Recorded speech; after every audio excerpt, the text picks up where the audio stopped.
and Andreas. Hello, yeah, hi. Long-time speedrunner, first-time GDQ runner here, Joshimuz. Hi. Yeah, I'm here to fulfill 4 hours of entertainment with Grand Theft Auto San Andreas. Yeah, it's a pretty massive game, so we're going to be here for a while. I'm joined with an international A-team of commentary. For all the way from Taiwan currently, we have Ultima Omega 07. Say hi. Yes, hello everyone. I'm in a hotel room at the moment, so apologies for the possibly crunchy audio, but I'll do my best. I've run this game for a few years, so I'll help Josh maybe retain some sanity as he runs through these 4 hours of madness. Yeah, and help me recover when I inevitably mess up. Then all the way from the GDQ venue itself, we have KZ Fru. Say hi. Hello. Hi, I was on True Crime at 3 a.m. and now I'm here at 10 a.m. because life's good at GDQ, man. If you're not separating your soul from your body by Thursday, you're not doing it right. Okay, excellent. Yeah, and I'm from the UK and it's evening here, so we're all very different time zones. And yeah, sorry if we talk over each other because there's a lot of internet delay. But yes, here we are. We're going to do San Andreas, any percent. No frame limiter, which is a really, really marathon unsafe run. So I have lots of backups, but we'll get into that. Let's get ready to start the game. So I'm going to restart my game. We'll see the Windows desktop for a second, and then it should reopen. Excellent. And we're going to be ready to go. So time will start as soon as you see CJ running down the alleyway and I have control and stuff. Okay, so here we go. I'll count you in. Okay, 3, 2, 1... go. Sorry, I was a little early. All right, here we go. So first thing, I'm going to need to try to find a police bike. If I don't, this run's going to get a little complicated, but that's all right. I might not find a police bike. I would argue that it actually gets simpler, but hey-ho, we can go with that. Go on. Yeah, at the beginning here, we have a little shopping list. We want a couple police bikes, ideally. We want some weaponry to go fast, but looks like Josh isn't really finding a police bike, so I think... we'll just have to make do with this. So he's just gonna go to Grove Street and start the first mission. Yep. So there's one early trick that we'll have to skip out on because I didn't get the early police bike, but that's fine. Now this is Big Smoke. Speaking of the shopping list, in this mission I need to get a bunch of stuff. Hopefully we get it. So first off, I would really like to find a police officer. Yeah, specifically on the street. I see one. Yeah, so it's gonna beat him up, and there's this pink ball car that's gonna come say hello. So he's gonna kill him, get the pistol and the baton, and he's gonna try to shoot the driver of the pink ball car, which he successfully did, very good. Then he's gonna get in a police car, which gives him a shotgun, because that's what police cars do in these GTA games. And then he's gonna try to locate Sweet and push him ahead to make him go faster. There's also a thing here where Josh took a little bit of a long time to get the gun and get in a car and stuff, so I think Sweet stopped pedaling a little bit, or he got stuck or something, so it's a little bit slow, but it's fine for a marathon. And now he also found a police bike, which is very important. The run can't really be done without this, but unfortunately he got it before this cutscene, which makes it a little bit complicated maybe, but yeah. So because he killed the pink ball car, that made that cutscene a bit shorter. Usually there's a cutscene of the ball car following Sweet around, but we skipped that. So now, even though he had a police bike, he's gonna switch it here, because if you get in a vehicle before that cutscene with the ball car and rider and stuff, when you put it in your garage, it actually doesn't get saved. Nice. Yeah, and if you load a game, the vehicle will just not be there when you reload the game, which would be really bad in this category specifically. In most categories, it doesn't really matter, but it's especially important for this. Yeah, so if you're gathering from how fast we're explaining lots of things, this run in this game is actually very complicated. There's a very long history of speedrunning this game, which I've been here for most of. I've been playing this game for 10 years now. The game is really complicated. So we'll do our best to explain everything. Just hold on to your hats. Once we get past this initial segment, things will calm down a little bit and we can actually properly introduce ourselves and play the game and stuff like that. But yeah, so I've completed the shopping list. I didn't pick up the micro SMG from the ballers, but that's not necessary, so that's fine. Yeah, that's just a little bonus. So yeah, now he's just pushing Ryder to the end, and he's gonna store the police bike in the garage for use later. Yep.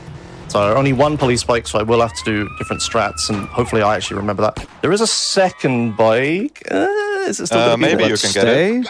Yeah, maybe. Maybe the game gifted it to me. All right, I'm gonna make a replay special delivery, here. maybe. Yeah, Okay, the bike's gone. So what he did there, he skipped the cutscene, and then he immediately pressed F2 to save a replay, which basically means that when you press F, like you have replays in this game in the PC version, it's a feature they added to all the 3D GTA games. So when you press F2 after like a cutscene without like a fade in, it makes a real short replay, and Josh is gonna use that to skip a lot of fades in when he starts cutscene. When you start missions. I'll play one arbitrarily now. If you look at the game, ready? Keep looking. Did you miss it? I played a replay. It was really short. But yeah, I'm gonna use that to skip fades. And we just did something very strange there. Does anyone want to explain why I blew up Ryder's car and then restarted the mission?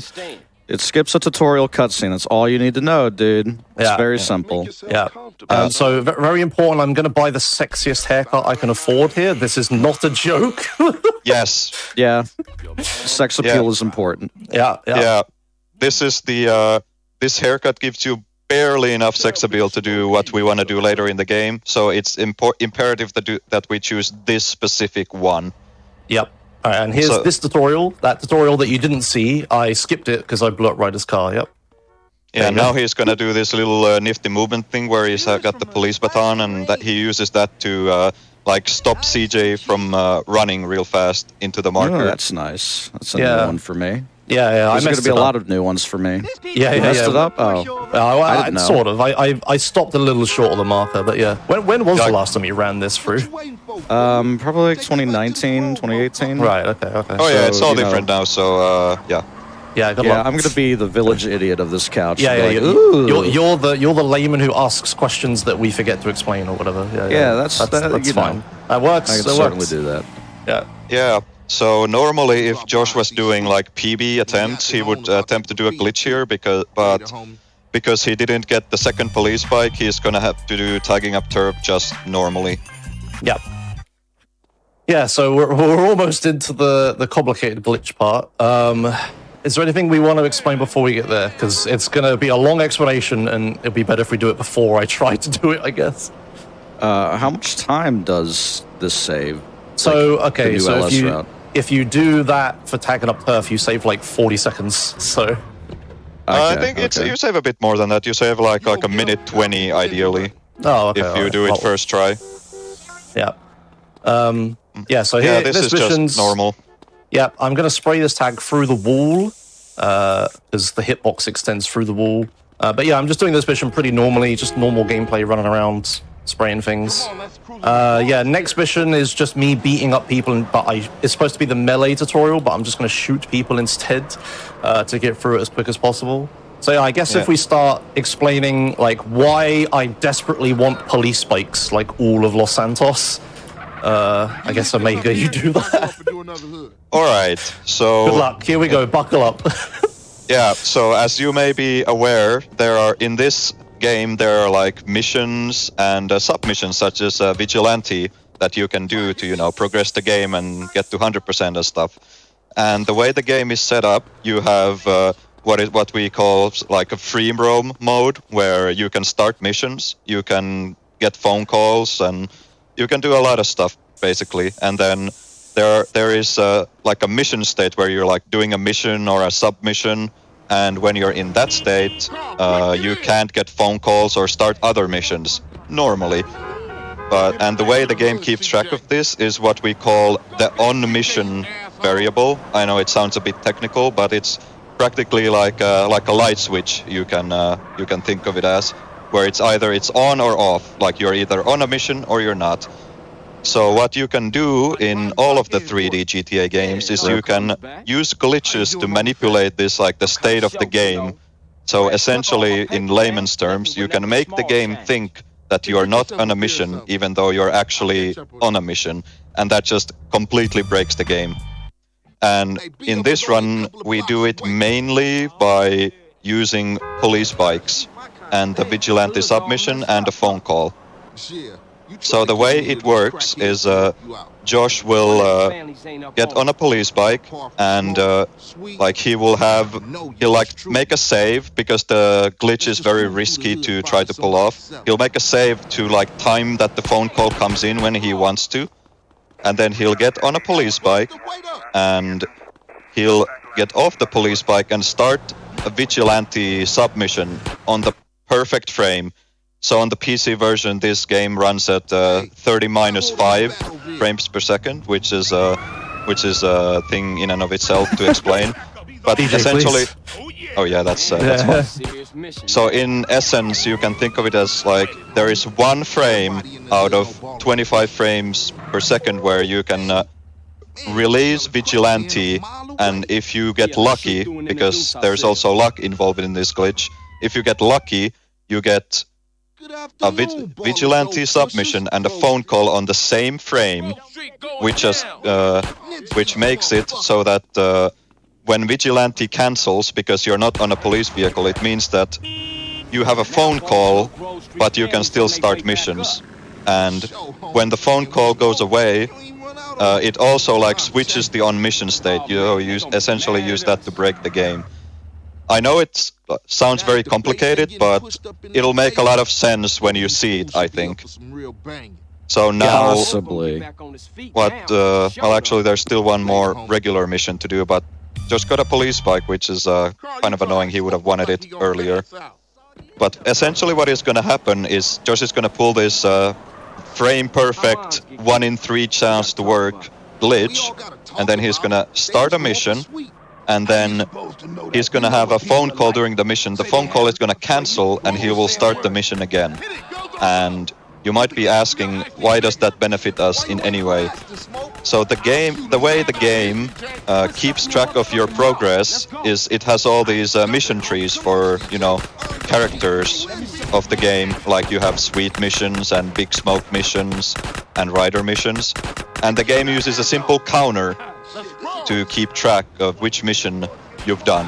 So right now, for example, you have done two sweet missions. Yeah. And once he finishes this one, he will have done 3. But if you use this glitch that we call duping, sort of duplication, so if you start the same mission twice and finish it, it will count as having passed 2 missions, even though you've only played through one of them. So what that does is it makes the counter go up 2 instead of 1. So you skip the mission that you would have had to do next. So this is where the crazy glitches start, really. So Josh likes to do this setup of zooming in the camera so he can time the frame perfect trick better using a visual reference. So what he's gonna do is he's gonna stop the car here. He's gonna get a phone call, but he's gonna cancel it by entering 9. Yeah, he will make a mental note of the moment at which he canceled the phone call. So he's gonna make a save that's roughly 8 seconds from the triggering of the phone call. So that'll make it so the phone call timing is perfect for when he wants to do the glitch.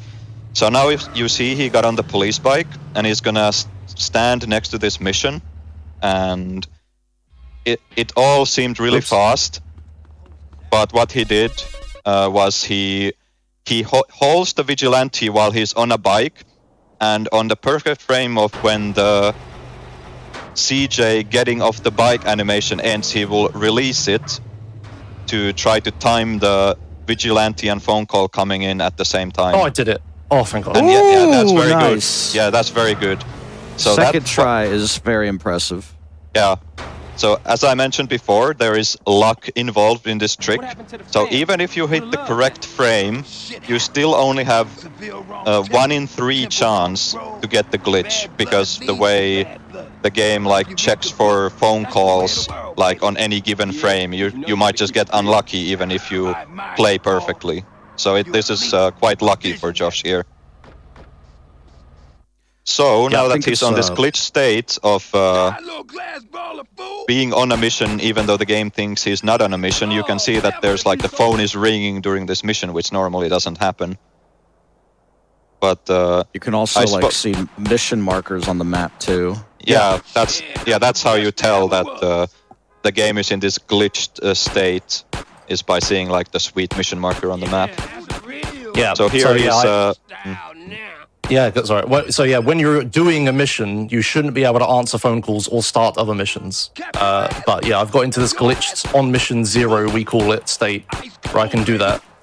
And so I answered a phone call just then while other voice lines were happening, which made the phone call faster, and I've like advanced my phone call progression a bit while like I couldn't do anything else. Yeah, because the way the phone calls work is you need phone calls available for you to be able to do this glitch, but you also need to answer phone calls to be able to like start the next mission. So you need to like kind of micromanage your phone calls during this run a lot. What Josh is doing now is he's holding the phone call. Like if you're familiar with like Super Mario 64, like half A-press stuff, is like holding the answer phone call button, but he's not letting go of it because the phone call will be answered when he lets go of the button. So he can use this to he'll regain control in this cutscene, which normally isn't possible. So what he'll attempt to do is he'll get in this car and like drive away while the cutscene is still happening. Just kind of a minor speeding up the mission.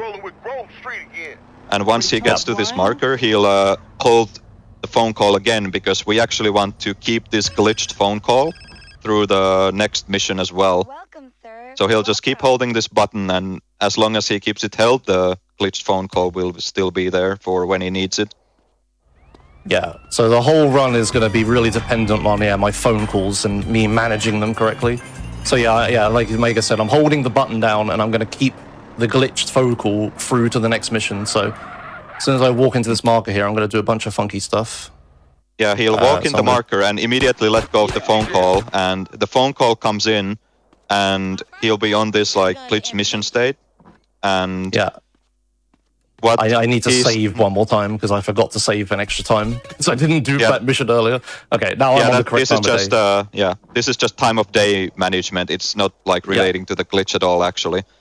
But what he did there is he walked in the marker with the glitched phone call. He let go of it immediately after he entered, and that made it so the phone call was like being answered, but it was like a hands-free call, we call it, where like CJ wasn't holding the phone to his ear. And that made it so that he could shoot a gun to like cancel the phone call, to make it so like CJ doesn't actually, the phone call doesn't count as taken, so he can still reuse it later. Because if you just pressed like F or something to cancel the phone call, it would have counted as answered, so he couldn't use it anymore. Yeah, and what starting the mission twice. Yeah. Go on. Sorry. Yeah, and what starting this mission did, starting the mission twice did, is it gives us what we call a 0-star glitch. So it's how this mission works is at the start here, the game like sets your mission like maximum wanted level to 0, and like when you start the mission again, the game like doesn't set it like back to 2, it'll still be 0. I believe that's how it works. Something like that. But yeah, the main point is, starting missions twice normally is just used for duping and passing 2 missions at the same time. But here, annoyingly, to make this explanation confusing, I've used it for a different reason. Yeah, now I'll have 0 stars for like the rest of Los Santos. So if you're wondering why I'm not getting wanted level, it's because of this glitch. Like I can't get wanted level for the rest of Los Santos. But will you have 2 missions completed with this one? No. Okay. No. Yeah, the way this works is like when you started twice, the previous instance fails, so you just like start it again. Okay. So here's the first actual dupe of the run. You can see like he started the mission twice, and now we're in what we call the interior world. It's kind of this like funky looking world where the sky is black, and it's just, the game just doesn't look right. If you played the game, you would know this immediately, and that's because the mission like started with like a cutscene that was indoors, so the game thinks we're like still indoors, even though the mission's already started and it shouldn't be the case. Yeah, so it was really quick, but the cutscene started, and then I released the phone call, and then like my CJ, like the real gameplay CJ, still stood in the marker, so the mission just started instantly again, and then I'm doing 2 missions at the same time. So lots of weird stuff happens when you do 2 missions at the same time, but it's all different for every mission because it has to be complicated.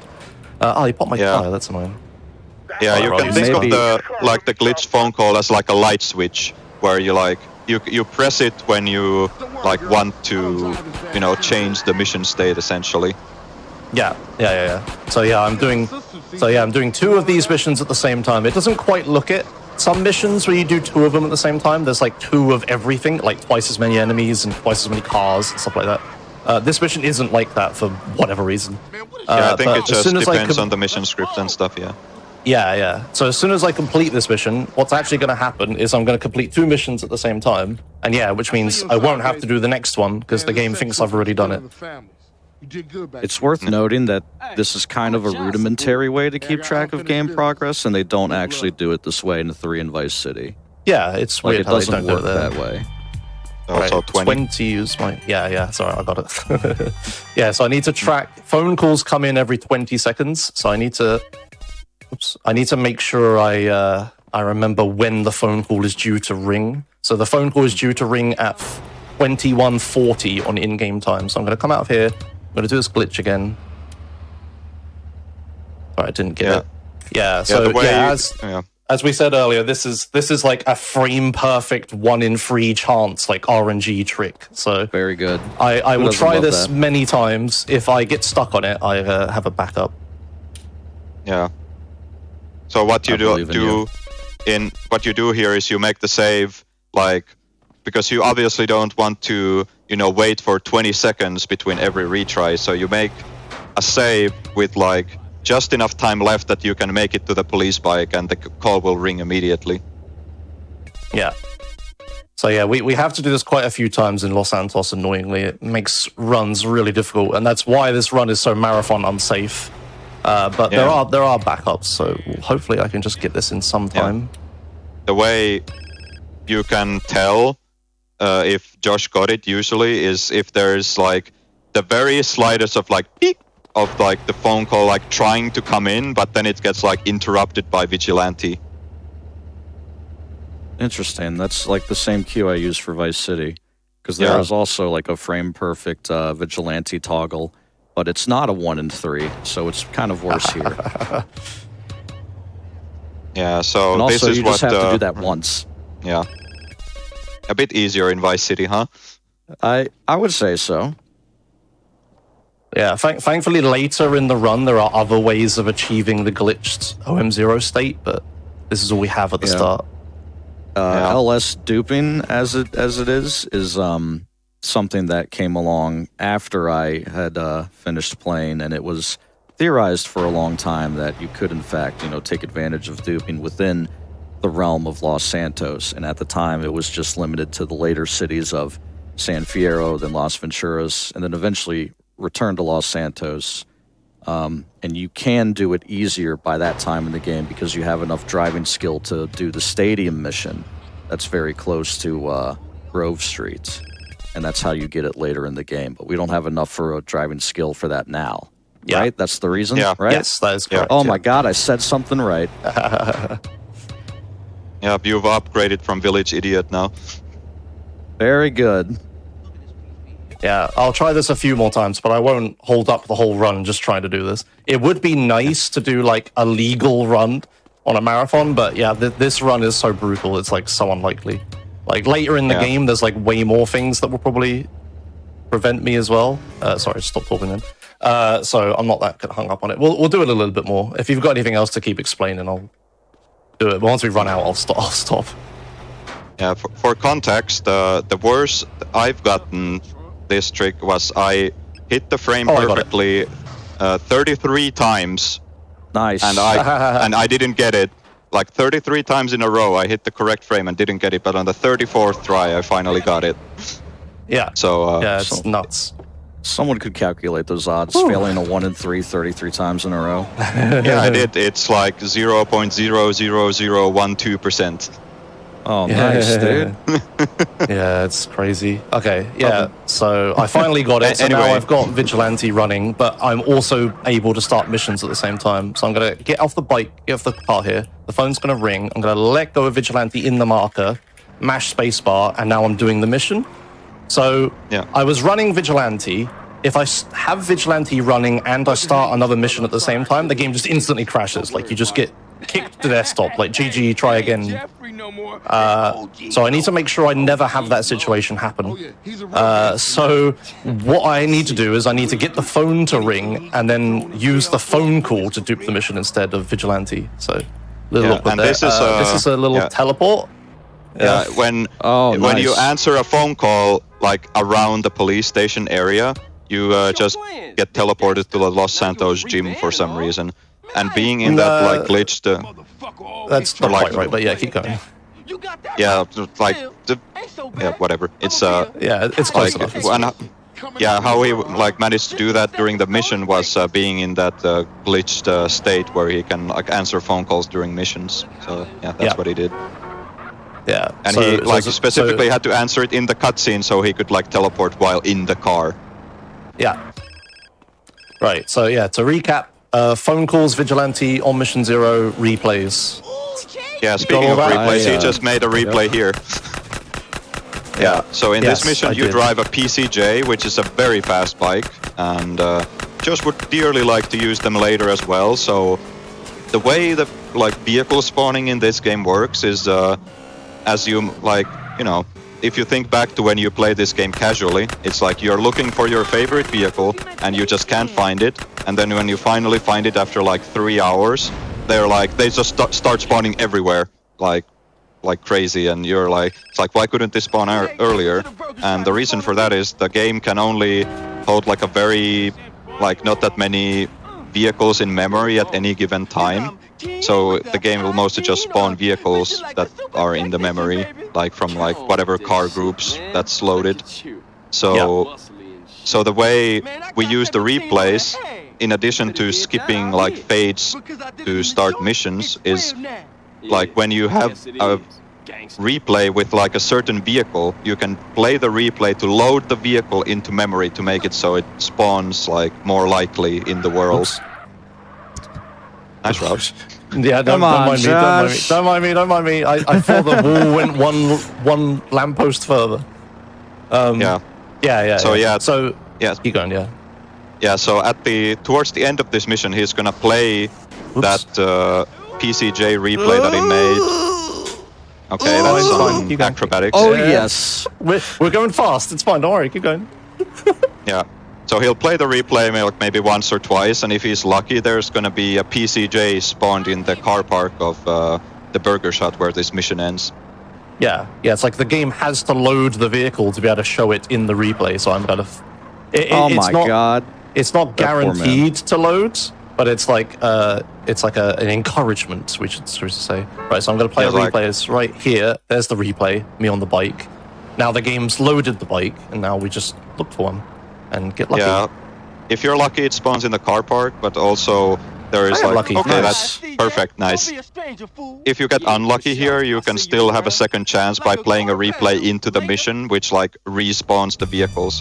So there he holds the phone call again, lets go in the fade, and then presses F to answer the call. Like this time we want to answer it, and now he just gets on the bike, which is super fast. Yeah. And it's also beneficial because like in this mission he can make a very, very fast like PCJ replay because there's a cutscene that doesn't have a fade in. So here, this mission has been the same for about like 10 years now. Yeah, this is old as dirt, dude.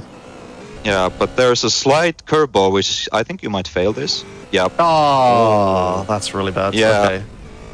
Well, I'll do the backup, it's fine. Yeah. Yeah, so like this mission is kind of bad for duping because it sometimes fails and there's nothing you can do about it. Yeah, so what was okay, supposed to happen, there was supposed to be like 2 vans, and one of them is the correct van, and he was supposed to get the homie in the correct van and do this next little trick that he's about to do. Yeah, So this is the... Yeah, I got really unlucky. Yeah, duping this mission just failed the mission, and there's nothing I can do about it. It's just like a chance that can happen. So I just had to use a backup.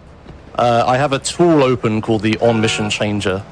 And if I press a button, it will like, if I look at the minimap, it will like toggle the on mission variable. So there isn't really a recovery from this. This is like a reset run over every time. Yeah. So unfortunately, I've had to use a tool to recover, but all I've done is get me back into the state that I would have been before the mission failed. So that's nice. we're gonna... Goodbye, bike. Nice, it's great, personal whatever. now. Oh, man. Whatever, I don't need the bike that bad. It's fine. I think what you do need is more shark AI, though. Yeah. All right, so let's try this again, and hopefully not get unlucky, and the game just instantly fails yeah, me. this should be fine, but it's really annoying. Yeah, I love the way all the cars are parked here, dude. Yeah. So you can tell I've done 2 of this mission, right? Yeah, so this is American parking job right here, at like your average Walmart parking lot.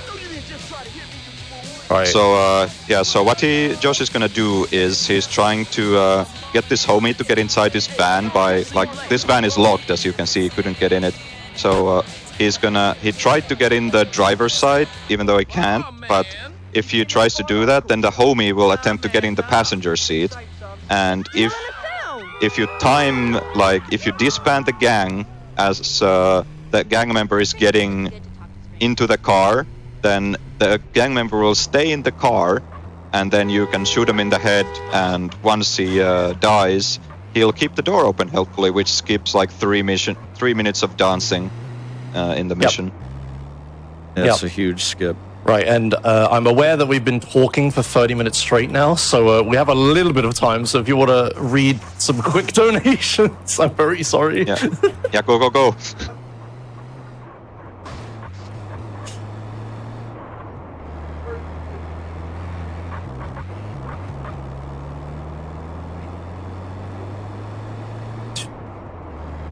Yeah, one more. Yeah. I've got some quick donations. All right, $25 from BuzzMars. Been looking forward all week for the GTA San Andreas run. Thank you. One of my favorite games growing up. I think Here we go again. One more? Too. I've already got unlucky on Life's a Beach. We have $25 from Andrew. So happy to see Josh at GDQ and supporting a great cause. Good luck with the run. Which he did, which is nice. Fast. All right, so back to glitches. What Josh is going to do here is he's seemingly randomly going to go to a set spawn of what we call the pimp on wheel. It's like the Broadway vehicle, which has the pimping submission, and we're going to use it. This is interesting. Yeah, he's going to use this vehicle to do some glitches later on, like not yet immediately, but one mission from now. Yeah, next mission. Yeah. Yeah, do you know about this, Fru? This? No, I'm excited that pimping has made it into any %. That's fun. Yeah. So what's happening here is he's just gonna park this vehicle in the garage and time the phone call coming in again for the vigilante glitch. Yeah. So he's gonna cancel pimping, and the phone call will come in 20 seconds after he canceled, so which was 40. Yeah. So he's gonna make a save at around 6:50. Yeah, it was 40 past 6 when I cancelled that. So yeah, at exactly now 1 p.m. in game time, the phone will ring. Yeah. So here we go. Here's another attempt at Vigilante OM0, as we called it. Oh, first time. Nice. Of course. What? That's very good. What? Yeah. Yep. Oh, he's cracked, dude. All right. So even though he did put the pimp on wheel in, he's gonna not use it just yet. Instead, he's gonna go to a Big Smoke, and this is a fairly new route, but it's pretty interesting. This is what I like to call the little mini GTA 3 or Vice City section. So first, I'm gonna do a dupe and fail, and then I'm gonna do an insta pass. Oh man, I'm so interested. Yeah. So what he does here is he did the same thing as he did with OG Loke of releasing Vigilante in the marker when the phone call is running, but this time he wanted to stay in the marker to dupe the mission real fast. Yep. So normally we used to do this mission just regularly, but if you duplicate this mission, something more interesting is about to happen once he makes it to this little marker over here. Yep, so I'm gonna drive up to this marker, play a replay, and then the mission passes. What the? How did you pass that, Josh? Now we have to wait in this cutscene for a few seconds. Oh, this is a good one. Yeah. So what happened was there's gonna be an enemy I need to kill here. Well, I need to concentrate. Actually, maybe you explain it. All right. So the way this works is that you gotta be quick because Instapass is coming. Yeah. It's like so basically there's an enemy you have to kill, but if you like start the mission twice and then fail the mission, the enemy gets despawned. It equals you actually passed the mission. That's how it works. That's why it's dupe and fail. Yep. Yeah, one copy fails because the enemy doesn't exist, and the other copy passes or something. I don't quite remember. Yeah, because the enemy doesn't exist. Yeah, you see this a lot in GTA 3. All right. 100%. All right, this is another GTA 3 and Vice City glitch. So what he's gonna do is he started pimping, and he's gonna hold pimping into this home invasion mission, and he's gonna let go of it at a specific time, and then he's gonna blow this truck up for reasons of... Alright, so this is like a... If you want to explain this, it's get very technical, but basically like in the script of the mission, there's like, the mission starts, and then there's like all the objectives you have to do and stuff. Like in this, you go to the guy's house and stuff, and then once you completed all the objectives... Nice. Hello, CJ. There is an address where like the game says it's like, okay, everything is complete, like pass the mission. So what happened there is by starting pimping with home invasion, it made it so like the home invasion script jumped into the point of the script where it just passes the mission instantly. So like if you start another mission like during another mission, like 99.9% of the time the game will just crash. But sometimes you just have these like very lucky coincidences that like memory addresses like line up to make this kind of insta-pass possible. We're just really upsetting the populace of LS right now. Crystal bound. Right, so here comes another dupe. I'm gonna walk in, I'm gonna answer a phone call, cancel it, and then CJ's gonna start the second mission again.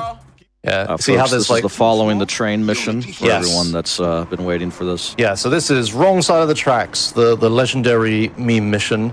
Nice so route, I'm going Josh. to do this mission. Nice route. Yeah. Oh yeah, where am I going? Whatever.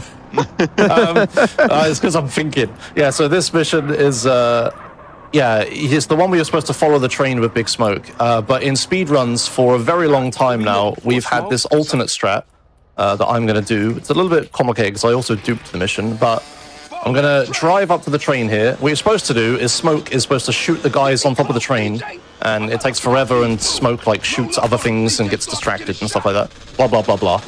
Wrong side of the... all you had to do is follow the damn train, CJ. Haha, XD. What I'm going to do is I'm going to drive up to this little platform here, and I'm going to do a really ancient lineup. No one does this lineup anymore except me. Yeah. And then as soon as the train appears, I'm gonna... Ooh, that's a really bad... You're gonna make a little mistake. I think this is that's recoverable not good. Yeah, it's fine. Yeah, the way the train physics are just all sorts of wonky here. Like you can only really go forward or back. You can't really turn at all. Okay, well, I didn't quite do it right. Yeah, the physics on the train are like, crazy, as Ame was saying. So I can't just like reverse up and turn around and stuff. That wasn't that wasn't bad, all things considered. Yeah. So what I needed to do was land on the train at exactly the right angle and then just drive forwards and shoot them all. But I landed at an annoying angle, and your only option when you're on top of the train is really to go forwards. So like I had forward to like try or to, back. That's it. Well, backwards is like really slow. Like you can't reverse. You just wait. Yeah, you just like wait for the momentum of the train to like push you back. Yeah. So, but I managed to do. I managed to kill 2 of them. You know what I used to do is like hold lean back a little bit, and you can kind of tilt left or right in that way. Just a little. That's what I was trying to do, but I just did not want to fall off the train. Oh yeah, like he tried to do that, but he kind of like overcompensated, and it ended up like flinging him like all the way to the other direction, which also wasn't good. Yeah. Also, watch out for the blue thing above my head. The bike doesn't despawn at the end of the mission because I duped it and reasons. So I just use it at the end to get to the next mission. All right. So the next mission is a race with this really fast lowrider that's conveniently parked here, and there will be no glitches. I repeat, no glitches during this mission. This mission. Yes. Donations, please. Yes, donations go now. All right, we have $10 from NWSYF. What up, Josh, Fru, and Omega? What up, GDQ peeps? Greetings from Miami. Hoping Romex shines their light on this run. Best of luck, Josh. Yes, Romic. Romic will bless us. Oh, I don't actually have Romic in the room. Oh, well, sorry, continue. We have $50 from a poor college student. Happy that I made it for Joshimuz's GTA run. Happy to be attending live again. Cool. Hi, GDQ audience. Pauses for audience noise. Okay, continue. The crowd goes wild. Crowd goes wild. We have $10 from Mako. It's just made my day to see some of my drawings on Joshimuz's wall. Thanks, Joshimuz, and nice to see you on the big GDQ screen. Yeah, thank you. Mako made a bunch of fan art of like other marathons I've been in. Yeah, thank you. I've got it behind me. Sorry, I'm interrupting you every time. Oh, that's fine. I'm sure you'll probably have another drawing after this one's done. Yes. We have $25 from Right Foot Racer. Are you a professional runner or just a gifted amateur? Good luck on the run, Josh. Thank you. I get that reference. Yes. I hope these donations are going towards Titanfall 2 bonus game. Oh! I've been hanging out with those guys, and they are so pumped to do their run. They have so much new stuff to show off since the last time Titanfall 2 has been in. So please, guys, if you're donating, get them in for Titanfall 2. You'd love to see it. Yeah, do that. All of my runner choice stuff is Titanfall 2 as well. Absolutely. But you got to get the bonus game. Come on, that's really sad. Yes. Oh yes. Right. That's more content, you know.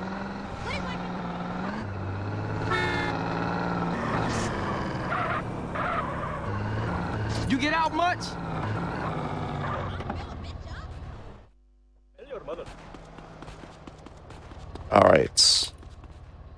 All right. So next mission is management issues. This mission also doesn't have any glitches, actually, now that I think about it. Excuse me. Yeah, it does have a little trick, though. Well, it has sliding. Yeah. No, that's the wrong one, Drew. This isn't that mission. Oh, sorry. Where am Remember I? them counters, What Ben? time is it? Hold on. What's going on? Yeah. This is management issues. So this is the one where I need to steal the car and not damage it and stuff. Yeah, if you had a bike here, you could do a funny trick here where you like smack the car and it doesn't get damaged for some reason. But it didn't. Oh, that's what happens. Yeah. Yeah, so no glitches here, just driving this on and into the next marker. I need to park facing the same direction as these cars. I'm just going to spin around here. There we go. I don't need to park perfectly in the marker. So now he's going to push the front car up a little bit. I think save some frames maybe. Who knows? Yep. Just why not? There's nothing else to do. Yeah, so just push him up. Oh man, this is starting to feel like normal. Yeah. Normal gameplay. Yeah, where the glitches, normal for guys? Me anyway. Yeah. We're going to it's get been back like to the 2 glitches. minutes since the last glitch. When's the next one? Yes, this run kind of is a bit like that. So now I'm going to need to try to find a police bike, which, you know what that means. Yeah, but first you're going to take this very specific route to lose the guys chasing you and dump this car. Like, you can dump this car in any body of water, and this just happens to be here, and there's a police bike. Yeah, hopefully he stops at a red light. Yeah, there's one. Hey friend. Stop in the name of speed. Want to make a donation? Okay, there you go. Perfect. Yeah. Nice, get on that bike. Nice. All right. All right, so There this you is the worst OM0 in this run because as you might be aware, we are very far away from like any safe house. Like we don't have money to buy the one next to here, or like going back to Grove Street is really slow, and there's actually a time limit as well for getting this OM0. So this will be really good if Josh can get this fast, because the phone call that we use for this is only like it only comes in between 20 and 6 in game. Damn. Okay. So it's 1 attempt 40. Yeah. yeah, so every time Josh fails, he's gonna lose 20 seconds waiting for the phone call to come in again. Oh boy. And he has until like 5 a.m. in game until the phone call just stops coming in. Yeah, I'll try this for a bit. Like, I've already had to use the OM0 changer because of Life's a Beach, so I won't hold everything Still, up you too want much. to try and stick with it as much as you can. Yeah. That looked pretty early to me. Yeah. It's like, it's really hard to get the timing and stuff. I find it's funny, like, when I'm sleepy, I seem to be able to do the trick more. And when I'm, like, actually alert and hype, I'm always, like, too early because I'm, like, too alert or whatever. I need to, like, just chill delayed out. reflexes coming in clutch. I mean, okay, ideally I'll you try don't one want to more time. rely on the reflexes, you just let muscle memory take over and get it every time. Dude. I'll try one more time and then we'll just continue with it. Wait for it. 46 is when the phone call should ring. 3, 2, 1. Okay. Okay, whatever. We'll use the alternative. It's fine. Let's just keep this going. Yeah, because it's like I could be here all day trying to do it. The frame perfect 1 in 3 chance trick. It's just not worth it for marathon. This one is so bad. So yeah. I get I get like half the attempts per second or whatever as I would the normal one. Actually, start the mission. Yeah. Restart the mission. I always forget to do that. Okay, there we go. Yeah. I've got 1 shotgun ammo left. That was close. Yeah, it's not like I've driven halfway across the map before realizing that I actually didn't start the mission twice. Yeah, it's probably something that surely never does. happened. Oh yeah. It's surprisingly easy to do because it's so unnatural, like starting missions twice. Obviously, oopsie, Christ, that was close. Ooh, nice Really dodge. close. Yeah. Jeez. All right, so I'm gonna. Yeah, this mission I need to burn down a house to like intimidate some people for the corrupt police officers. So I need to pick up these Molotovs and then head to the house, and then I need to like throw the Molotov through 5 windows. And if you've ever tried throwing Molotovs in this game, it's actually a lot trickier than you'd think. Gauging the distance, but I've got used to the mechanics of it, so this doesn't look like you much. Hold it down, the more powerful your throw is up to a maximum, but yeah, it's very like an imprecise way to do this sort of mechanic. There's no like real visual feedback to it. Yeah, it doesn't look it, but like hitting all of those first time is actually quite tricky. It's pretty hard. Yeah. Yeah. Right. I think it's doubly so if you play with the frame limiter off. But anyway, here's a sliding glitch, which is achieved by like making CJ get stuck in that little like starting to run animation by like there are specific weapons like the 2-handed weapons, like shotgun, assault rifle, sniper rifle, rocket launcher, where like CJ normally isn't able to sprint, but if you crouch and then press space or whatever sprint button to start sprinting and then aim your weapon really fast, you get stuck in that starting to sprint animation, which is the fastest way to move indoors, like faster than jogging, faster than jumping, because obviously you can't sprint in this interior, otherwise he'd be doing it. Yeah, there goes. Yeah, so that was a really short sprint. We didn't use it very much. Slide, but I'll use it a lot later on, like especially in like the later missions. Yep. And Denise didn't get run over by a fire truck, which is excellent. That can happen, and it's awesome. Yes. Yep. If you're going to lose a run, lose it in style, you know? Denise just gets splattered. There's nothing you can do about it. Yeah, and she can also get run over in this cutscene before she reaches the door, and the game just soft locks. That's also amazing. Yeah. That's why I park as close to her house as I can, just to minimize the chance of that happening. Yeah, that camper van is looking a bit queasy there. Yeah, you can get soft locked so easily. A lot of cutscenes have like fail safes where they have like a check, like, oh, this cutscene took too long, let's just move on. But that one doesn't for whatever reason. I like that the Pimp Mobile has a marker over it. Oh yeah. This game is so busted, dude. Yeah, it's only going to get more busted as we move on. If you notice, my minimap is it has some markers on it from like prior missions. Yeah, those aren't going away ever. Oh, what am I doing? I need to answer a phone call. Josh. Yeah. It's fine. You might want a little ahead of myself. Yeah. So this is the whole phone call juggling thing, because the call that we want to use only comes in between 20 and 6. But we also have to answer like Sweet's call to unlock Doberman, the mission we want to dupe next. So what he needs to do is make it so it's between 6 and 20 to answer the call, and then save again so it's between 20 and 6 so he can use the call that he still has available to do the glitch. Yep. So now I can do the glitch now. Perfect, first time. Oh my god. Oh, dude, nice. This guy. Nice. That's hard to do, dude. It really is. Redemption for the last one. You really showed the game who's boss. That is right. Way to go, sir. So now I'm gonna pick up the grenades here because I'm gonna need them for later, and I'm also gonna wait for the phone to ring. There it is. Nice. Yeah. So yeah, I you need did the amazing strat. Oh yeah, where I don't press any extraneous buttons. Yeah. So we're almost coming up to the end of this crazy glitch section in Los Santos. Like, this was the final Vigilante OM0 setup I had to do this run. All the remaining ones are optional because I actually do have backups because we'll have more resources and stuff.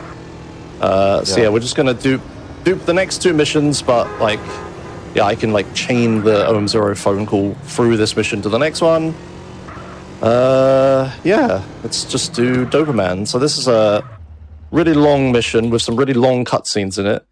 All right, chat, pay attention during this next cutscene, see if you spot anything odd.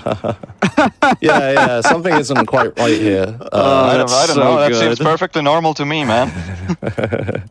Yeah, so answering phone calls has another effect in this game. If you answer a phone call, at the end of the phone call, they give you control of CJ back.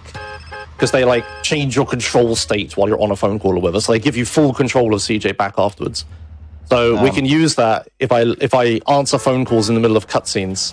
I can regain control of CJ when I shouldn't do. I used it a little earlier, but here I used it to like be able to see what I'm doing. I like drive forwards and then I like wait for the phone call to come in again and then cancel it by getting on the bike and stuff, just so I can dupe this mission a little quicker. And yeah, this is the first gang war I'm gonna do. So I need to kill 3 enemy gang members. There we go, there's 3 of them. 2 with a grenade, 1 in that car. That starts a gang war. So if you look at my mini-map, it's like flashing red. So like, this area is like under attack or whatever. He was trying to take some territory. We won't actually use this mechanic all that much in the run. There's a lot of enemies. Yeah, thankfully this run will skip the main part of gang territories you're supposed to do. There are so many enemies. What is happening? It's worth noting that, like, there's only... the way it works is, like, there's 3 waves, and there's a set amount of enemies from each wave. So, like, at the start of a gang war, you'll just have a bunch of dudes that are not necessarily a part of the war, that are just there. Yeah, because usually when you, like, throw grenades and kill people and cause mayhem, like, gang members tend to get aggroed to you, and they'll just, like, try to give you a little love tap. Yeah. Alright, so this is the last wave. They have micro SMG or Tech 9s in this wave, but yeah. I don't actually want to pick up the Tech 9 because I don't want to use it. Now here comes a weird bit. We're going to watch this, like, fairly long-ish cutscene. But because I've duped the mission, we're going to have to watch this twice. Sick. Yeah, but thankfully, the second time I'll be able to regain control of CJ. and then I have to like, I'm gonna have to drive towards Grove Street and try to hold a glitched phone call while this cutscene is happening. I can't see what I'm doing. Someone talking to you to reply negatively or positive? Yeah, someone's talking. I don't want to press a button because if I press the wrong one, they'll get angry at me and might start beating me up. So I'm not gonna do that. I'm just gonna ignore them. But yeah, so after this cutscene, we'll get a little bit cutscene. There'll be a boss character who I have to kill. And then, the cutscene's going to play again, but I'll have control, and I need to try to drive back. And my only reference will be that I'll thankfully have the mini-map, so I'll be able to see what I'm doing there. But it's starting to rain, that's lovely.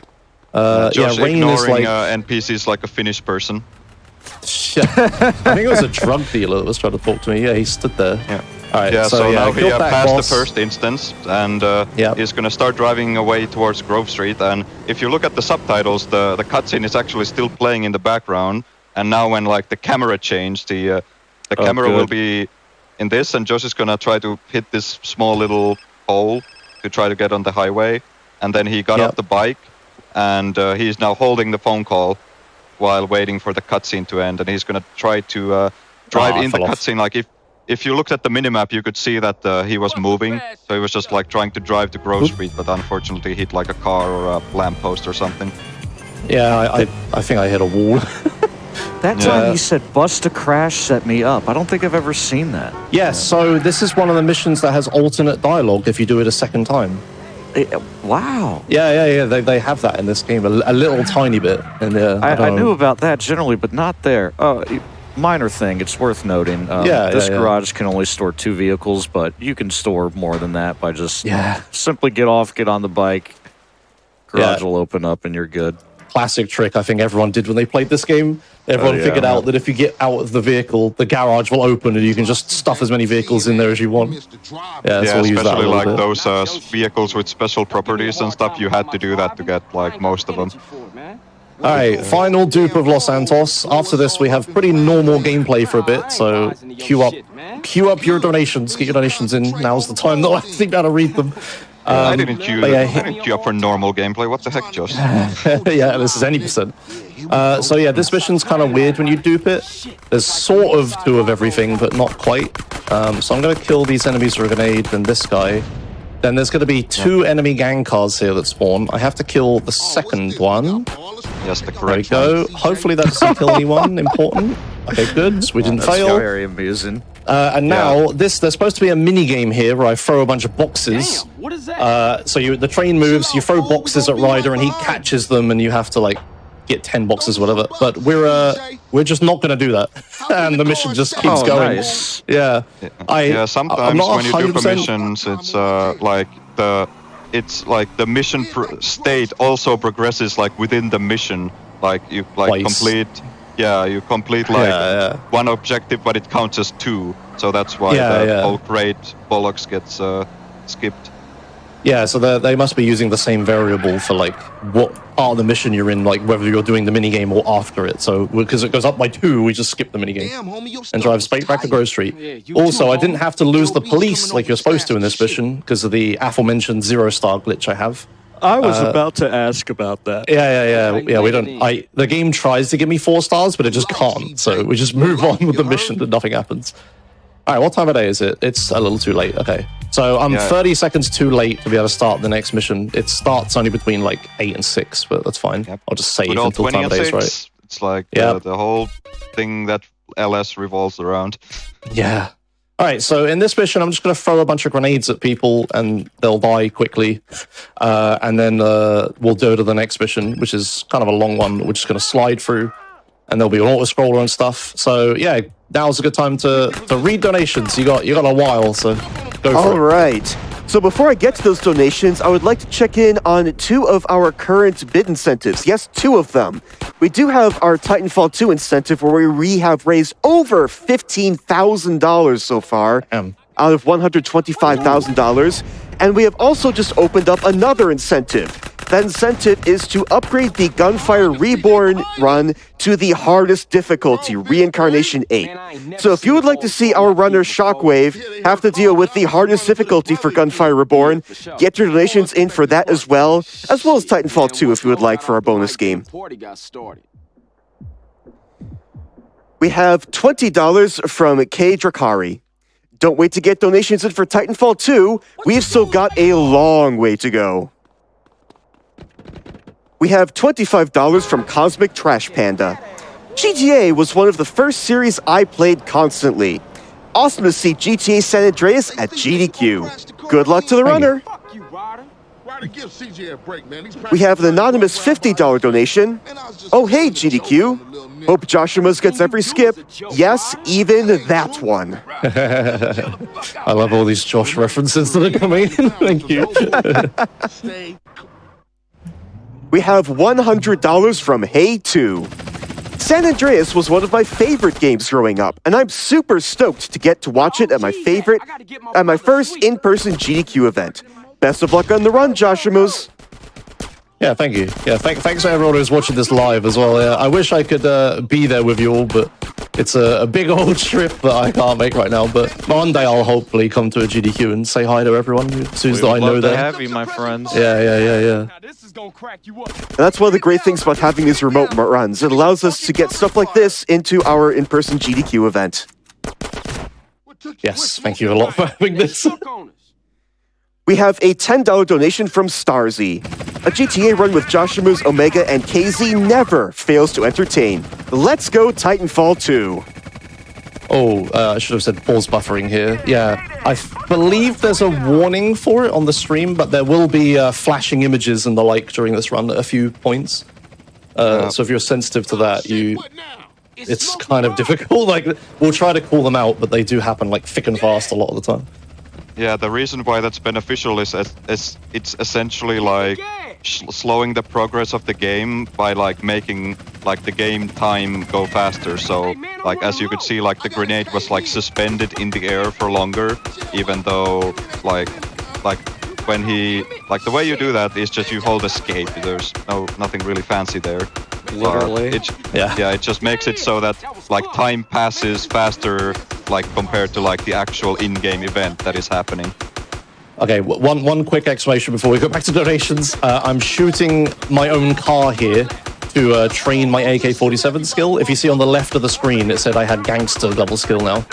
We want maximum skill level for the AK-47 for the end of the run. It just affects like how fast I can slide with it and how accurate I am with it and stuff like that. So yeah, there's nothing to do here. It's an auto-scroller, so I just trained that. So yeah, okay, sorry. You can max it out literally in this section. Yep. All right, yeah, sorry. Back to donations, sorry. Back to donations. I've got a group of 3 of them. The first is $5 from Sinus of Corinth. All we had to do was follow the $5 donation train, CJ! Nice. We have $5 from Vitus Animus. All you had to do is follow the $5 donation train! And we have $10 from Heckhound. All you had to do was follow the $5 hype train, CJ! Yes, that's so good. Please follow the $5 donation train. What Smoke would have wanted. Yeah, it's even perfect because if you like dupe the mission 3 times, the volume is 3 times as loud. So that's bang on accurate. That is in fact true. Extra loud following the train. And if you would like to participate in the $5 follow the train donation train, you can definitely put that towards Titanfall 2. Yes, those guys are so pumped. They've been working so hard. They've been workshopping their whole run this week. It's one to see for sure. Yep, let's make it happen. Yeah, let's get those donations in, guys, for Titanfall 2. Let's go. And any other incentives you would like. So the K-Jams, because of course, the most reliable gun in the universe. And Josh is going to be a cool guy here, so he's not going to look at the beta cup that's about to show Oh, up. sorry. I'll look at the thing, yes. I normally go AFK here and the camera just sits there. People always ask me why I don't look at the helicopter coming towards me. Yeah, there you go. You get to see it that time. Yeah, it's the beta, like, texture model for the... Yeah, it's like when the cop more blue than black. Yeah, when the cop explodes into his like pieces, they use the old texture. They never updated it. That's gonna be a hell of a story to tell when we pass in the. All right, so yeah, we're up about to the end of Los Santos. Yeah. Yep, end of Los Santos. We got one more mission, Green Saber. That's the mission where like yeah, the ballers take over, and you find out, spoilers, that Big Smoke and Ryder betray you. Whoa. This game is a story? Really? Yeah. You don't really. It doesn't make any sense here. Why did that That's how I car? felt about True Crime New York City last night. I'm like, this game is a story. I don't know what it is. What just happened to the red car that was behind this Majestic? What? It just disappeared. I think we need to check your ISO, Josh. That might be. That's some irregular activity right there. Yeah, check him PC, dude. What the hell? Okay, all right. Never seen that before. Oh, I got my first GDQ. That never happened before moment. Hell yeah. There you go. Oh, man. Everybody's got to have one. Yeah. Yep. All right, yeah. So, Green Saber. In this mission, yeah, Big Smoke and Ryder betray you, and there's just a big shootout that happens. So, I'm just going to take this police bike. We have this one spare. We don't need this one anymore. So, I'm just going to use it because it's a fast vehicle. And we're going to drive over to where the mission is. And there's another reason, actually, why he wants to use specifically not a car for this mission. Yes, so there is. The AI in this game has accuracy, as you might imagine, and that accuracy is dependent on which vehicle you use to like get to a certain point in the mission. So, like when you get in a car, for example, the game wants the AI to be more accurate so they can damage the car faster and stuff. But the developers kind of neglected to kind of reset the accuracy when you exit the car. So that's what we call car AI accuracy, because you have you enter a car, then you exit the car, and the enemies just destroy you with 100% accuracy. But if you enter a bike, then the accuracy gets restored to normal what it should be. So this is one of those missions where that is a problem if you enter this marker here with a car. Yeah, it doesn't happen to every mission for various reasons. Pause buffer, by the way, flashing images. Oh, well, not if I miss the grenade. Okay, there will be pause buffers this mission. Nice whiff, my friend. Yeah. Hang on, there's going to be one here. So I'm going to throw the grenade at the basketball court. Pause buffer so the grenade stays in place. Wait for it to blow up and it'll destroy the van. And then another one here. This is new. It's a small thing, but I was not doing this. Oh yeah, sure. I ran. Yeah, we have enough grenades in this the last route. car with the pistol though. Yeah, some people do. But yeah, we have enough grenades in this route because we skipped so many missions and stuff that you can it's the route? Oh, that makes sense. I think so. I think you don't have enough grenades in No Major Glitches, yeah. I'm pretty sure. Yeah, I think it's because you don't do robbing Uncle Sam and stuff. That wastes some grenades. Yeah. This is where you'd call time on LS. Yeah. A lot of people enjoy doing runs of specifically LS. It's a very popular category. Yep. Yeah, if you ain't got time for a full run, people just do Los Santos only. All right, so yeah, we're done with the first city of the game. That's an hour and 5 minutes in. That's a fairly respectable time, I think. That's pretty good. Yeah, I'll take that. Pretty good, yeah. For a marathon. So yeah, we're in Badlands now. So we're on I'll show you quick. We're on completely opposite side of the map. And now we're just in the countryside, and you just have to fend for yourself and stuff. So from now on, I can get wanted level again until I do another 0-star glitch in a bit. But yeah, that's something to keep in mind. But and yeah, at the now start I'm gonna... of this mission, he made a save and reloaded the save to make sure that the Sanchez next to the trailer spawns, because if you just start the mission, it's kind of inconsistent, and if you start the mission, you're kind of screwed, and you might have to find a random vehicle. Whoops. Yeah, so this is the part of the run where we don't have too many insane glitches for a bit. Then one very insane glitch, and then we go back to normal gameplay again. Yeah. And right there, Josh made another replay with the Sanchez, because we had the PCJ replay, which is fine for Los Santos, but no PCJ is gonna spawn on this part of the map. So yeah. Oh, that was nice. The little replay for the yes. Replay for the photo there. That Yeah, I played a replay and it made it skipped the slowdown. This is also super flashy way to get down. Yeah. Oh, buddy, let's go. Hey, there we nice go. and clean. I'm glad I didn't fall off. That is really hard to fall off the bike. If you twist as you're going down the mountain, you'll just fall off the bike and CJ just flies into the air and just dies. So that's really bad. Yeah. Thankfully, I didn't mess that up at GDQ. Yeah. Oh boy. Yeah. All right. One Also, thing to note that drive over these bumps is very tricky. Is just knows the the terrain to a T and knows exactly when to like lean forward to go faster on the bike, which is a thing in this game which we didn't explain. Like you see like CJ bobbing his head, that's just to make the bike go faster. Yeah. I mean, it becomes like more aerodynamic or whatever the reason is, right? Yeah, but in Badlands especially, it's very difficult because there's a lot of like terrain, like uneven everywhere, and like bumps and like hills, and it's like really easy to get knocked off the bike. But Josh, he's played this game a couple times, so he knows what to do. Yeah. But yeah, I'm taking like a seemingly random route through the countryside here. Badlands loves to do this, where it gives you one mission on one side of the map and then another mission on like the totally other side of the map. It's not there yet because I haven't answered the phone call for it, but I do need to drive to the other side of the map. But there's a little shortcut we can take if I get reasonably lucky and find a police officer. So when you get like arrested or killed in this game, you'll get teleported to the closest like police station or hospital, respectively. Here's some cops. Nice. Whoa. Yep. Come on, friend. Almost suicidal cop. Yeah. So I'm gonna get him out of the car. I'm gonna encourage him to bust me. Perfect. And now I've traveled exactly far enough that when I get busted, I'm actually going to teleport to the town that I want to be in because there's a police station here, and this is the closest police station. So this saves a lot of driving, and look, here's the mission right here, as you can see. We're going to do that a couple times to like get around Badlands as quick as possible.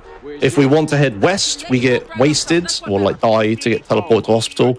And if we want to go east, we'll get busted to teleport to this town. Can Catalina get in the car, please? There we go. Yeah, she just didn't want to get in the car. Like what? Or the truck, I guess. Yeah, sometimes just happens. So now he's just gonna chill in this very specific spot until Catalina talks enough and the next mission appears. Yeah, if you look at the mini-map, there's $1 sign, another $sign, third $sign, and that's our mission. Right, yeah, so she has like 4 heists to do, and the way they progress, you can't really like dupe through them or anything. You have to do them all individually, right? Yeah, you need to do each one. Yeah, so this is a mission where you have to deliver this truck to a guy, and you absolutely cannot have the trailer disconnect. I'm taking a risk here. I'm taking the risky strat. Yeah, and for doing that, taking this off-road route is very certainly like a nice way to get the trailer disconnected sometimes. But this looks fine. Okay, that feels a little scary. You get it.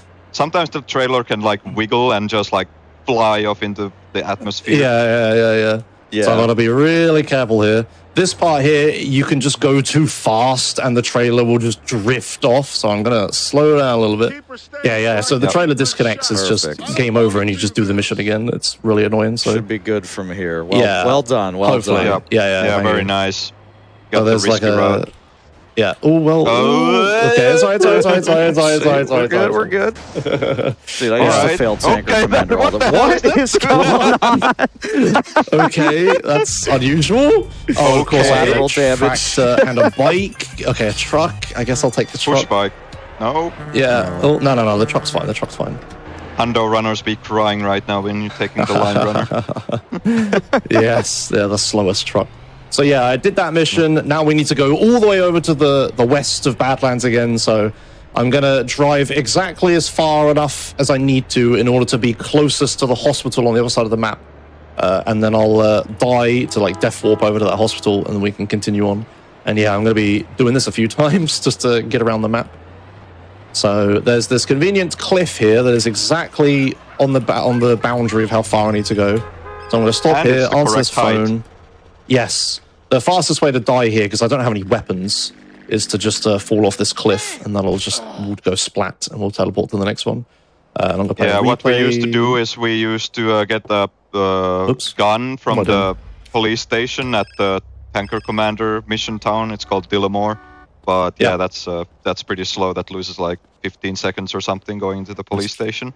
I started to get into the ambulance when I wasn't supposed to, then that's next time. Ooh, yeah, this is where Josh wants a bike, and hey, ask and you shall receive. That's really lucky. So much better. You really do need a bike here. Yeah, this is another one of those missions affected by the car AI accuracy. So yeah, if I took a car to this mission, all the enemies in this mission will be really, really accurate. And like, yeah, they'll just kill me really quickly. So getting a bike here is like super important. So I'm glad I found one. I do have the Sanchez replay to help find Sanchez, but it's like not guaranteed or anything. Yeah, so not by any stretch. Yeah, this is a little shortcut here that you can take through the farm. Yep. It's a little bit tricky, but not too bad with the Sanchez. Like, especially with the freeway, it can be difficult to get enough speed to get up this hill. Yeah. Yeah, thankfully the Sanchez is like really good off-road as you would expect because it's a dirt bike. Right, so in this mission, I actually need to get shot at least, well, not need, but I would like to get shot at least once because I need to go back to that town I was just in that has the hospital. And the fastest way over to get there is to, again, die and teleport straight to the hospital. So it would be nice if they shot me once, so I took enough damage for the bit after. No, he's just going to miss it all. Oh, no, he hit me once. Okay, good. Hey! Nice. Clutch. Yeah, so now I need to kill this guy, take his gun. That's interesting. Doing an elaborate fighting style there. Yeah, I was just left clicking, wasn't I? I don't know. Whatever, he fell over eventually. Yeah, normally that guy falls over real fast and you just like stomp him a couple times.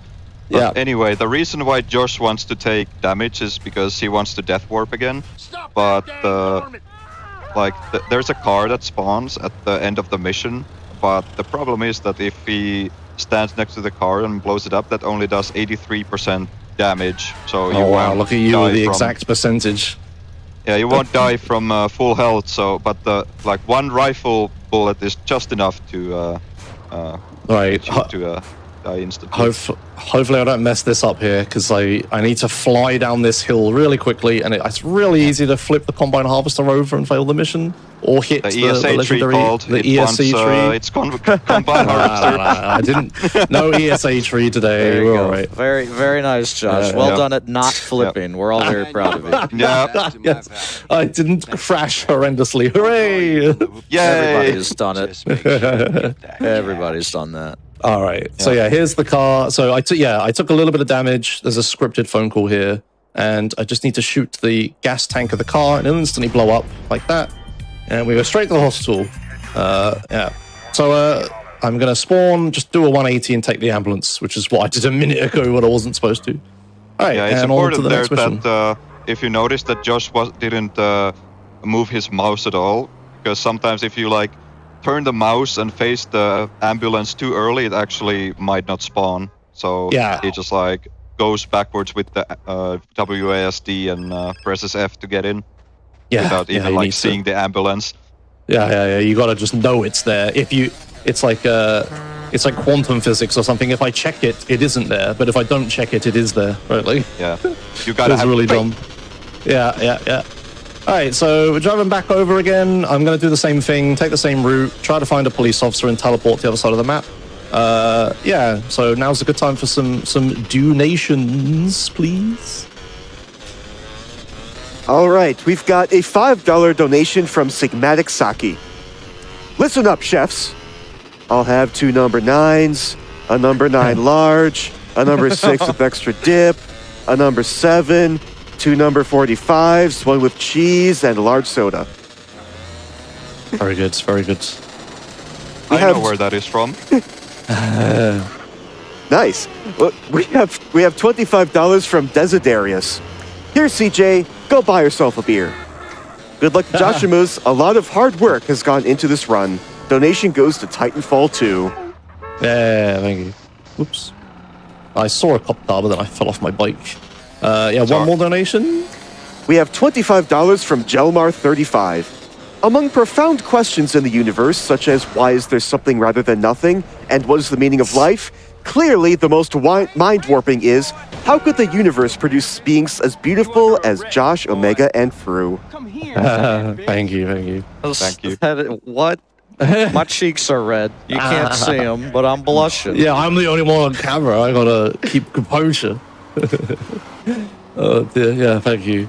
All right, so here we are again, back in the other side of Badlands. Got to do the rest of the Catalina missions, but we are gonna do some funky stuff coming up soon. Like probably the like weirdest visual trick of the glitch. Trick of the glitch. Yes, we'll stick with that. Good. English native speaking. Yeah. Keywords. They mix up pods. Okay. Yeah, Josh is a talking buzzword machine. Yeah. All right. So this mission here, we're gonna go. See, Catalina missions are weird. You have your choice of like 4 that you can do like non-linearly, and you wouldn't think the order matters too much, but it kind of does because you get different things for doing different missions. So this next mission I'm going to do is going to give me a police bike, and you can't normally find police bikes in Badlands, and police bikes are fast and, let us do that glitch that we were doing. I'll try to do the Vigilante OM0 glitch, but there is a backup if I can't get it to work, which is driving to trucking, which is the main way I'm probably going to be duping from now on, is using a few side missions. But yeah, we want the police bike because it's fast and will let us do that glitch. So we're going to come here. Fun fact about this mission, there's like a mini game here where you're supposed to aim at these 4 guys in like sequence. You need to like try to keep it so their hands are like up, so they don't ring the alert to, like, or whatever. Hold them up. Yeah, you gotta point your gun at them so they don't like ring the alarm or whatever. But fun fact, it's actually impossible. You cannot win the minigame. There is no winning state. So if you've ever tried to do this and you failed, you'd be like, oh damn, I'll restart the mission and try it again to see what happens, and then you can't do it again. It just goes on forever. There is no winning state. So I just fail the minigame as quick as possible by just shooting the guy. And I shoot the guard who has a gun, and now I have a gun again. Because all these times I've been dying and busted and all that, like teleporting across the map, I've lost my weapons every single time. Josh. Yeah, oh right, ammunition. Ammunition, right. Oh, okay. There's new strats here, which is throwing me off. I need to go to ammunition, my bad. I'll do it now, it's alright. She should just win the fight, right? It's probably fine. I couldn't be sure because I'm a little behind on the times here, but I was like, this is still standard, isn't it? Yeah. There's a new strat here that I'm not doing because it's a bit risky and hard to recover from. So I tried it a little bit and I've like memorized it even though I shouldn't have. All right, my bad. Oh, that shotgun guy killed me. Wow. Come on. What? Okay. Wow. Well, that sucks. All right. Okay, yeah, that's my fault for doing the mission in the wrong order. Not going to ammunition, but I should have. All right, first unintentional death. With a Walton. Yeah, okay, so as far as deaths go, this is like one of the least bad ones in the entire run. Usually when you like die or get busted, the route is just irreparably toast and is super hard to recover or even impossible. Or the game will crash or very bad things will happen. Yeah, now I have to drive this Walton up this mountain though, which kind of sucks. Yeah, I mean, that's your punishment, isn't it? Run here. Yeah, yep. I should have gone into ammunition earlier, and I also should have bought armor to be safe, but I didn't. I blame the new strats. It's really thrown me off here. I did them for like a week and messed around with them. They were first discovered, and now they're stuck in my head, and I can't unlearn them. Oh, dear. I mean, usually when you screw up, you do like 2012 strats or something. But it's a rare instance of you doing like modern strats accidentally. Yes. Yeah. I normally do old strats from like you said, 10 years ago or whatever. All right, it's fine. We're back on track. We're where it should be. It's just a slight time loss. Yeah, the weapons doesn't matter because I wouldn't have any weapons at this point anyway. So yeah, this is recoverable.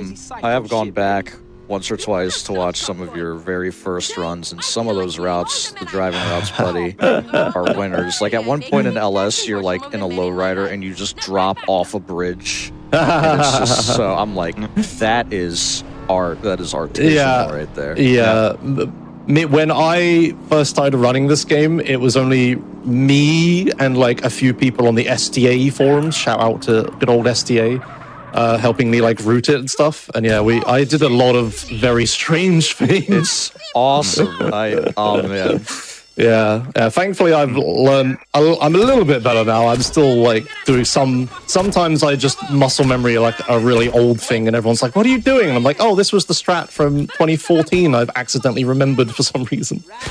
Okay, this time I'm going to ammunition. I'm not gonna mess up.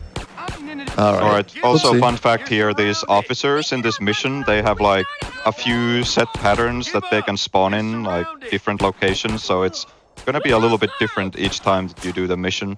So this is the point where Josh was supposed to go to ammunition to buy the rifle and the armor. Yeah. So, Second choice this time.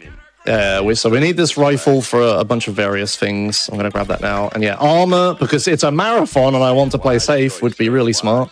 There we go. If you're playing Definitive Edition, you absolutely need this armor. You're not going to survive without it. Oh yeah, should we talk about Definitive Edition and why I'm not playing it? I mean, you I think almost everybody knows, but yeah, specifically here, I think there is no like way to reset the AI accuracy in Definitive. Is there? It's always like maxed out. I don't know actually. Is it? It's just bad, right? Like who knows? It is just bad. Like it's like Omega is right though. You have to buy the armor because it immediately gets sacrificed for the sake of not dying the second you step out of ammunition. Yeah, it's a shame that remind you that that game released for $60. Yeah, it really sucks. Yeah, Definitive Edition is just like it's unfortunate that they're not great. They got panned in reviews and stuff, but it's fine. We still have the original ones, at least if you bought them back when you could. So here Josh got the satchel charges, which also Catalina's being a wee bit annoying here, but it's fine. If you're unlucky, you can get your tires popped here, which would be unfortunate. But yeah, Josh will grab those satchels because satchels are some of the best, it's one of the best weapons in the entire game for like glitches and stuff. So we need a lot of them. Well, not just glitches, but just in general going fast. So we need a lot of them during the run. So now is the time when Josh will attempt to do the Vigilante OM0 glitch again, but if he's also going to be driving to trucking at the same time while he waits for the phone call, which are now 15 seconds. After Los Santos, what we call the high priority phone calls, which is like phone calls that start missions and stuff, they are no longer 20 seconds, but they become 15 seconds, so it's a little better to try it. It always throws me off as well. I always like for a little bit count 20 seconds instead of 15 on this, and I'm like, oh wait, really? It's 5 seconds faster. Yeah, so I'll just do the other strat just so we can talk about it. It'll be easier than trying to get this anyway. So up till now, the way I've been getting the glitched OM0 state has been with police bike and phone call. But now I'm going to do a different combination of things. Here on the minimap, you see this little truck icon. This is the trucking minigame. Oops, 53. This is the trucking minigame, or not minigame, side mission that you could it's really fun. You go in and you you get a truck and you have to drive it to somewhere on the map, which is really fun. Also flashing images. Warning. Yeah. So I'm going to pause buffer in the marker until the phone rings. And now I essentially did the same thing that what I did with Vigilante in the phone call, except way easier. So you can see I went into the marker, the mission starts loading, but for some reason when the mission starts loading, it doesn't change your on mission state. It doesn't lock you out of starting other stuff and getting phone calls and things. So I walk into the marker, I pause buffer, which makes my life really easy because it just delays the game loads. And then while the mission is loading, the phone rings at the same time. So I essentially do the same thing as with Vigilante. I get the phone call and trucking at the same time, which shouldn't happen. We shouldn't be able to overlap things. And that gives me the glitched state where I'm on mission, but not really. So yeah, now I have trucking running and I'm not on a mission. You can see on my minimap, I have missions and stuff. Fun fact, if I start Vigilante right now, the game instantly crashes. So I need to not accidentally do that. That would be great. Yes. Yes, and he left a satchel at the truck, which he'll conveniently use to blow it up to fail the mission after he gets this phone call here. Yep. And that's how we get the on mission 0 glitched phone call. And we're gonna use it here to speed up this mission and also to carry the phone call through to the next one. Because, as Ben said earlier, you can't dupe these missions. They just work differently than pretty much all the other missions. So we're gonna have to do some other things to speed them up. So Josh is gonna stop here on top of this hill and get off the bike and hold the phone call again. This is absolutely critical because if you hit the marker for the mission, then you go back to OM, go back to being on the mission, and then you'd lose the glitched state. So absolutely need to hold it before. And Josh is not gonna grab satchels before entering the betting shop, I guess. Can do it later, it's fine. And then he released the phone call, and now he's like doing stuff in the cutscene. It's not really gonna speed it up or anything, just for giggles, I guess. Yeah, just for a laugh. Like, I have a phone call here anyway, I might as well use it. Now so here he's gonna put a satchel on the door, and then he'll throw another one through to blow up the safe really fast. Yep. And after he comes off the betting shop, he's gonna have 4 stars. But before heading off, he's gonna have to pick up the satchels, right? Yep. Yes. I'm grabbing them. I didn't forget. It's fine. Yeah, and then he's gonna drive away. And normally, what you're like intended to do here is to use the pay and spray. We used to do another strat of like getting a bunch of police bribes, but that also doesn't work because. Fun fact, if you don't know, is that if you're on a police vehicle, you won't like lose your wanted level like ever. Like it just doesn't happen. Yeah, and we need that. So I'm gonna do a different thing here where I just save, which also removes the wanted level. So I just instantly lost the police by saving, and I can only do that because I'm not on a mission. Right? I did the glitch, so I could save during missions. Yeah, and then you just hold the phone call to the end of the mission. And next up is gonna be the big baby. one. Yeah. So glitch. this is a really big glitch that I need to not mess up. So Caesar, what up? Okay, good. Got that. Right. So pay attention visually because this is a pretty weird one. This one is like impossible to explain, so I'm not gonna bother. I'll give a nice fun explanation. When 2 mission scripts love each other very much, one of them unloads itself and the other one does weird stuff. So I'm gonna do a thing here where you're not supposed to do a thing. Josh. The phone call. Right, yeah. Thanks, yeah. Saved. Dude, Omega is so clutch here. Yeah, this happens during my streams as well. There's just Omega in my chat. It's just like, Josh! And I'm like, oh, I forgot to do a thing. Right, there's the phone call. Yeah, thank you. I almost blew that. All right, okay. Phone call, holding. Right. Yeah, so I'm gonna go into this marker. Yeah. Don't worry.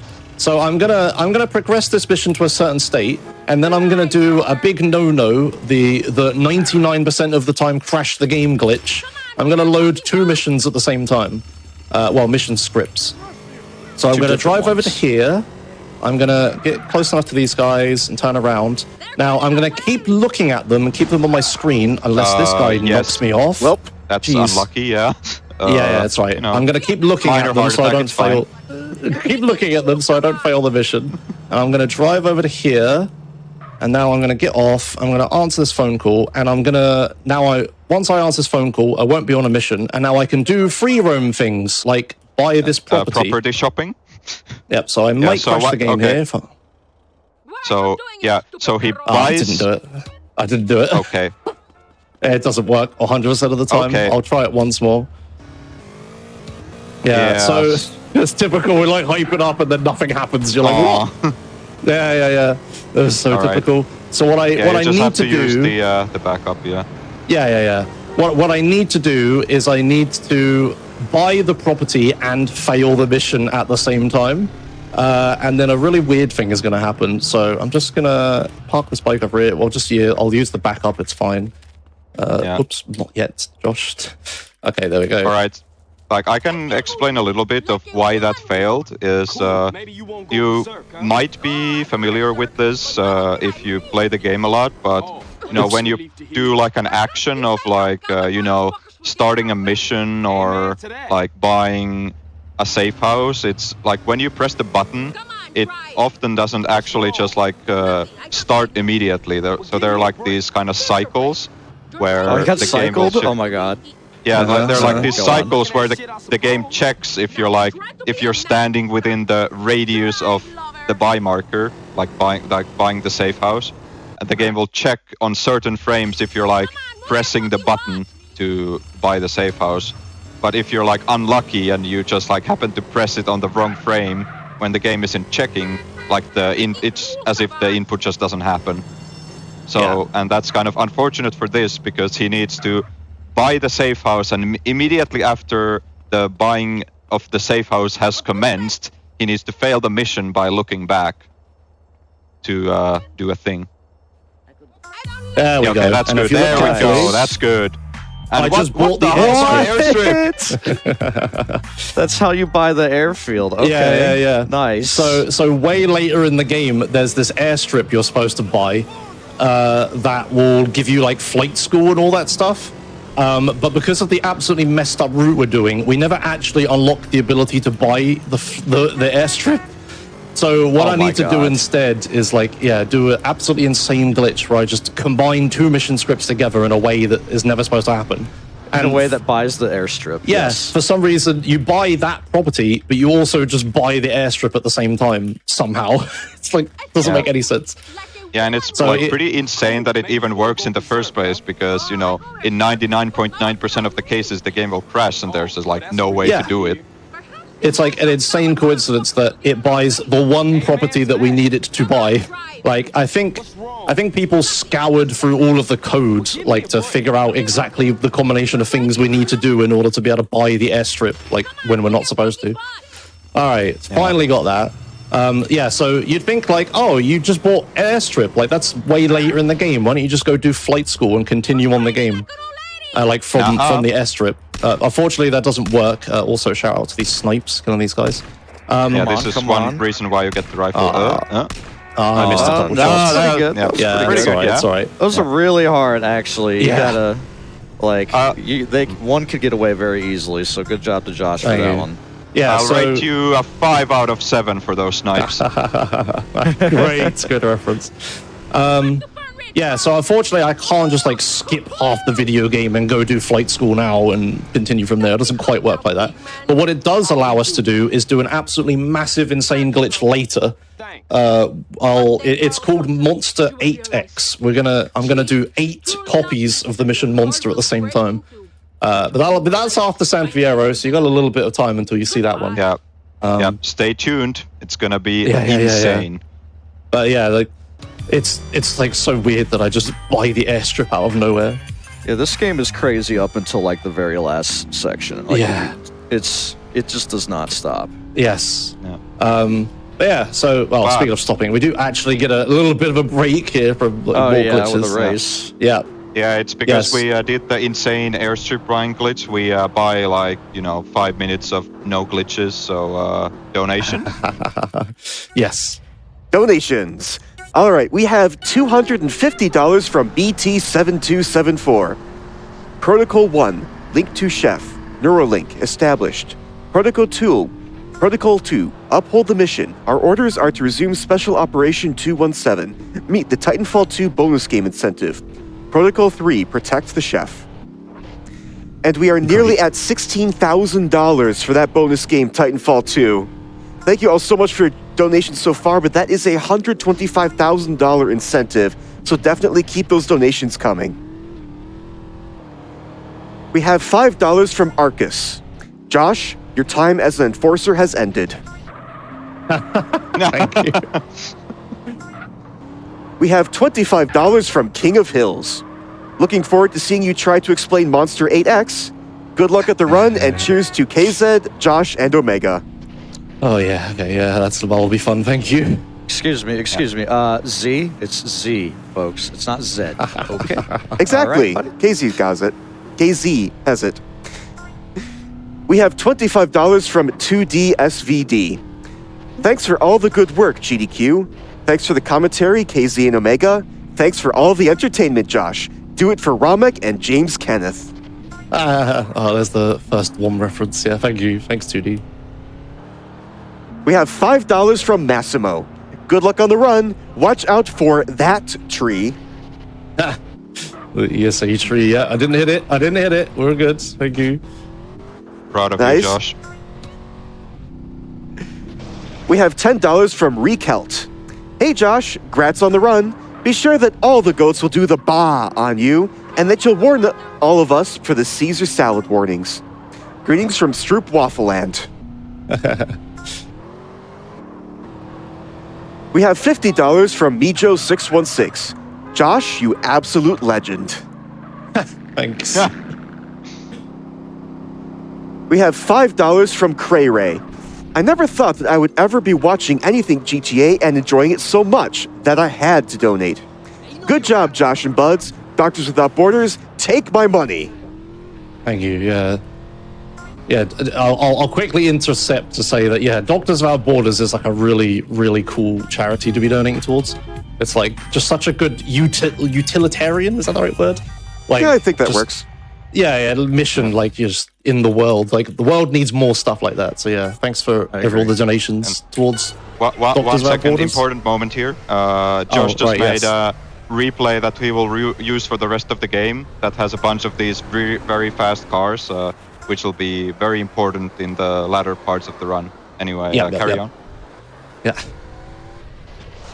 All right, we have $5 from Vic Vance.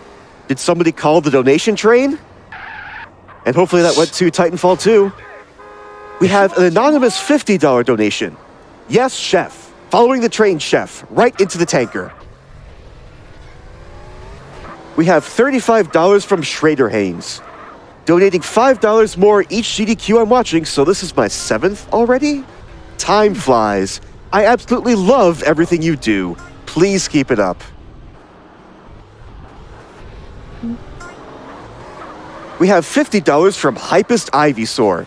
More SGDQ is never a bad thing. Putting towards Titanfall 2.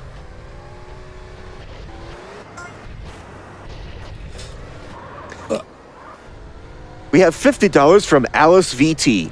Good luck all runners, putting this towards the Titanfall 2 incentive. Let's get it.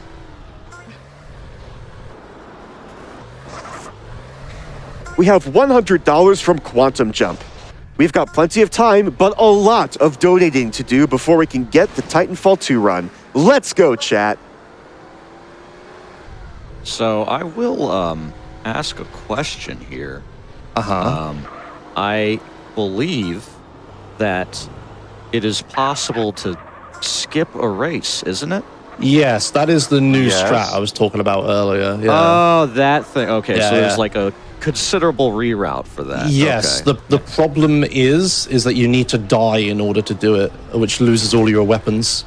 Yeah, so for like all of the Badlands, since after the last Death Warp I did, I've been like building my weapon set back up, because every time you die, you lose your weapons. So I need a bunch of weapons for a certain missions later on in the run, and over the years we've like routed, like, you know, you get this mission, your weapon here for this trick later, and this weapon here for this trick later. And now all of a sudden, after that section of gathering a bunch of weapons, we're just like, oh yeah, and it's way faster here if you just die. It's like, oh yes, that's kind of a problem. So yeah, there's like a big reroute where you have to get the weapons in a bunch of alternate ways, but I see. Yeah, okay. It requires me to do a bunch of other driving routes that I'm not convinced I'll remember to do, and you have to use alternate weapons for stuff, which will be like you don't get a rifle for T-Bone, you have to use an M4, which I haven't practiced and stuff like that. Oh, that's crazy. Yeah. So yeah, okay. That's if you do it optimally, you save about like 15-ish seconds. That's a nice. Oh, we're good. We're good. Don't mind me. Yeah, so sports cars in this game are all really flimsy. There's like a stat in the game that determines like how much damage cars can take. Like it's a multiplier of like how much damage they get. And the ZR is like really flimsy. It's like one crash like that and it just catches fire. Thankfully, a Clover spawned and this is decently fast. Yeah, thanks. You didn't hit the ESA tree, but I guess you hit that tree in sympathy. So thanks for that. The GDQ tree. Yeah, henceforth known as the GDQ tree. Two-wheel bonus? No, two-wheel bonus. It's so inconsistent. Yeah. All right, coming up again is more trucking. More trucking. So now is like a big section of glitches. So okay, so through all of San Fierro, there is one mission we do normally. Everything else is either on mission 0 or duped or something else. So the section's going to get a little crazy here. But first off, I need to do one final Badlands mission, and I need to do it on mission 0. I'm going to park the car here. I'm going to say a random number. It's 27. And I'm going to do some maths. That'd be 42. And Caesar warning again. Caesar warning again, yep. Yep. So I'm going to pause buffer here. Walk in, pause buffer. Trucking is loaded, and it's going to run. We wait for the phone call. There it is. And I let trucking happen. And now I got trucking and a phone call at the same time, which isn't supposed to happen. Put a satchel down. And now I'm on the glitch state where I'm doing trucking, but the game doesn't think I'm doing a mission, and I can do all the free roam things. So and also as a bonus, as long as the truck is spawned, but you don't get in it, you get no traffic on the roads. Yes, that is why I just, as soon as I spawn, I throw a satchel down so I can destroy the truck whenever I want and fail trucking. But I don't actually take the truck or anything because, yeah, then traffic could spawn, so... Oh, and I parked my car where I did, by the way, because if I park it any closer, it will despawn. That's like the closest I can park it. So this is where you're going to take the truth mission, but without actually taking the call that supposedly unlocks the mission, right? Yeah. Correct. Yeah, so... Yeah, that truth call is very important, actually, that we don't take it right now. It makes the whole beginning of San Fierro route possible. Yes, this is the only phone call I have access to and will have access to for a while. So I'm going to hold the phone call, blow up the truck. Now I go from a glitched trucking to a glitched phone call. And then I just started this mission out of nowhere. Like, what?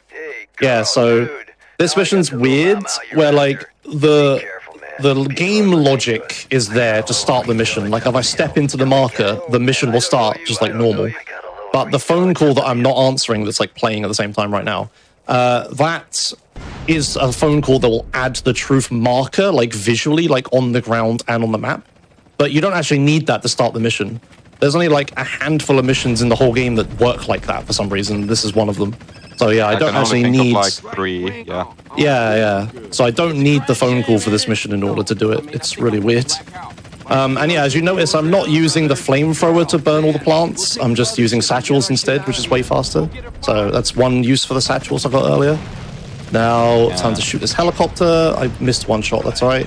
I'm going to use the rocket launcher to blow up the fence, so I don't have to hit it to get out.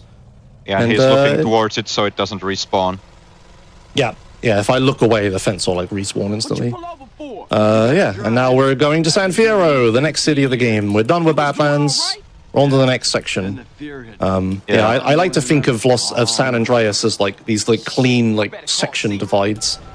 And yeah, the massive glitch we're going to do later that it was enabled by me buying the airstrip early is going to skip the entire desert section pretty much. I do like one desert mission and flight school and that's it. Also, a thing we haven't explained yet, I'm flicking the camera up and down. If you pay attention to the traffic in front of me, if you notice every time I do this, the traffic is different. What I'm doing is by flicking the camera like this, I'm re-rolling the traffic RNG. And it just so happens that most of the time, no cars spawn, and only sometimes they spawn. So if I keep doing that, I can essentially just despawn traffic. So yeah, sorry, it's a little annoying to look at, obviously, because I'm wiggling the camera around. I do try to keep it to a minimum, especially for marathon runs, but like when you're in a slow car like this, that's like hard to turn and stuff, it would be really bad if I hit a car, so I just need to get rid of all the traffic and just drive cleanly. Yeah, the trick is to, like, you do the flick down and then you'd, like, flick it up really fast, so the traffic doesn't have time to, like, actually spawn, because if you just look down for a really long time, that's actually a very good way to make cars spawn, but you, like, basically want to despawn everything and then quickly look back up before anything, like, respawns. Yep. And also, that's the reason why Josh is using, like, the faraway camera. Like, you may know that there are, like, 3, like, kind of regular cameras in this game. There's, like, the faraway camera, the normal camera, and the really close-up camera. So Josh uses the really far-away one because the despawning of the cars is tied to, like, the distance from the camera. And if you can make the camera be further away from the traffic, then you can, like, despawn traffic, like, closer to you than with the other cameras. Yep. Yeah, so at the end of the last mission, the phone call rang when I wasn't supposed to. I held the phone call, and then I held the button for the phone call. And then this mission started, and as soon as it started, I let go again. And yeah, we're still on that glitched on mission 0 state. I'm, like, chaining the phone calls between all the missions to stay on mission 0. There's a mission at the end of this chain that I want to do, and I want the phone call for it. So I'm just going to chain the phone call for all these. But it does also let us do a few fun things in these missions, which are slightly faster, which we'll explain. Yeah, Not in this mission, though. Everything is boring in this mission. Yeah, well, sometimes the markers can be invisible. Oh, it happened. Hey, look, this marker's invisible. Yeah, that could happen. Thankfully, I know exactly where I'm going. Yeah, and yeah, as I said earlier, you'll notice that the minimap is getting flooded more and more and more with random markers. Yeah, I basically don't use the minimap for navigation. You don't at like a high level because you need to just memorize where to go.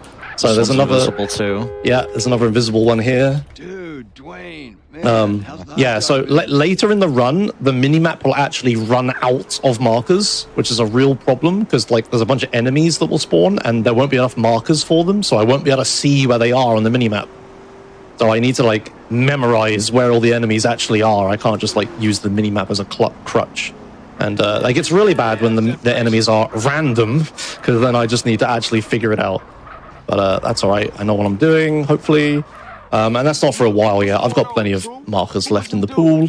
don't go there. Yeah, this mission is just driving around San Fierro because I suppose the designers were really concerned that the player would just not like acclimate themselves to the new city very well. It was kind of like this game is so much larger in scale than the prior 3D GTA games that I guess introducing an entirely new city is something they had not done to that point. They just wanted to make extra sure it's like, hey bud, this is where you are now. Yep. Here's where everything interesting is. Here's the hospital. You might come here a lot. Yeah.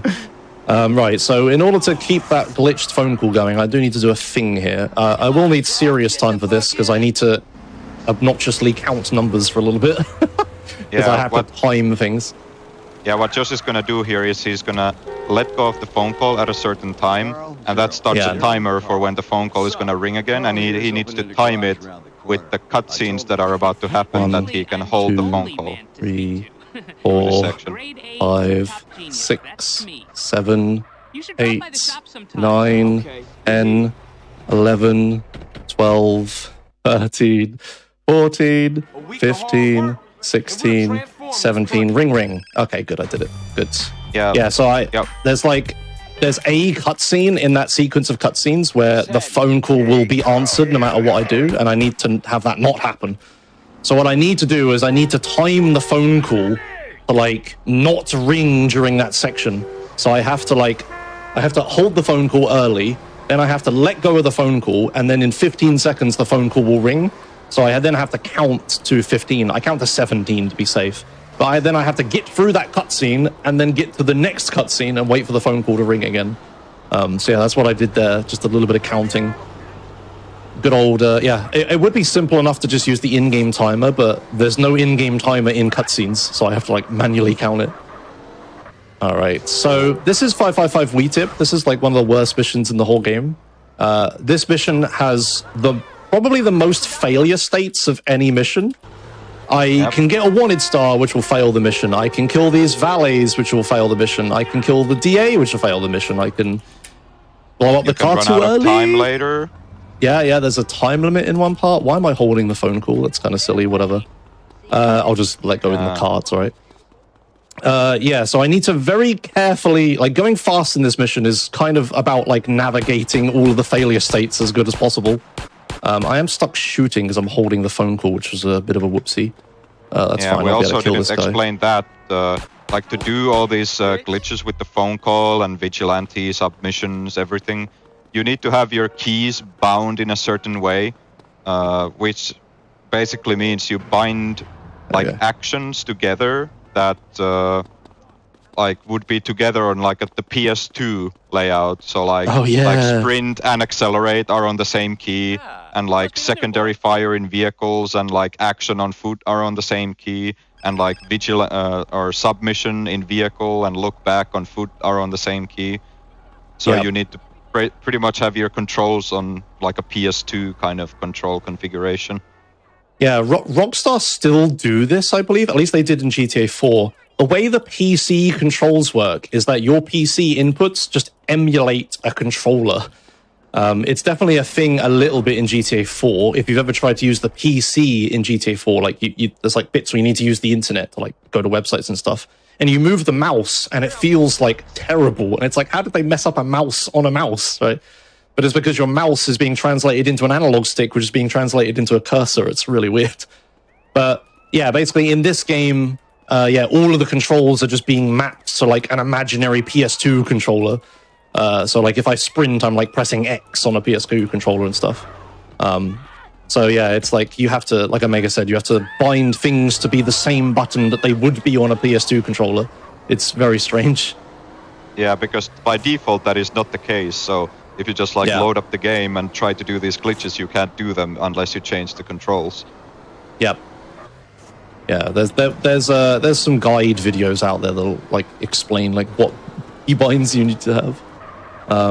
Yes. Anyway, so here Josh is gonna hit this marker, and like you see, he's holding the phone call, so he's gonna let go of the phone call immediately after he hits the marker, and then get out of the car, and that skips a little fade that saves maybe 2 or so seconds. Fancy.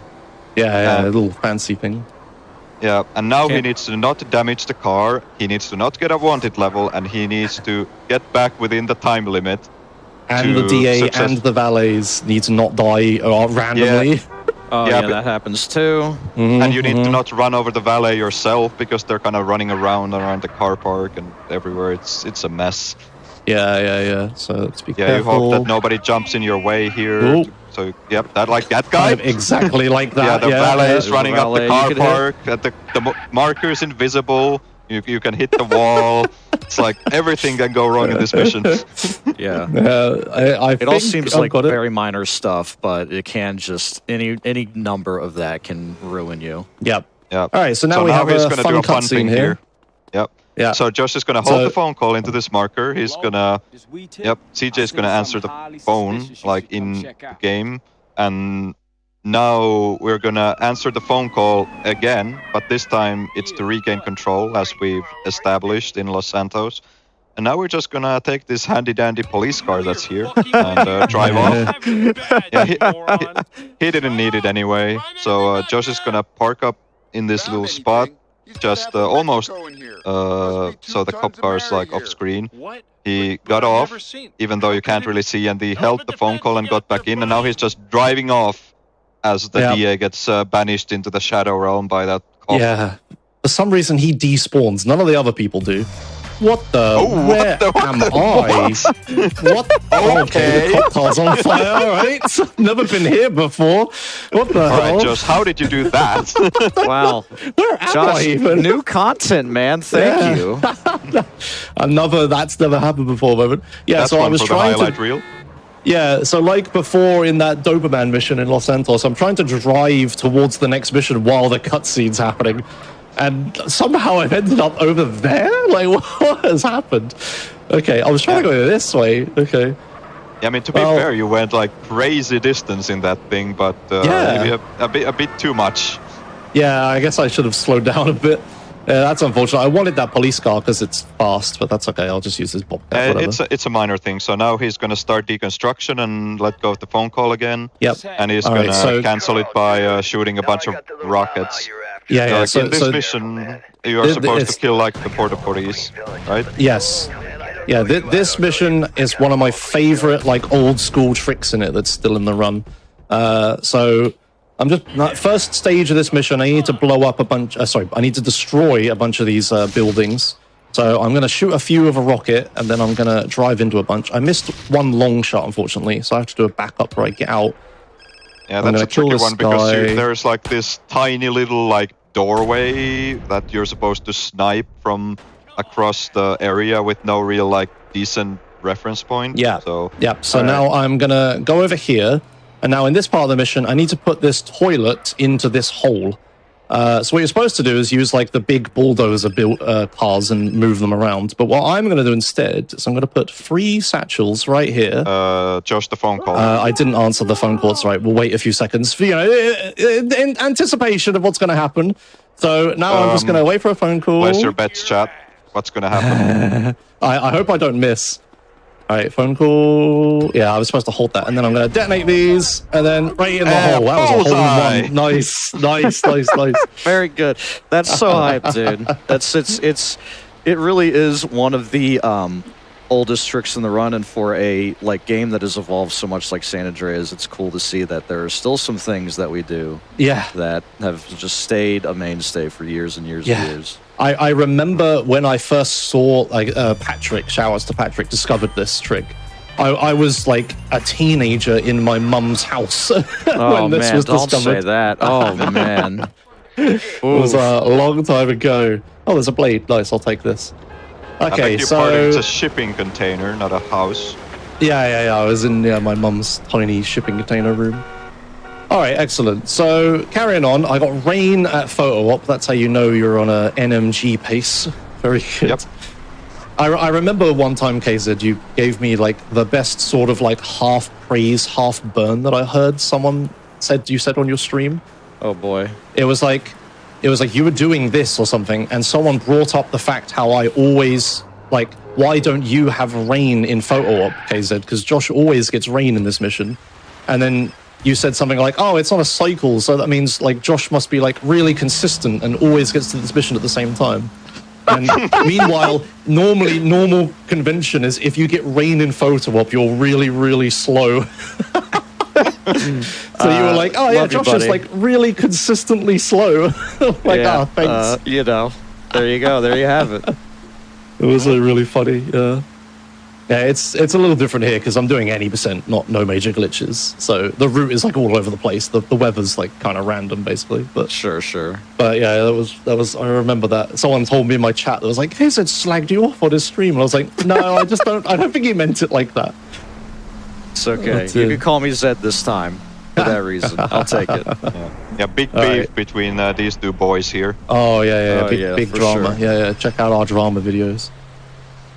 There was that one time where like Definitive Edition was coming out, and I made like a video talking about the trailers, and then you made a video reacting to my video talking about the trailers, like saying how I was wrong, and then I made another video about your video about my video about the trailers. That was I took the line. You took the line that it was not going to be the kind of release we want, and I took the line that it would be because I was trying to be contrarian. And well, we know what happened. I'll take the L on this one, my friend. I prefer if you were right, to be honest, but I think whoever wins, we all lose. Yeah. All right, so we got one little thing here, and then we'll have a section where I'm just taking photos of people, so that would be good for donations if you want to get ready for that, donation reader. But before that, really quickly, I accidentally got a wanted star, which is kind of annoying. I'm going to have to do a really risky drop here. So shout out to this car. This car is called the Savannah. It's like the worst car in the game. The handling is terrible, and importantly, if you flip it, you can't flip it back and it'll blow up. So I need to be really careful here. Just don't flip the car. There goes my burrito. Oh, yes. All right, we're good. Round of applause for that one. That can go all sorts of ways wrong, man. To see that, it's especially with the rain, like, ugh. Mm-hmm. Yeah, it's like I need to take the exact angle that I land on what I call the friendly hill, and not the one that's going to flip me. And then I need to stop before I hit the fence, because if I hit the fence, it will also flip the car over, because, this car. So I'm just driving to Fo-Op now. There are some other hills that could flip me, but I'm sure it won't happen, and I'll, let our lovely donation reader read some more of your great donations. All right, while you're driving and nothing can possibly go wrong, we have $93 from PMC Trilogy. Hey, PMC. Yo. Thank you, PMC. Huge love to the GTA runners, Josh, Omega, and Fru. Here are my bad cop points from yesterday. And yes, those bad cop points were from the True Crime New York City run, which happened earlier this morning. And if you would like to see what exactly those bad cop points are about, you can definitely watch the VOD, or you can also watch on YouTube once that run has been uploaded. Yeah, shouts to PMC. He said he'd donate $1 for every bad cop point. Oh, so, nice. Thank you, my friend. 93. That's up there. You've been a bad boy, PMC, but it's okay. You've redeemed yourself. That is a lot of bad cop points. So it goes. We have $5 from Caddy118. Hope you can dupe this donation. Shout out to the Chatter White Watch Party. Oh, and question to all. What is your favorite radio station? Well, in this game, it's KDST. KDST all the way. Yeah. For sure. Dude, when I was young, I liked K-Rose for some reason.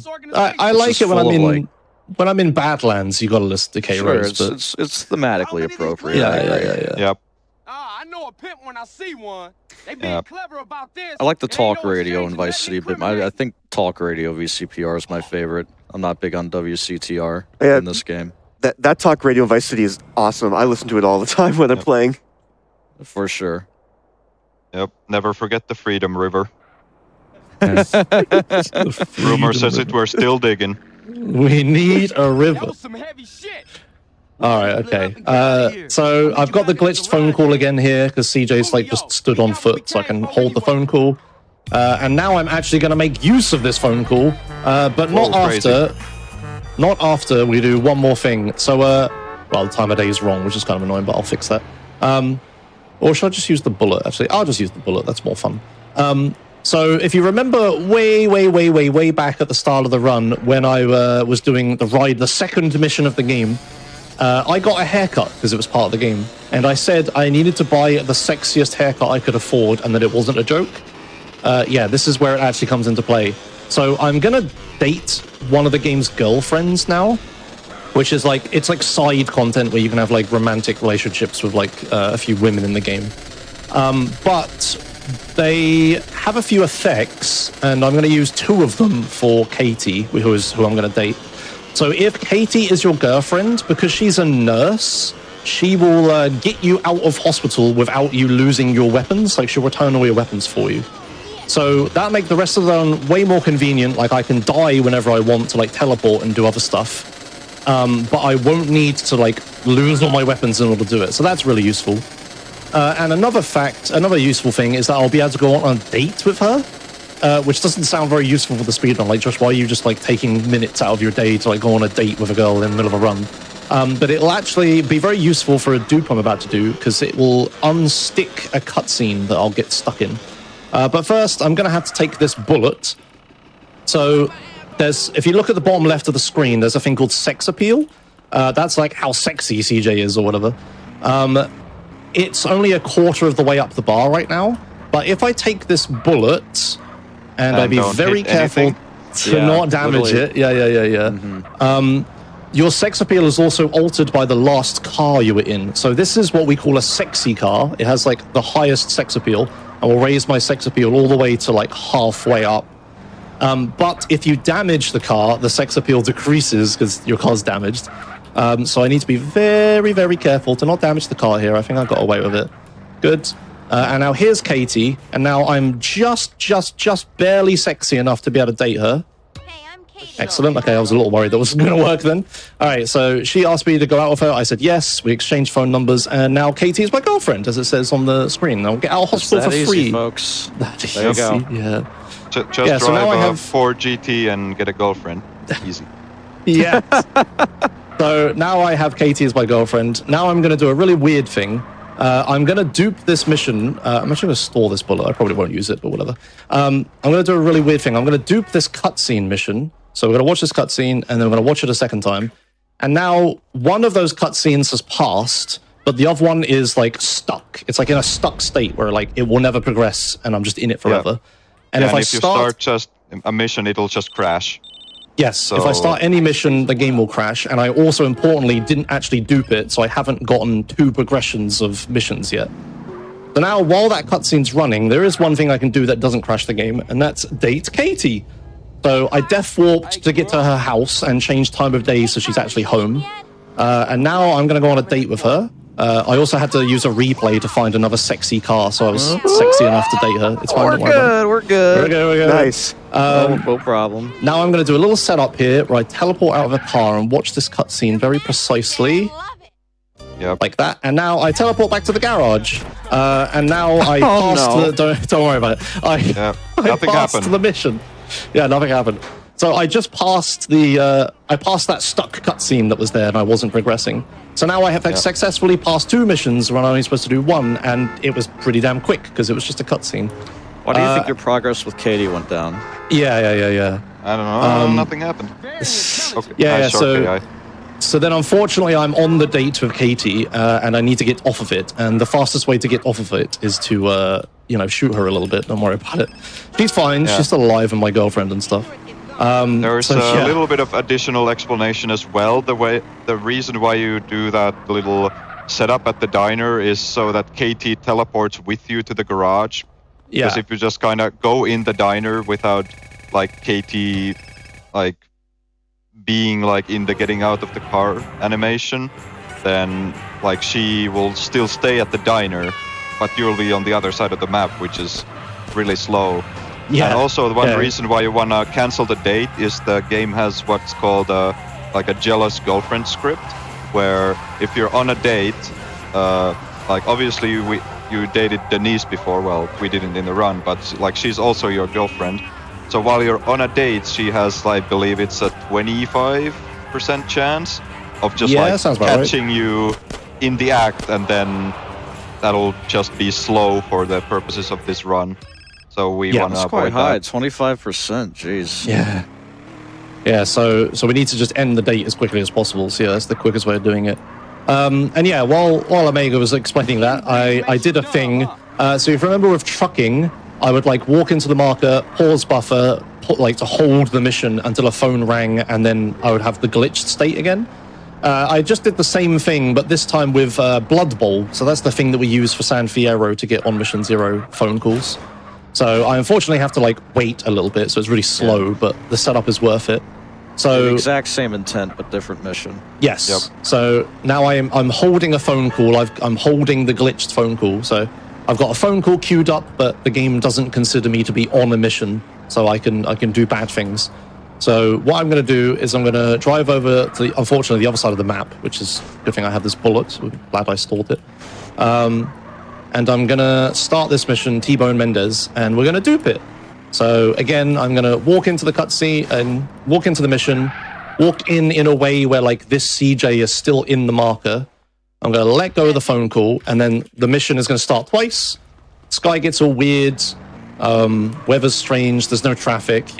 Standard mission duping things, I guess. Well, no, but still, game gets weird when you dupe stuff. This is like one of the first dupes we really started doing, I think, too. Yes, because this will skip a very, very long mission. This skips Mike Torino, which is a 4.5-minute mission. So. Yeah, you have to like drive to the other side of the map, do a bunch of stuff, and drive all the way back and lose the police and all sorts of stuff.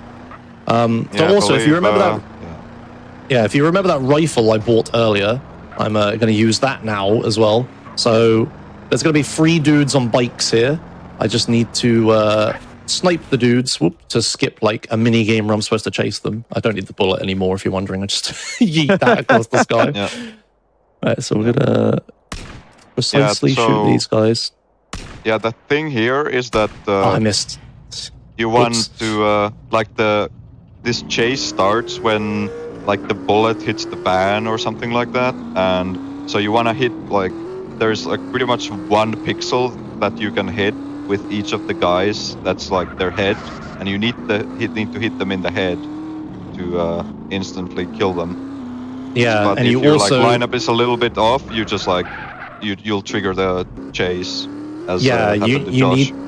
It's like as soon as the other guys are alerted, the mission like progresses and you get into that cutscene. So yeah, I missed 1 shot, which instantly progresses me. But that's okay. I only meant I missed 1 package, so a little bit of a backup strat where I grabbed the next package. You always have to do the last guy, so I grabbed his package.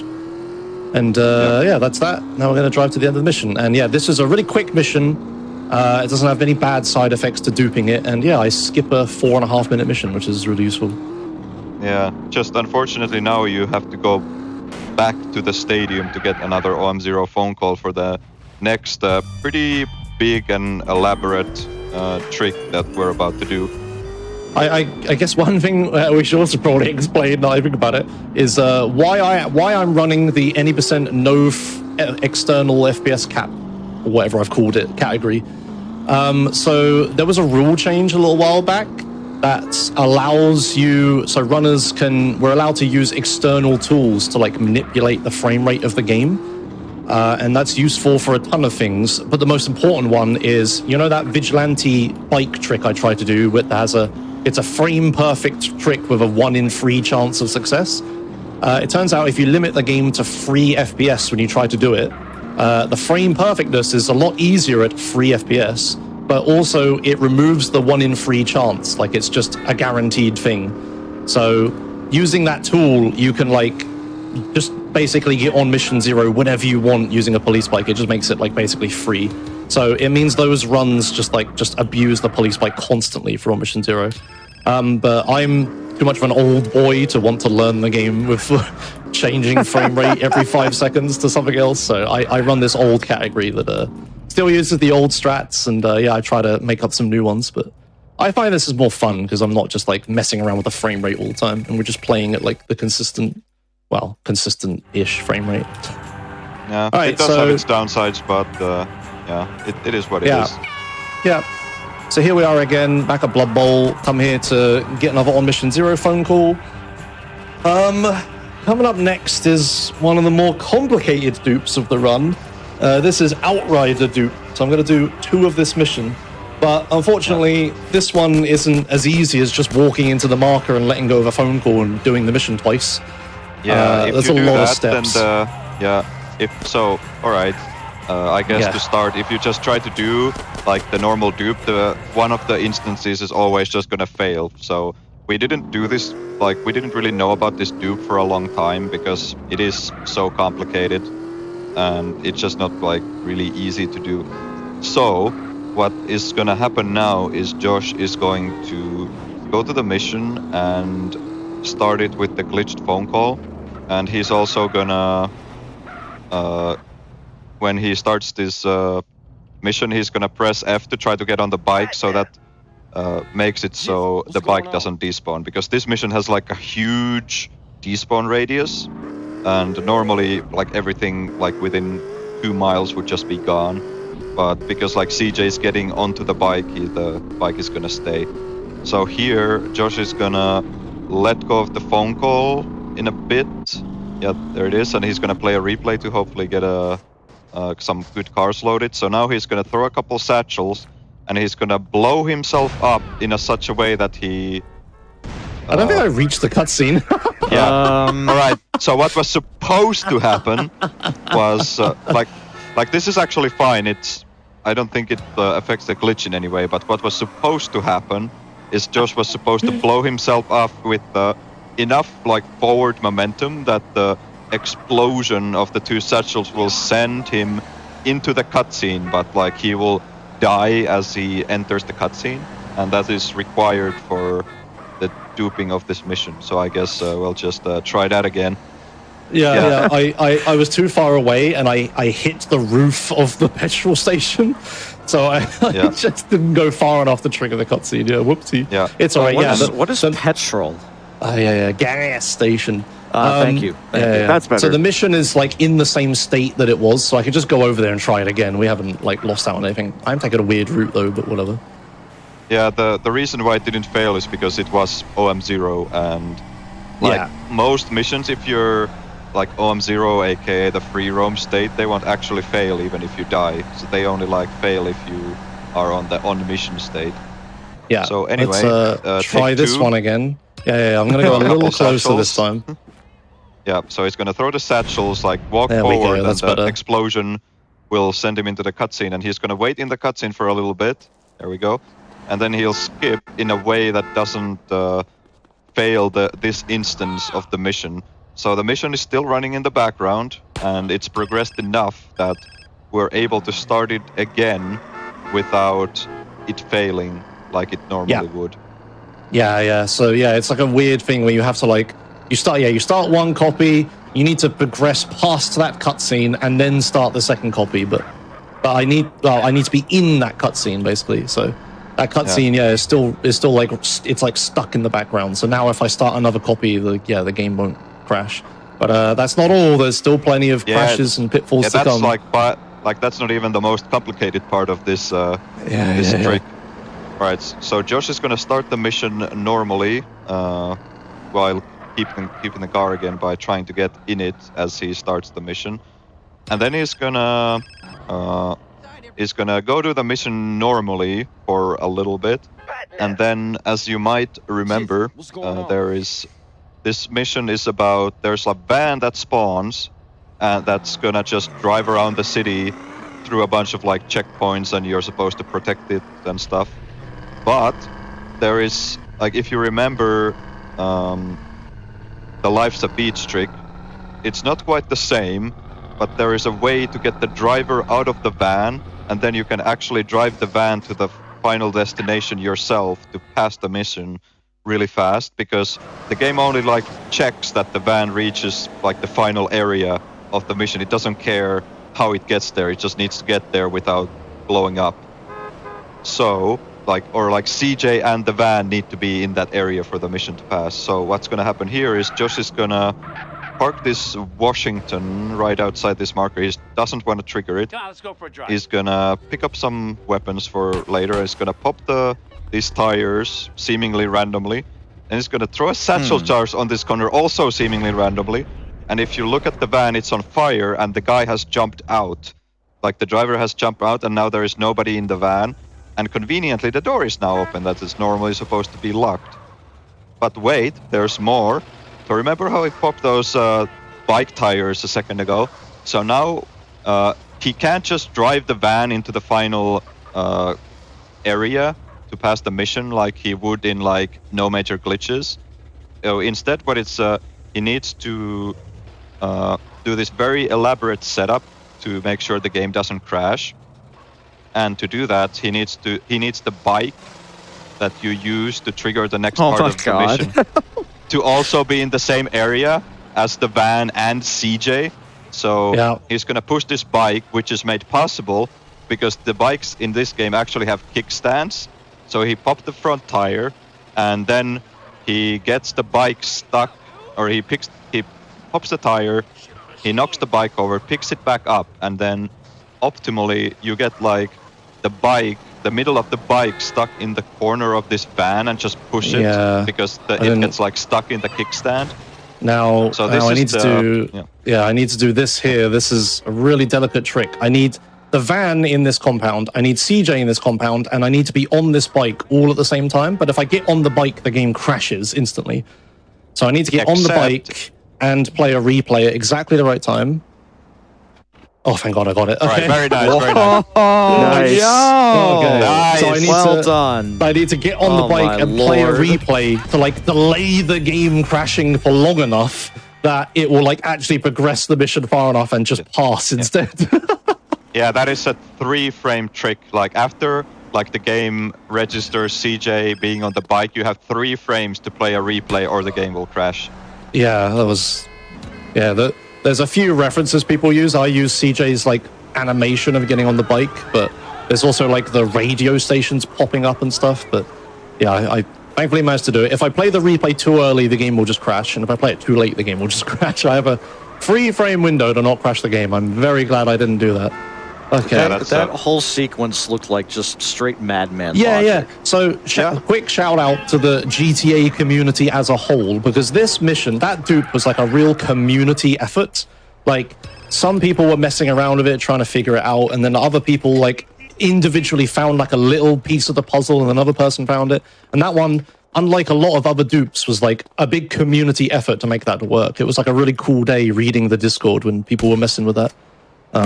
Yeah, normally one person will just read the code and figure out a thing on their own, but yeah, that was a cool community effort. So shout outs to GTA speedrunning community, which is, like 10 years strong now, I guess. Yeah, seriously, old community and still going strong. Yeah.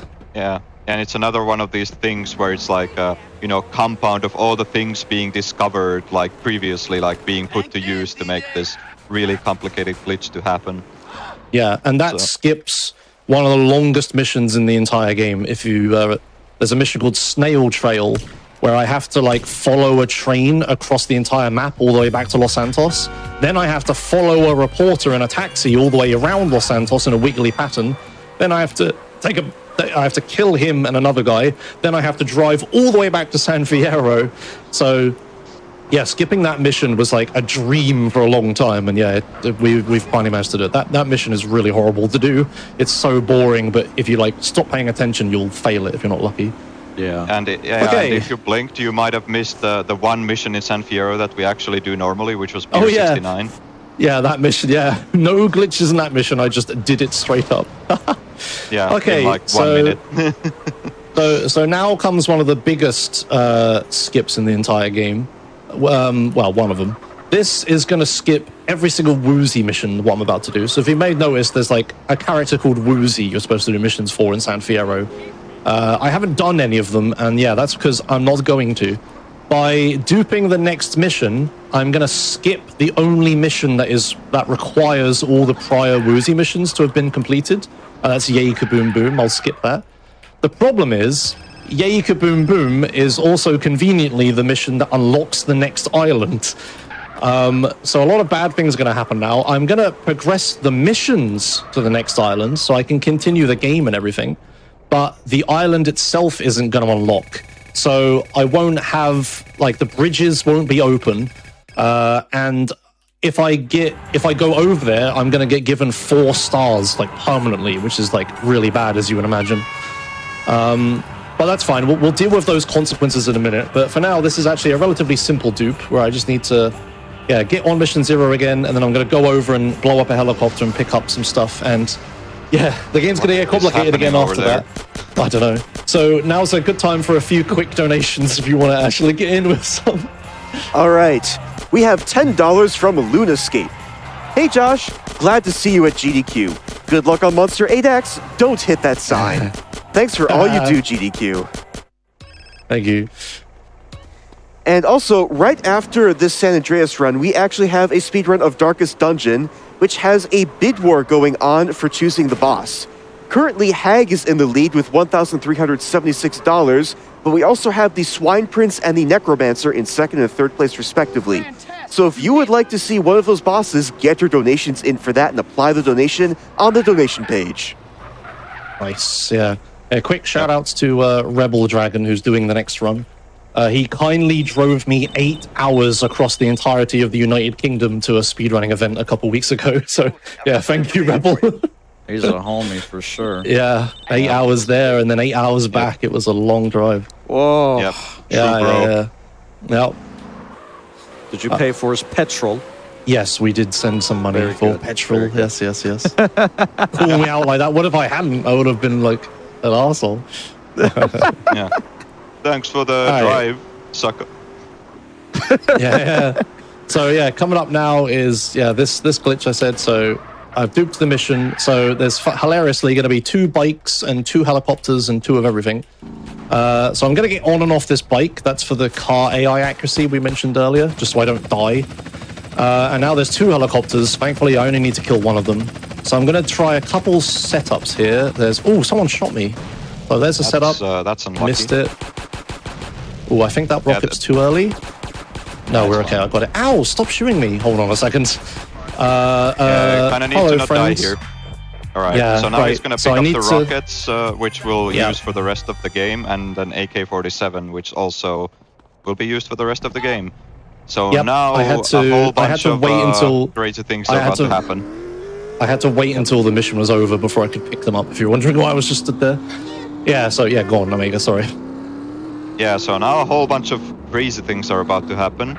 But first of all, Josh needs to answer 3 calls to unlock the next mission, which is Monster, which you might remember we referenced a thing we call Monster 8X. So, as you might imagine, it has everything to do with this mission. So, for now, Josh is just kind of answering phone calls while making his way to 0. There is a chance that... Oh, wait. I think you can actually skip buying 0 now. Yeah, so you don't actually need to buy it. Yeah, I mean, I'll save it actually, because I have the truth call, don't I? Yeah. Yeah, alright, Josh actually got lucky here, because if without all the external tools and stuff, the phone calls come in like a random order pretty much. And you can't really control which phone call you get, so he got really lucky by getting the truth one, by saving the truth one for later. So now, seemingly randomly, he's gonna do driving school because I don't know. I guess he crashed too much. He needs to learn to do a 360 to make up for it or something. Yeah. Well, this will be don't useful worry later. about it. It totally won't be used in later on in the run at any point. But anyway, after this little excursion, he's gonna go come on. He's gonna go to Stadium again. He needs to get gold, by the way. That's why he reset. So he goes to Stadium to get the glitch dome 0 again, and then he's gonna do a 0-star glitch again. But this one is different from before. Like if you remember earlier in the run, we used the mission drive-by to do it. But this time we're gonna use the plane feature that is in this game. Like you can go to the airport and take a plane between like 2 cities, like Los Santos and San Fierro, because this game actually has airports that are usable. So what he's gonna do is he's gonna take a flight, and then he's gonna use like a glitched vigilante to gain control during the flight, and he's gonna make sure that the plane never reaches its destination, because like the game, like when you're on the flight, the game sets your wanted level to 0 every frame, and by making sure that the plane doesn't reach its destination, you're essentially permanently in the, well, not permanently, but we can just say kind of perpetually in the like flight cutscene where the game is already like always setting your wanted level to 0. And like thankfully that doesn't. Yep. So coming up in a second is another Caesar warning, by the way. I'm gonna, I have to pause buffer for the thing that's about to happen. So look away a second. Seizure warning in about 5 seconds or so. Yeah. So, about pause buffer. There we go. And there we go. Okay. You look again? Yeah, it was a little early, but got there in the end. Yeah, well. So waiting another 30 seconds and then straight to the airport. And then I guess I might as well also start explaining the big one, which is Monster 8X. Yeah, so before you do that, this is very likely to make the game crash. Yeah. And there's nothing you can do about it. No. So if that happens, I have safety saves that I'll load and we'll continue with the run that way, but it's very, very out of my control.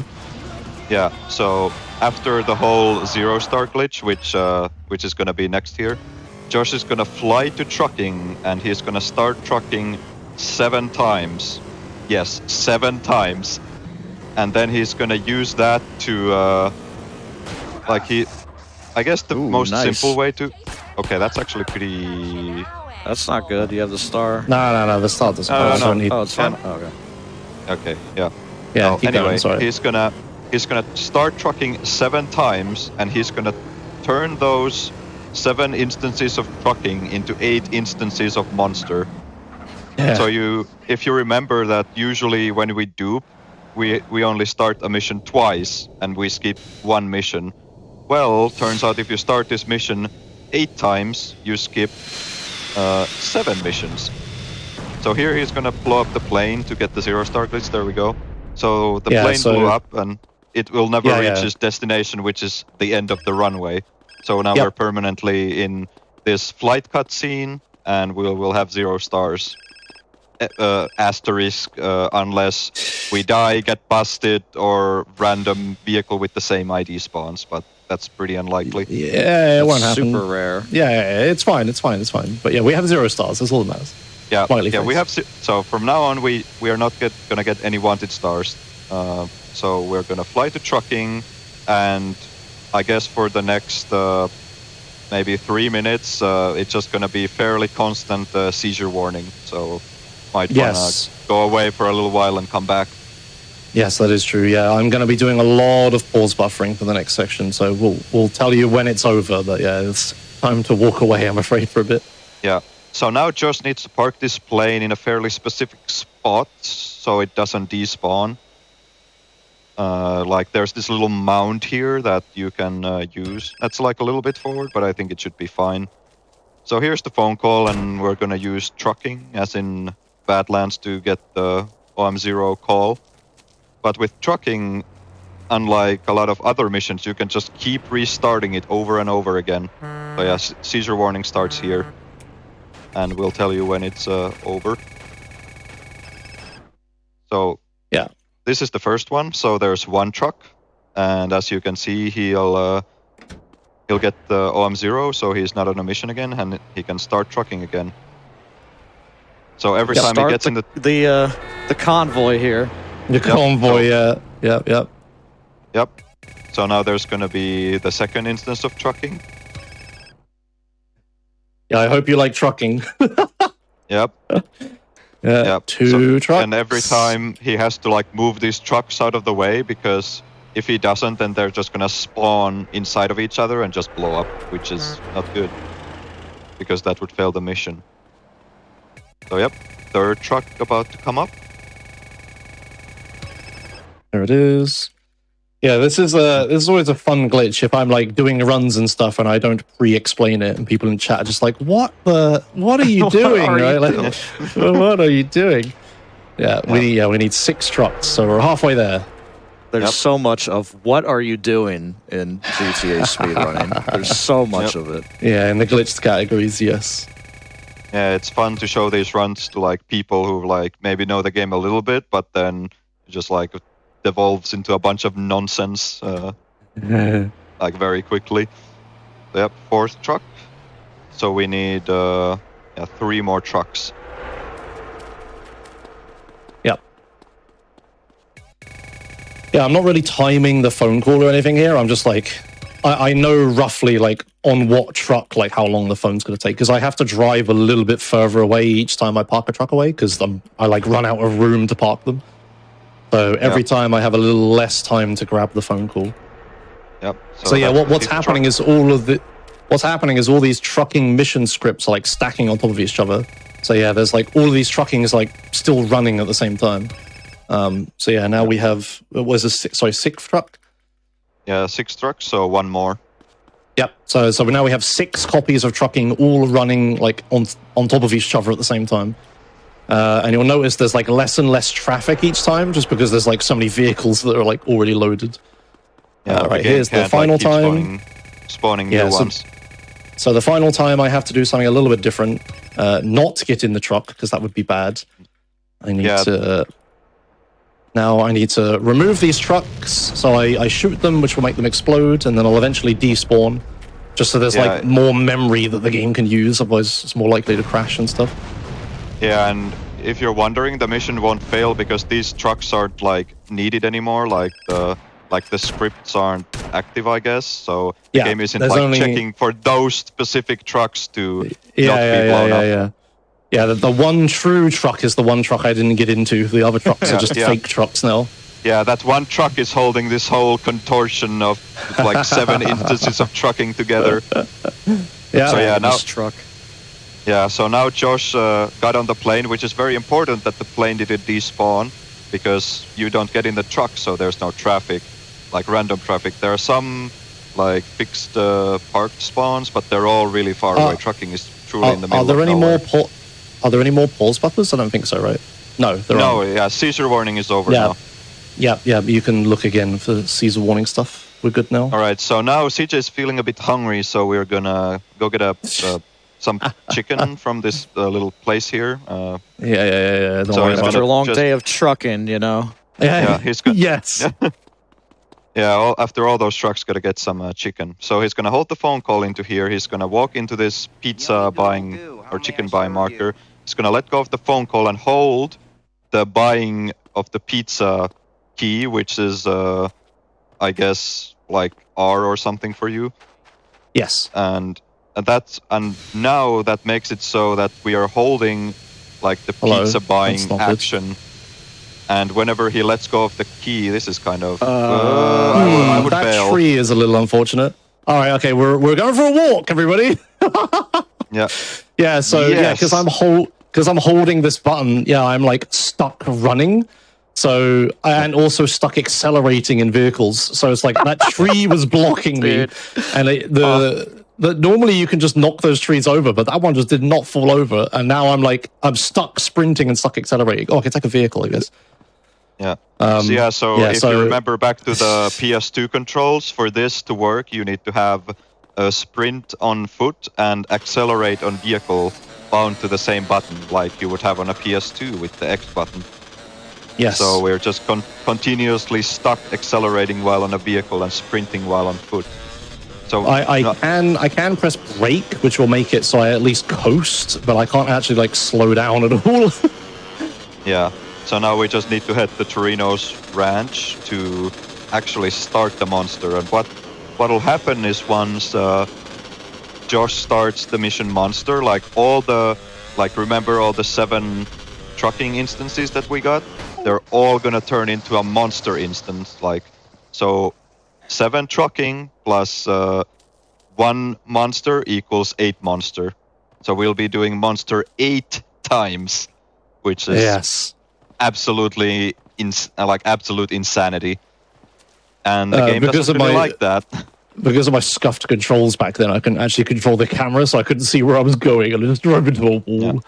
But so where the the game food is going to menu get comes into play is that they're like, if you just start monster 8 times, all the monster trucks are going to spawn in each other and just blow up and fail immediately.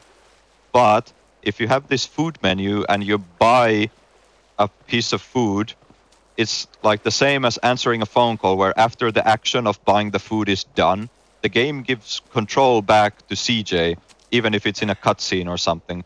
So he's going to buy the food, hold F, which is his getting vehicle key, and then he's going to start the mission, and hopefully he's going to get into the monster truck while in the cutscene, like this. So once CJ is inside the monster truck, the truck is just going to pop out, and you'll be able to actually progress the mission without failing. And now there's 8 of everything.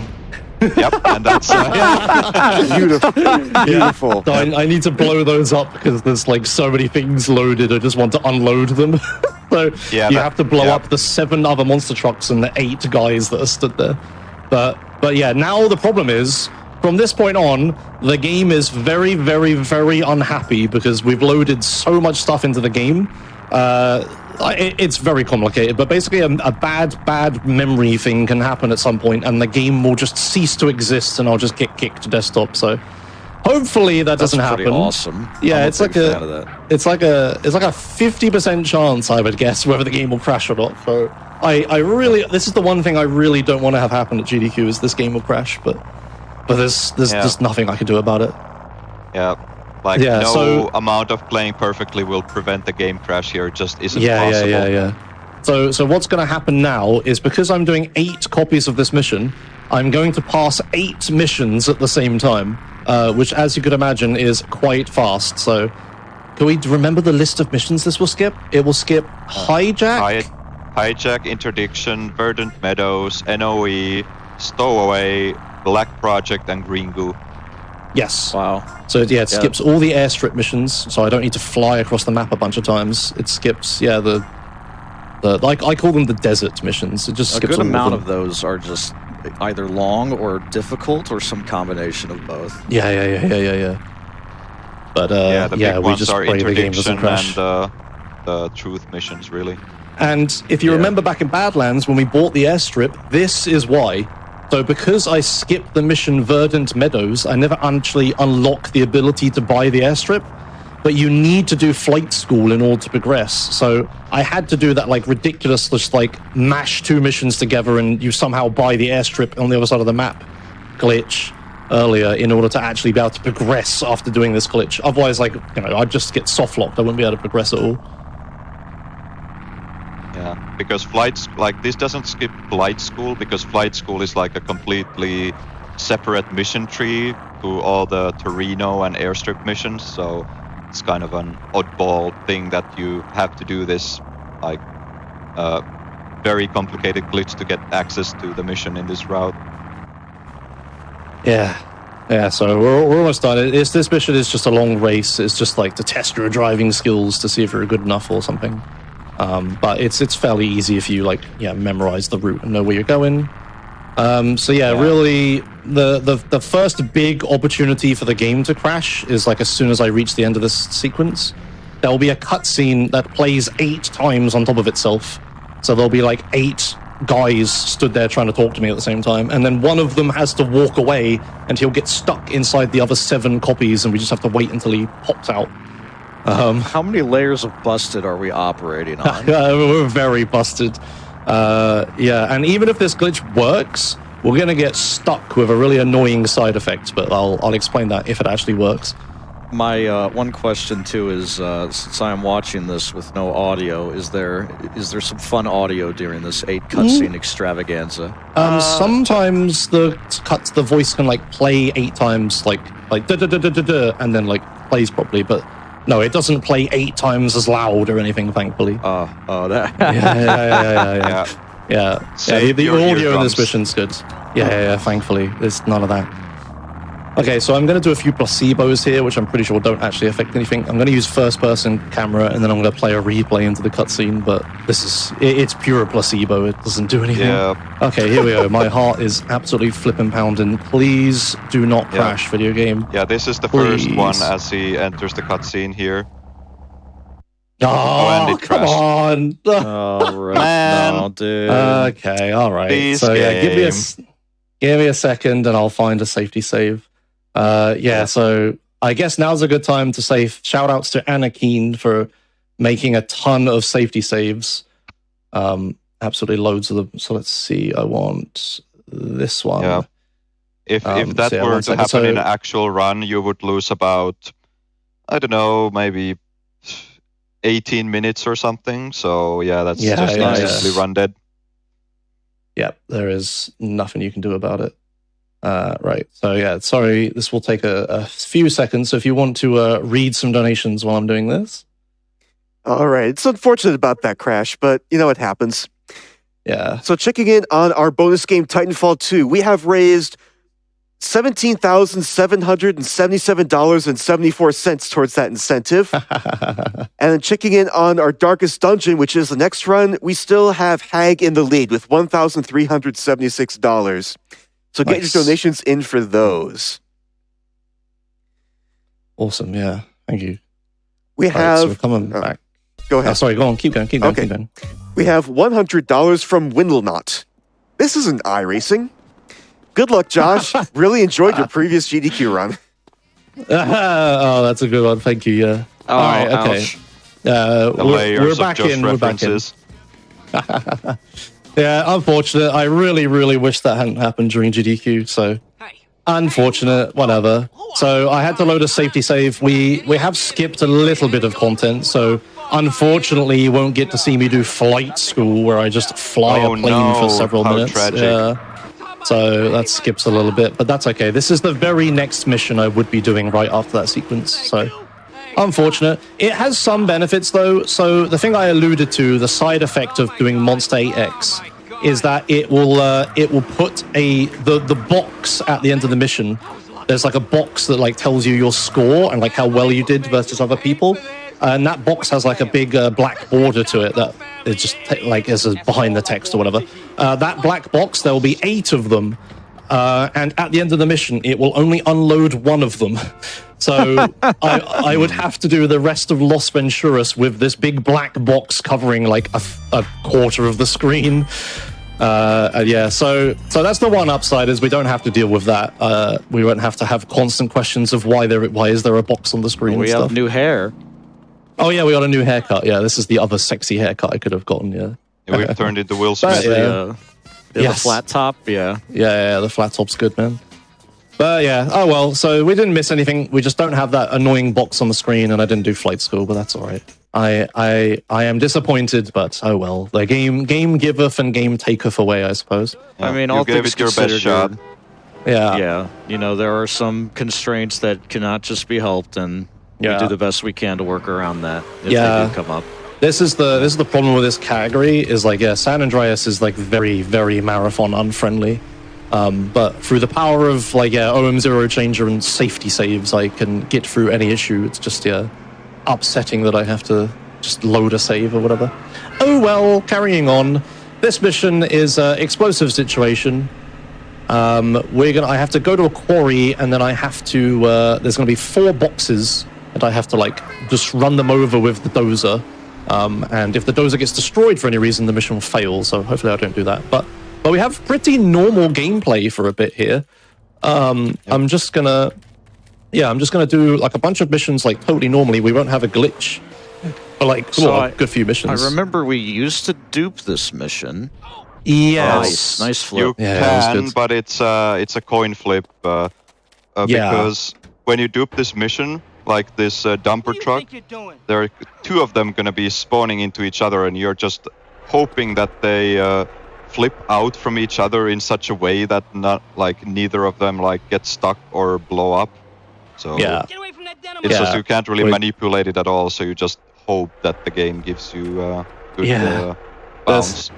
There's enough instances of please don't screw me video game in this run.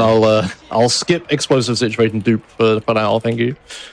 But so it just means I have to do one extra mission. The whole thing why this matters is because the dump truck is like a failure state. So even if you have all the deomite, as the game calls it, it's like even if you have all of them, if this truck, dumper truck, gets destroyed, you'll still fail the mission for whatever reason the Rockstar dev decided to put a failure state for that. Yeah. So this here is a little cool trick. You're supposed to escape the quarry by following these red markers and doing like a little obstacle course. But instead, I'm going to do a slightly different obstacle course, a much, much shorter one. I'm going to drive over here, and then I'm going to line up very carefully and drive very slowly, and I should do a really cool trick. Let's see. Oh, no. Okay, one try. All right, this is very, very finicky. I need to get an exact angle to get up this, but this is so much faster than the alternatives, it's worth it even to fail it. Yeah, you can fail this several times and still be faster. Get up there, get up there! Oh! No, I just couldn't get up. I was turning left the whole time. I think I went a little too fast. I need I need to go fast enough to not slide off the hill, but not so fast that I don't have enough grip to turn left up it. Okay, here we go. Oh, okay. Oh, God. Of course I fail this at GDQ. Whatever. Is it time to do this trick 10 times in a row again? Yeah. When this trick was first introduced, I like practiced it like a lot. Yeah. Oh, yeah, there we go. Yeah. That's what you're supposed to do. That's much better. Way to go, Josh. Way to go. All right. Yeah, that saves like there is an alternative where you can like just climb a certain wall on foot, but then you don't have a Sanchez and you're just in the middle of the desert with like nothing but like a really bad van you have to take. So this is still faster. Cool. Yeah. All right. Coming up with this next mission, I'm gonna have to be precise with my maths here. So this is one for the coders on why you should always do greater than and not equals to when you have a large range of possibilities. In this mission, there's going to be a bunch of machines, I think 7 or 8, that I need to destroy, like they're card like counterfeit like chip machines, which I'm going to need to destroy in order to progress the mission. But at certain points, the game is going to check how many machines I destroy and do certain actions based on it. So once I destroy 7 or more machines, the game is I thought the game crashed then, that took a while. The game is going to... I'm not finding a Sultan, I'm going to take this. The game is going to give me... as soon as I destroy 7 or more machines, the game is going to spawn like the final wave of enemies or whatever. But there's one more check that the game does. The game checks to see if I've destroyed exactly 3 machines. And as soon as I've destroyed exactly 3 machines, the game will spawn a really, really powerful enemy on the outside of the area. He has an automatic shotgun, which is like one of the scariest weapons in the entire game that an AI can have. And he will like pretty much instantly kill me if I let him shoot me. So I need to be careful not to do that. AI accuracy. Yes, yeah, because I'm taking a car on this mission. So what I need to do is I need to never destroy 3 machines. And you're like, Josh, how do you never destroy 3 machines if you need to destroy all of them? Well, what I'm going to do is I'm going to destroy 2 machines at exactly the same time. So I'm going to blow up 1 machine, then I'm going to blow up a second machine, so I'm on 2. and then I'm going to blow up 2 machines on the same frame. So I go straight from 2 to 4. I'm going to skip 3. And because the check is destroy exactly 3 machines, the enemy will never actually spawn. So here we go. I'm going in. I'm going to do this to kill a few enemies. Then I'm going to destroy that 1 machine, kill a few more enemies, destroy this machine, which is 2, kill this guy. Okay, good. Then I'm going to run over here and destroy these 2 machines on the same frame. Yep. And 3, there we 4, go, I did 5, 7, 8, 9. Yeah. Is this enemy? But yeah, so there should be a shotgun guy there. Right there. Yeah, there's a shotgun guy supposed to be on that crate, but he's not there because I did that. So yeah, shout outs to greater than as opposed to is equals to in programming. It can't be understated how terrifying it is when you do like biff it and he does spawn, because it will melt your health even if you have armor. Yeah. It's just completely ruthless. And it also knocks you over as well. So like, it takes. If I had armor, I would say it takes like some of my armor, like all of my armor and some of my health, and then also knocks you over. It's like so brutal. Yeah, right, with the health you have, it's like practically insta kill. Oh, but I've just realized I have a Sanchez replay. I never got the sexy car replay. How have I been finding sexy cars this entire time?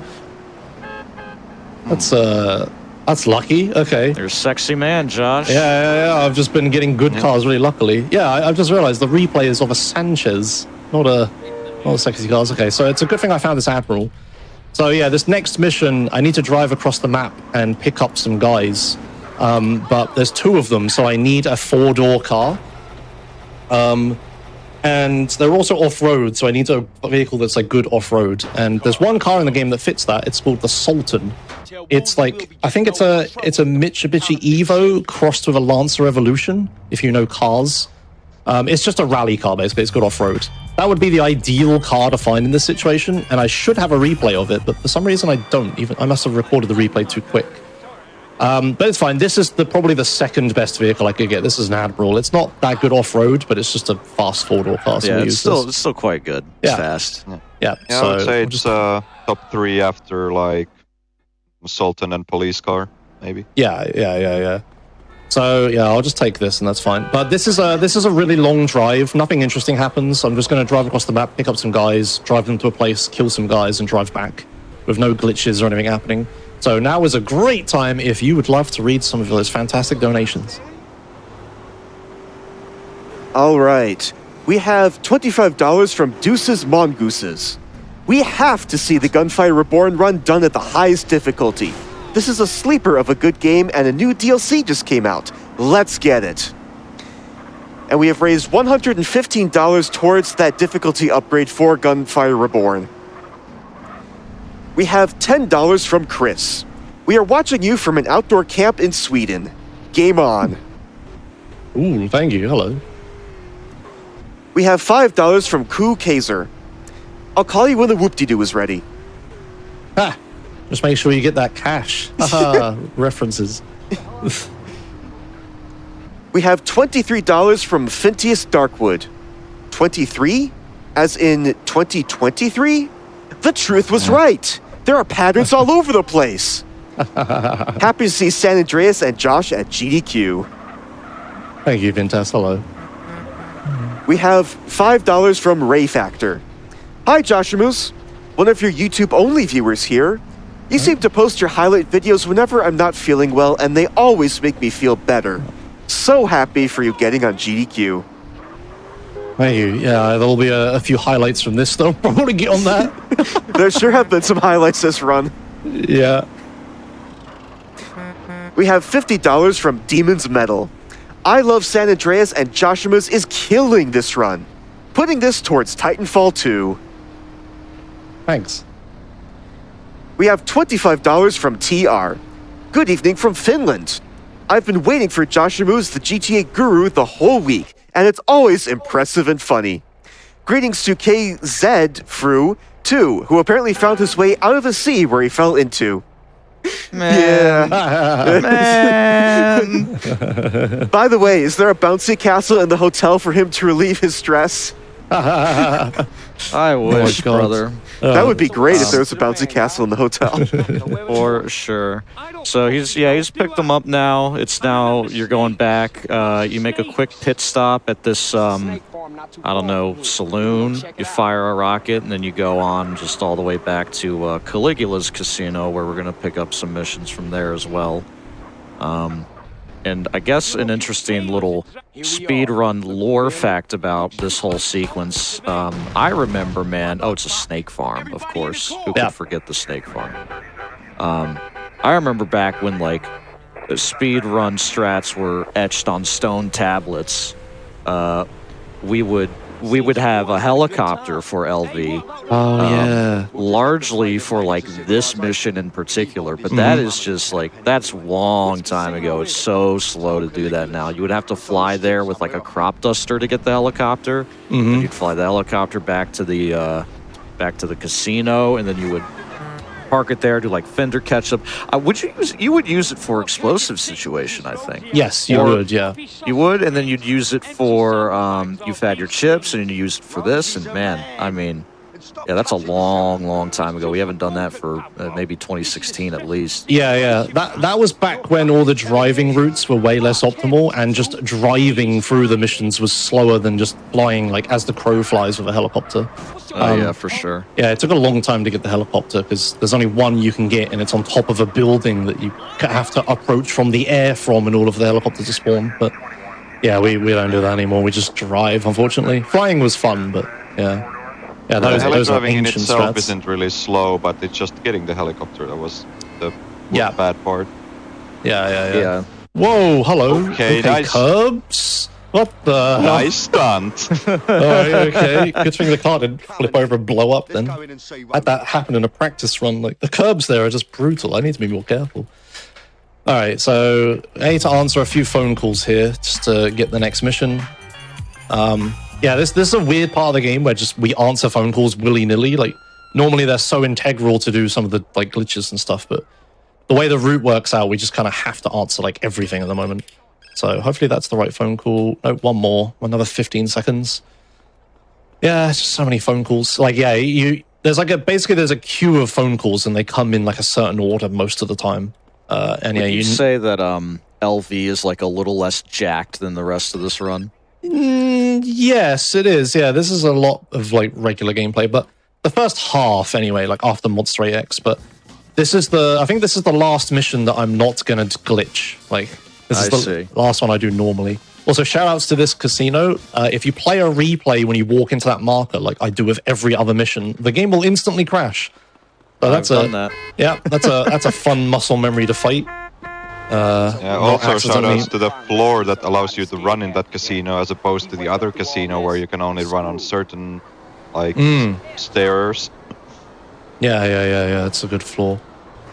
For some reason they let you, I guess because the interior is so big, they just let you sprint.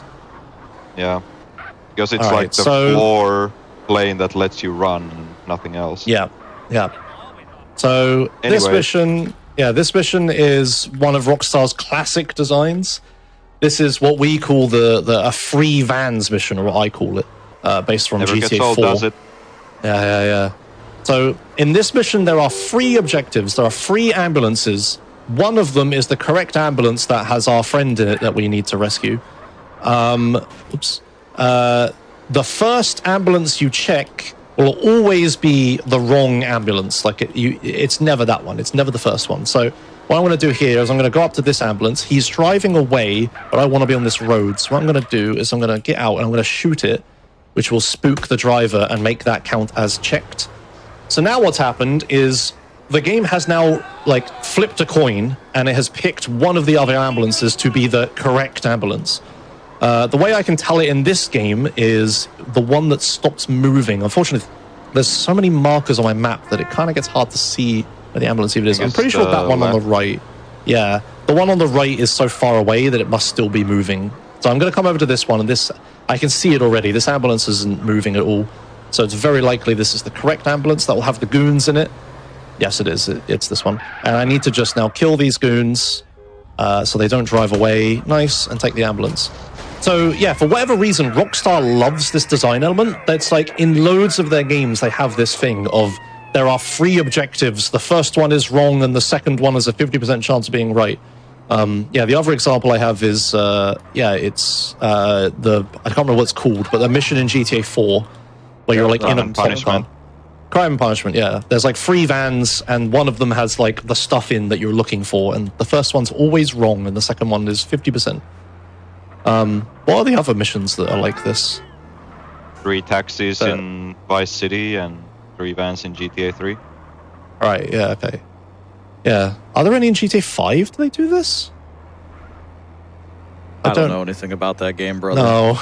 There's a big community divide between the 2D runners, which there are dozens of. Then there's a load of like a 3D era and GTA 4 runners. And then there's like a separate splinter community of like GTA 5 runners for some reason. We just have very different... I guess because the games are so far apart in release date and everything.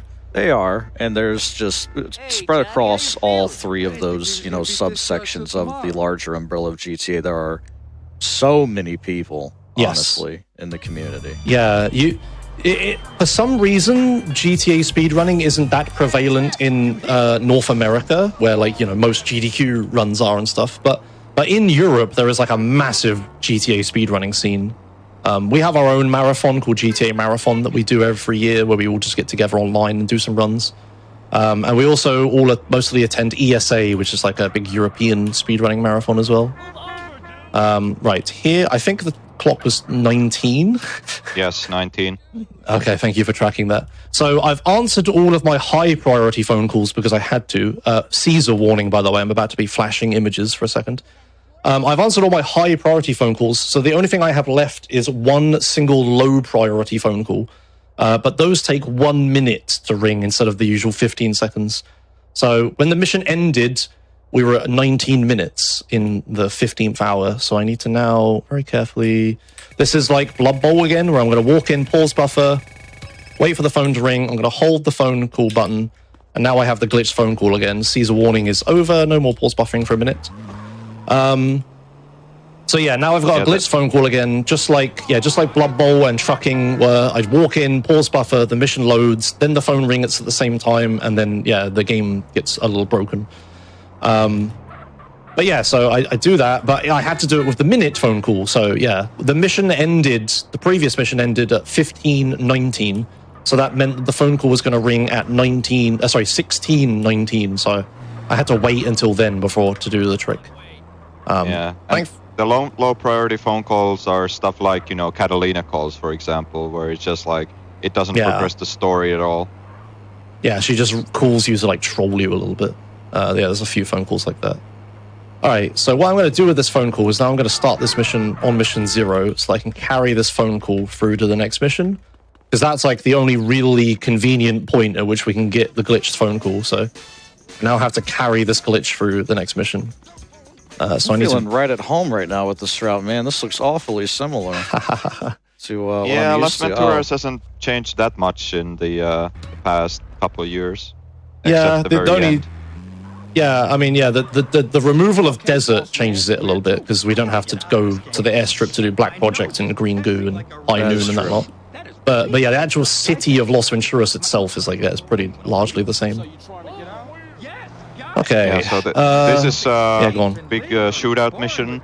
You go back into the meat factory where you dropped off Johnny in the previous mission, and then you use the rockets that we picked up way back to kill a lot of dudes, and hopefully not get the rockets shot back at us, which would be bad and can happen. Yeah, projectiles in this game actually have projectiles in this game actually have hit detection, and they can be shot and redirected. Very weird and scary when it happens. You have to be careful. So hopefully that doesn't happen, because I will probably die instantly if it does. Yeah, and then at the end of this mission, you're gonna hold the phone call again, because we're just carrying through it. So yeah, it's just gonna switch to the rockets, and there are a few guys that spawn at the beginning here, then there's a whole bunch in this next room, and after you kill these guys, there's gonna be more that spawn in this little middle bit between the 2 big rooms. yeah, after the second big room, there's also gonna be a bunch of guys in the little squiggly bit, like to the right there. So it's pretty much like with practice, you kind of know where to shoot all these rockets to kill them pretty effectively, and then he's gonna make use of all that AK skill that we accumulated in the Reuniting the Families mission to slide through this mission. And because he has Hitman skill on the AK-47, that allows him to shoot while he's sliding, which is very useful. I actually got lucky and I was just about fast enough to hold the phone call here instead of later, which is good. Yeah, and the keen-eyed among you might have noticed that Josh actually gained health when he entered the ambulance, which is a bit weird if you think about it, because well, a lot of the emergency vehicles in this game, they like have different effects. Like ambulance gives you health, and cop cars gives you a shotgun, the enforcer gives you armor. But that's only supposed to happen the first time you get in the vehicle. But what Rockstar did here is they, instead of like saving the vehicle, they like try to make a copy of the vehicle, like an exact copy of the vehicle that you drove there with, but it's actually a new vehicle. So a lot of people kind of make the mistake of taking the cop car to that mission. And if you do that, it's locked. Yeah, it's gonna be locked when you get out on a meat factory, and you're gonna be in a real bad time for that. Been a victim of that one before. Yeah. It's so weird how they don't just like keep that vehicle loaded. Like, why do they just despawn it and then try to create an exact copy? Right. Quick thing here. I'm gonna dupe Fish in a Barrel, which is a cutscene to skip a mission, which is really quick. But the problem is, I will need to pause buffer for upwards of 30 seconds after it. So this is a big Caesar warning. Yeah, I'm gonna pause buffer for a really long time. So look away a moment. We'll tell you when it's over. I can only imagine what this looks like in the stream room. The two big like projectors with this flashing and the noise. Dear. From no! I'm sorry. Warning. I'm sorry, in-person audience. Yeah. So thankfully the screen's relatively dark for a bit, so it's not too bad. But it will slowly fade back in, and yeah. Thankfully I've got a big light in my face, so the flashing isn't too intense for me. But yeah, what I'm doing here is one version of the mission, one copy of the mission has passed, and the other one is trying to pass, but it can't because I'm pause buffering and delaying it. What I want to have happen is like a phone call to ring. I have a new high priority phone call I want. There it is.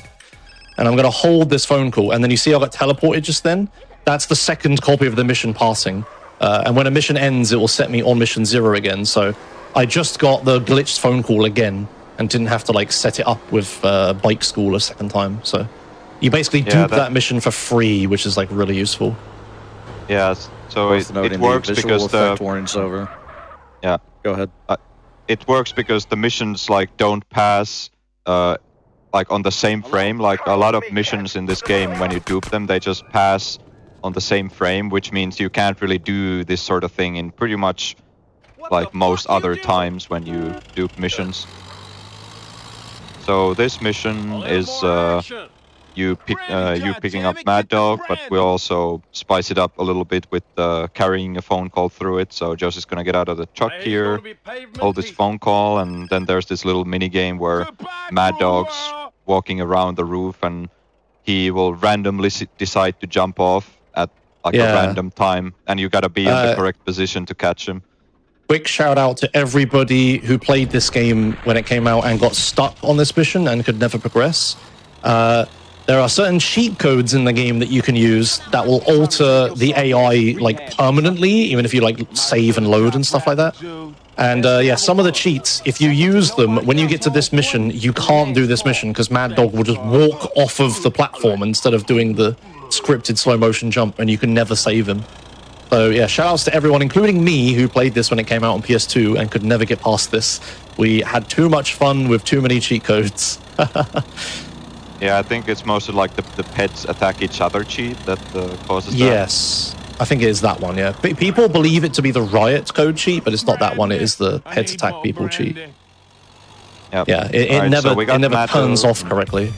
Sorry. Yeah. So yeah, now we dropped off Mad Dog, and we're gonna just grab this ambulance because it's faster than that terrible truck.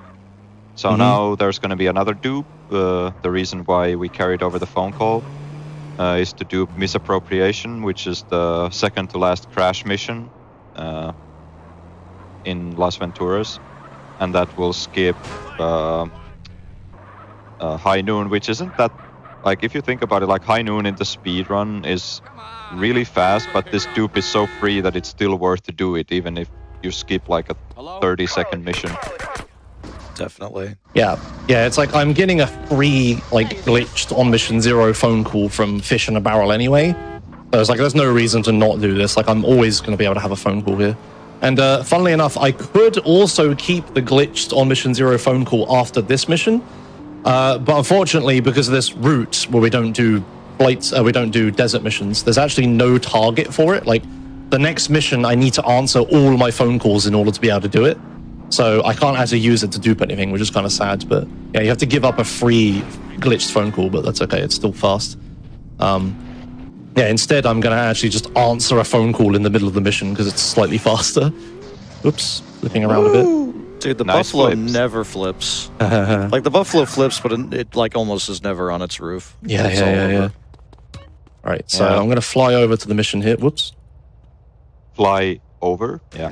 So unfortunately, this mission is kind of in the middle of nowhere, so it's pretty advantageous to take a plane. Hello, CJ, by the way. I love that camera.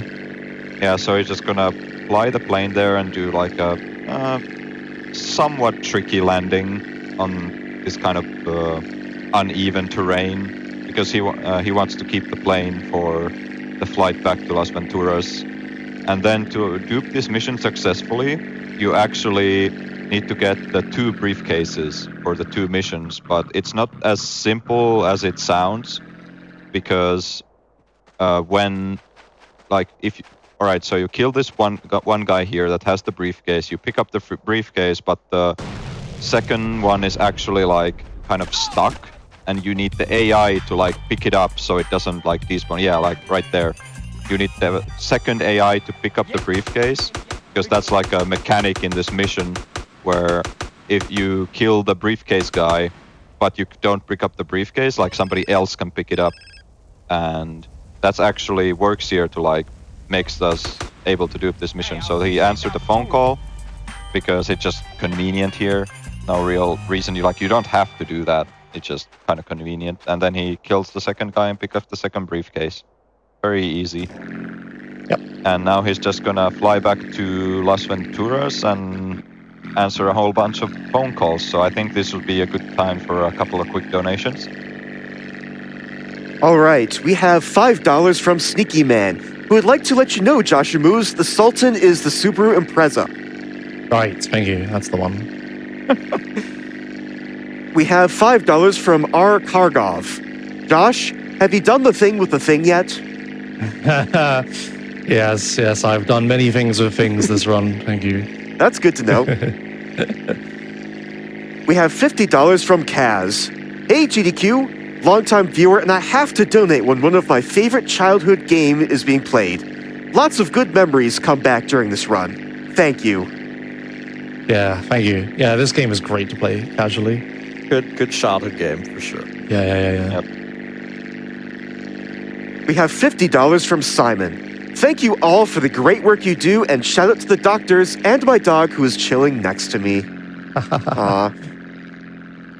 Thanks.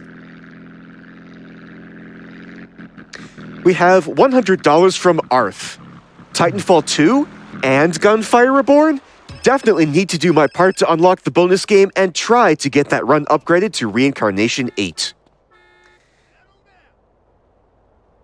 And just checking in on those, we've raised over $18,000 for the bonus game and $115 for that difficulty upgrade.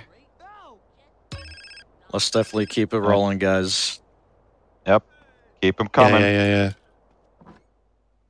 Yeah, so this next mission is the second to last mission of Las Venturas, which is you fly to St. Mark's Bistro, which is in Liberty City in the GTA 3 map.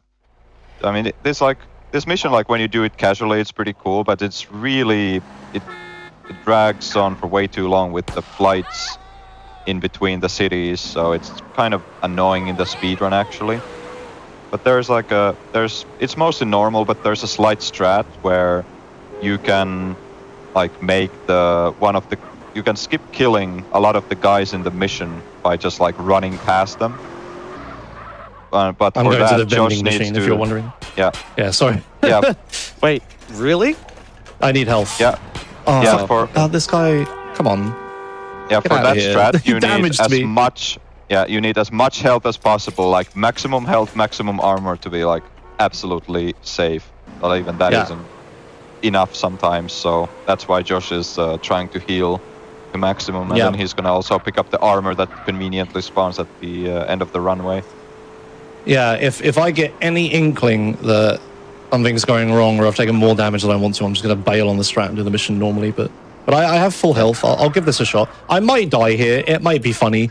I'll have to do the flight again, but that's fine. We'll have plenty of time for donations if I do that. So this is a reason risky why this strat. is risky because it's like there are three shotgun guys that spawn and can really nail you down if you don't do the strat correctly. So, yep. Yeah. Oh man, that's right. We don't have minigun at this point, do we? There's Yes. no Black Project. That's Oh, right. boy. The route, there's like a deviation in the route that you would know through where like, now we use rockets instead of minigun. Okay. So, it makes things very different. Like a home in the hills, like how do you kill the guy at the ends? And in gang territories, like I have to use that, or like rockets to kill people now, and like Los Desperados and stuff. Yeah, it's like very different, annoyingly, this they have a really, really long flight here. It's supposed to simulate you flying to like Los Ventura, what's the city called? Liberty City. It's supposed to simulate you flying all the way to a different state or whatever. So they put like a tiny slice of GTA 3 in the game. And then everyone after completing this mission immediately steals a plane and tries to fly back to see if it would work, but it doesn't. Rip. It's like, it's like totally arbitrary. Like there's no reason to have this marker this far. And shout out to Definitive Edition where they moved this marker way closer, but not because it's more convenient, just because they have invisible walls outside the edge of the map, and this goes beyond it, so they just moved it closer. All right, we're almost there. Right, so I'm going to need serious time for a second because I need to listen to the sound of shotgunners to like time me running past them. So here we go. 1 second. Yep.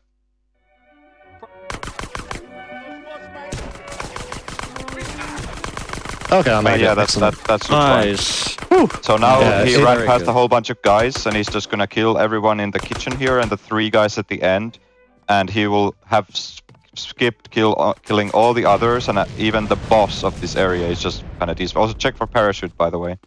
I don't have it. It's fine. I'm pretty sure. I'll double check, but I shouldn't have parachute. Like having a parachute is bad for reasons that it will become evident in a few minutes. Yeah, there's like a variation of a dupe I have to do depending on if I have a parachute or not. So that was that. It didn't look that insane or crazy or anything. Like I just ran past a bunch of enemies and I still have like loads of health. But if you mistime it, like all of the shotgun guys will hit you and you'll just get melted instantly. So I need to like time my movement very carefully so that they shoot when they can't quite hit me, and then I like run past them. It's a very short thing, but that was pretty scary. Okay. Yeah, but it actually saves a pretty good amount of time because if you pretty much if you kill anyone in the opening area, you can't like skip killing the boss character, and the boss character has like a lot of health before he starts moving. And like with the minigun, it was no problem because you just kill him anyway. But with rocket, it's really annoying. I tried so hard to find a setup for that, and I just gave up in the end and couldn't find anything good. This strat was born of like not having minigun. You just with minigun you just blow everyone away. It's easy, but All right, so coming up now is a very interesting dupe I'm going to do with a very funny requirement that I'm going to have to do. We good old Omega needs to explain a thing now. Yeah, so check for the parachute, maybe. Yeah, I will when I get out. Yeah, just if you get out and you have it, then how do you get rid of it? I won't. I'll just do alternate strats. Okay, fair enough. Anyway, I'm pretty confident I don't have it. All right, so what's gonna happen here is... Oh, I do. What? Okay. How do I have it? You must. Okay. All right, you must have got it by the like a 39. bailing off the rustler or something. Yeah. So anyway, okay, that's unfortunate. All right, what Josh is gonna do strats. here is... Sorry. All right, so you're just not gonna do the whole setup, right? Yeah, I'll do the alternate strats where I just do the mission twice. All right. Yeah. Okay, so no funny thing. Sorry guys. The parachute kind of Unbelievable. doomed it. Yeah, because there's a thing in this game where if you have a parachute and you die while you have the parachute in your inventory, the next time you try to use the parachute, it just doesn't work. You just like fall to your death. Nice. Very good. That's unfortunate. That looks silly, but I have to hold the phone call button at the same time as I'm trying to fly. Makes the controls kind of awkward. So yeah, missed that The flight highways in this game are insane. Yeah. It's just That's fine. We'll drive back. It doesn't matter that much.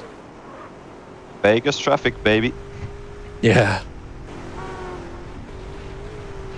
Yeah. So what I'm going to do is I'm just going to start this mission once, go on mission 0, and then just like fall to my death, and then like restart the mission again. Yeah. It's unfortunate I can't do the other strat, but yeah, the parachute is dumb. Yeah, it's just a little bit of broken. Another fun fact about the parachute is that it is actually the strongest weapon in the game. Where things that are normally like immune to any other, like every other form of damage, they are not immune to being punched while you're equipped with the parachute.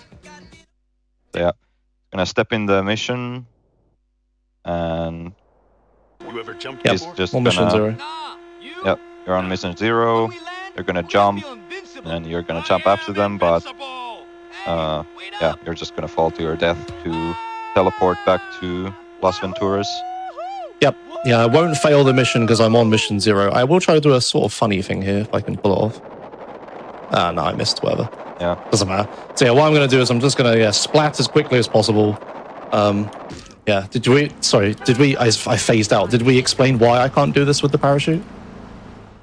yes, because the parachute, if you try to use it the second time, it just doesn't work. Yeah. So yeah, there's an alternate strat here where I start the mission twice on top of itself, and yeah, I would jump out the plane, pull the parachute, and then nothing happens, and I just fall. It's really dumb, stupid glitch. Yeah. People probably have experienced that a fair bit in their casual playthroughs as well. Where it's just like you open the parachute and nothing happens, and you just fall to your death. Yeah, CJ does the whole animation. He pulls it, and he like looks like he should be slowing down, but the parachute doesn't come out, and you just like, yes, and you just glide to the ground and die. It's really stupid. Oh well, we'll do the alternate one. Yeah, so I just started the mission once, died, got teleported back. I'm on mission 0, so it doesn't fail the mission, and because I'm on mission 0, I can restart the mission again. So I'll do 2 copies of this mission, which will skip. Wait, what does this skip? Vertical bird. It skips vertical bird, my favorite mission, which is sad, but it's a long mission, so it makes sense. The iconic one, you get to fly the Harrier jet. Yeah. You ever jumped before? Oh yeah, slight so difference now- here because I'm doing this mission a second time. The guys like jump out instantly instead of waiting for the door to open. But it's fine because there's no collision, so they just jump out anyway.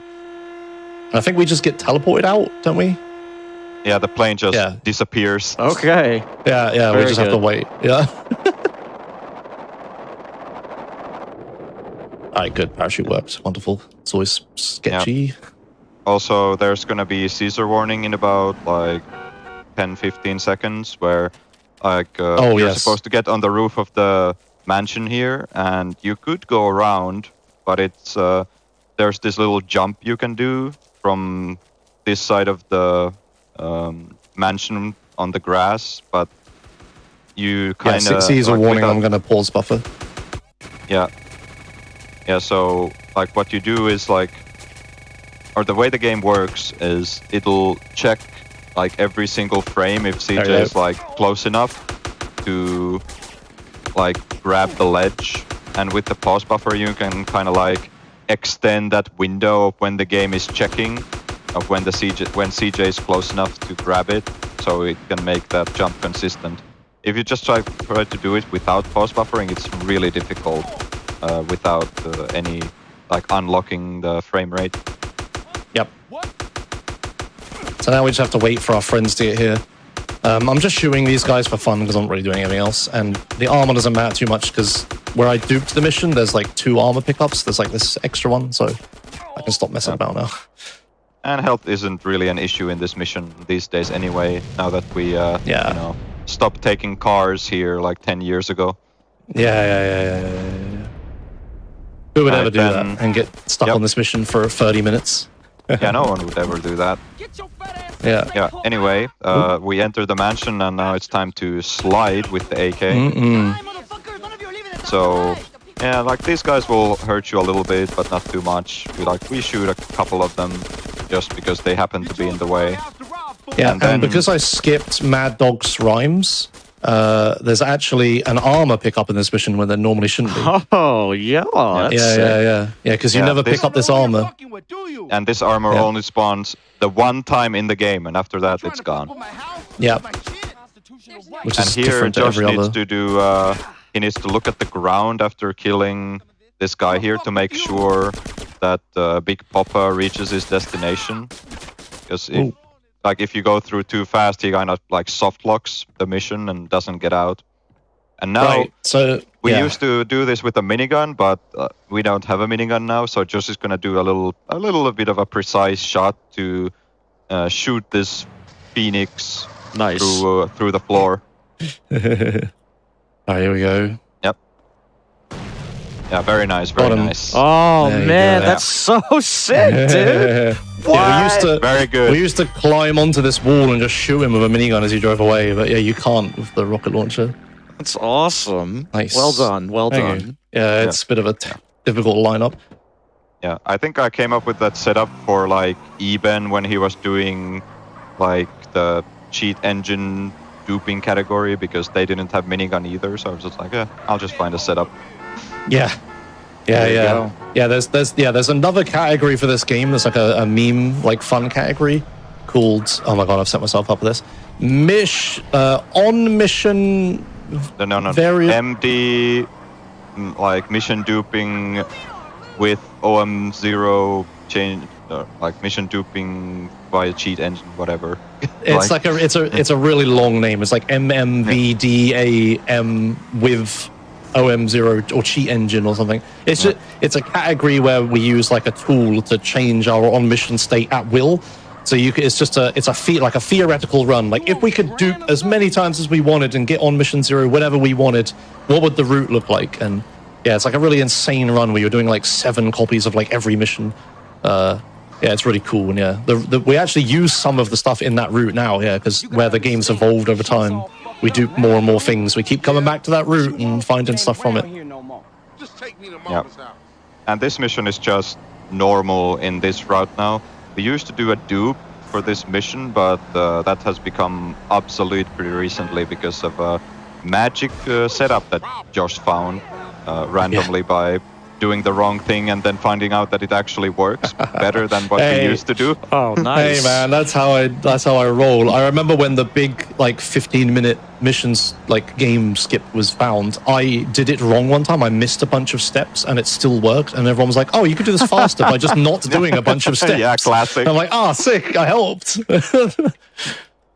Yeah.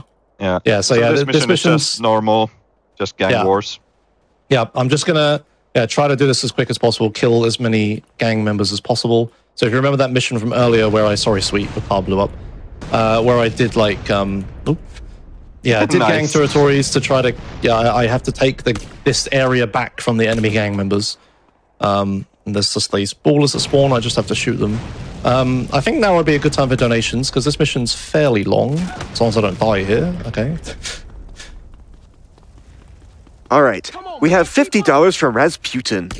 I've longed for SGDQ like every year, but more so than ever this year as it is the perfect distraction while I've been recovering from surgery. It's always fun to see what is going to become the big meme this time around, and I'm happy to see Overcooked represented. Well done, chef. Donation towards the Necromancer in Darkest Dungeon, because then maybe we'll see the Collector as well.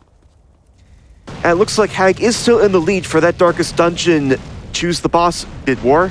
And that run is coming up right after San Andreas. So get your donations in for that one if you would like to see one particular boss for that run. All right, so thank you.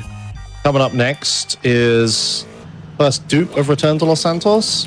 So as Fru was talking about earlier, we're going to use the stadium event for On Mission Zero now. I'm just going to drive over to here. I timed the phone call with Vigilante, so it's going to be 34 when it rings. Is it going to be flashing screen again? Yep. Caesar warning once more. So I need to... This one's a little bit more precise than the others because I have to actually hold the phone call as I walk in. I can't just, like, let the phone call ring and start the mission and just be away with it. I have to actually time it correctly. There we go. So I have an On Mission Zero phone call again. Yes. And I could only start... Oh, yeah, this is going to happen. Sorry. There's going to be a few more seconds. This is because of the weird control bindings I need to have. I have to shoot in order to keep the phone cool. Right, I'll pop this back in the garage. Okay, there we go. So, yeah, I'm going to do a thing here. 1 second. I need to not mess this up because I will soft lock if I do. All right, so I'll do that, and then... Yeah, so this is the setup Omega was talking about. You're not supposed to be able to dupe that mission like that because you'll get stuck inside the interior world. But I didn't know that, and I just did it, and somehow it just works for me. It's just great. The reason why interior world is bad because this is another gang war mission, and when you're in the interior world, then no pets are gonna spawn, which is kind of a problem. Yes, because then I can't progress the mission. Also, shout out to the free suites I just spawned then. One of them just walks away, one of them tries to get on my bike and I need to kill him, and the last suite is the one true actual suite who I need. So I had to try to figure out which suite was the real suite and let him on my bike and kill the other one. A bit of a finicky setup, but yeah, I got it. So yeah, just gang territories again. I'll try to do it efficiently, but I'm more worried about doing it safely. I can't just like YOLO rocket shots and satchel placements and all sorts of stuff, but I could like blow myself up or do other stuff wrong, so I need to just be careful. Good old plain pork.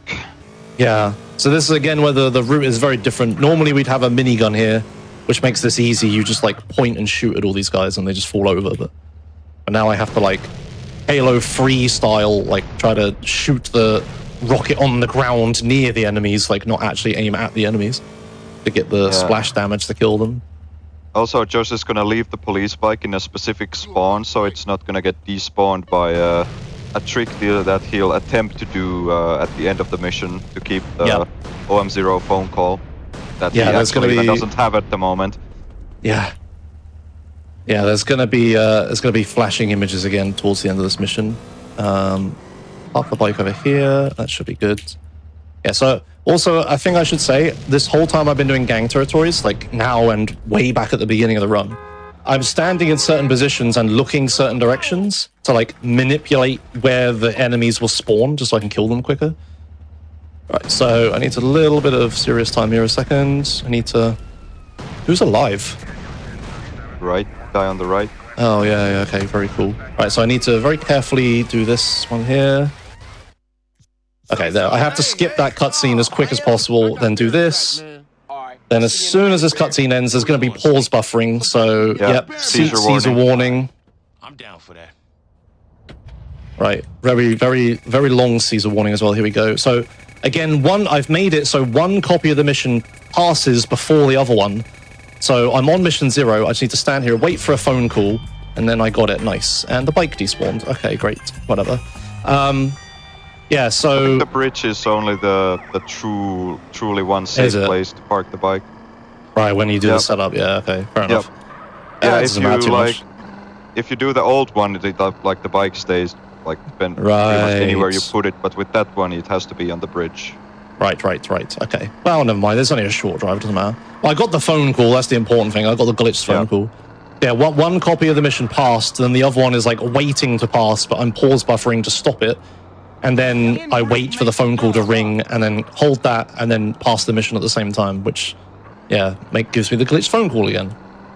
So now I'm going to do... Josh routing, by the way. Yeah.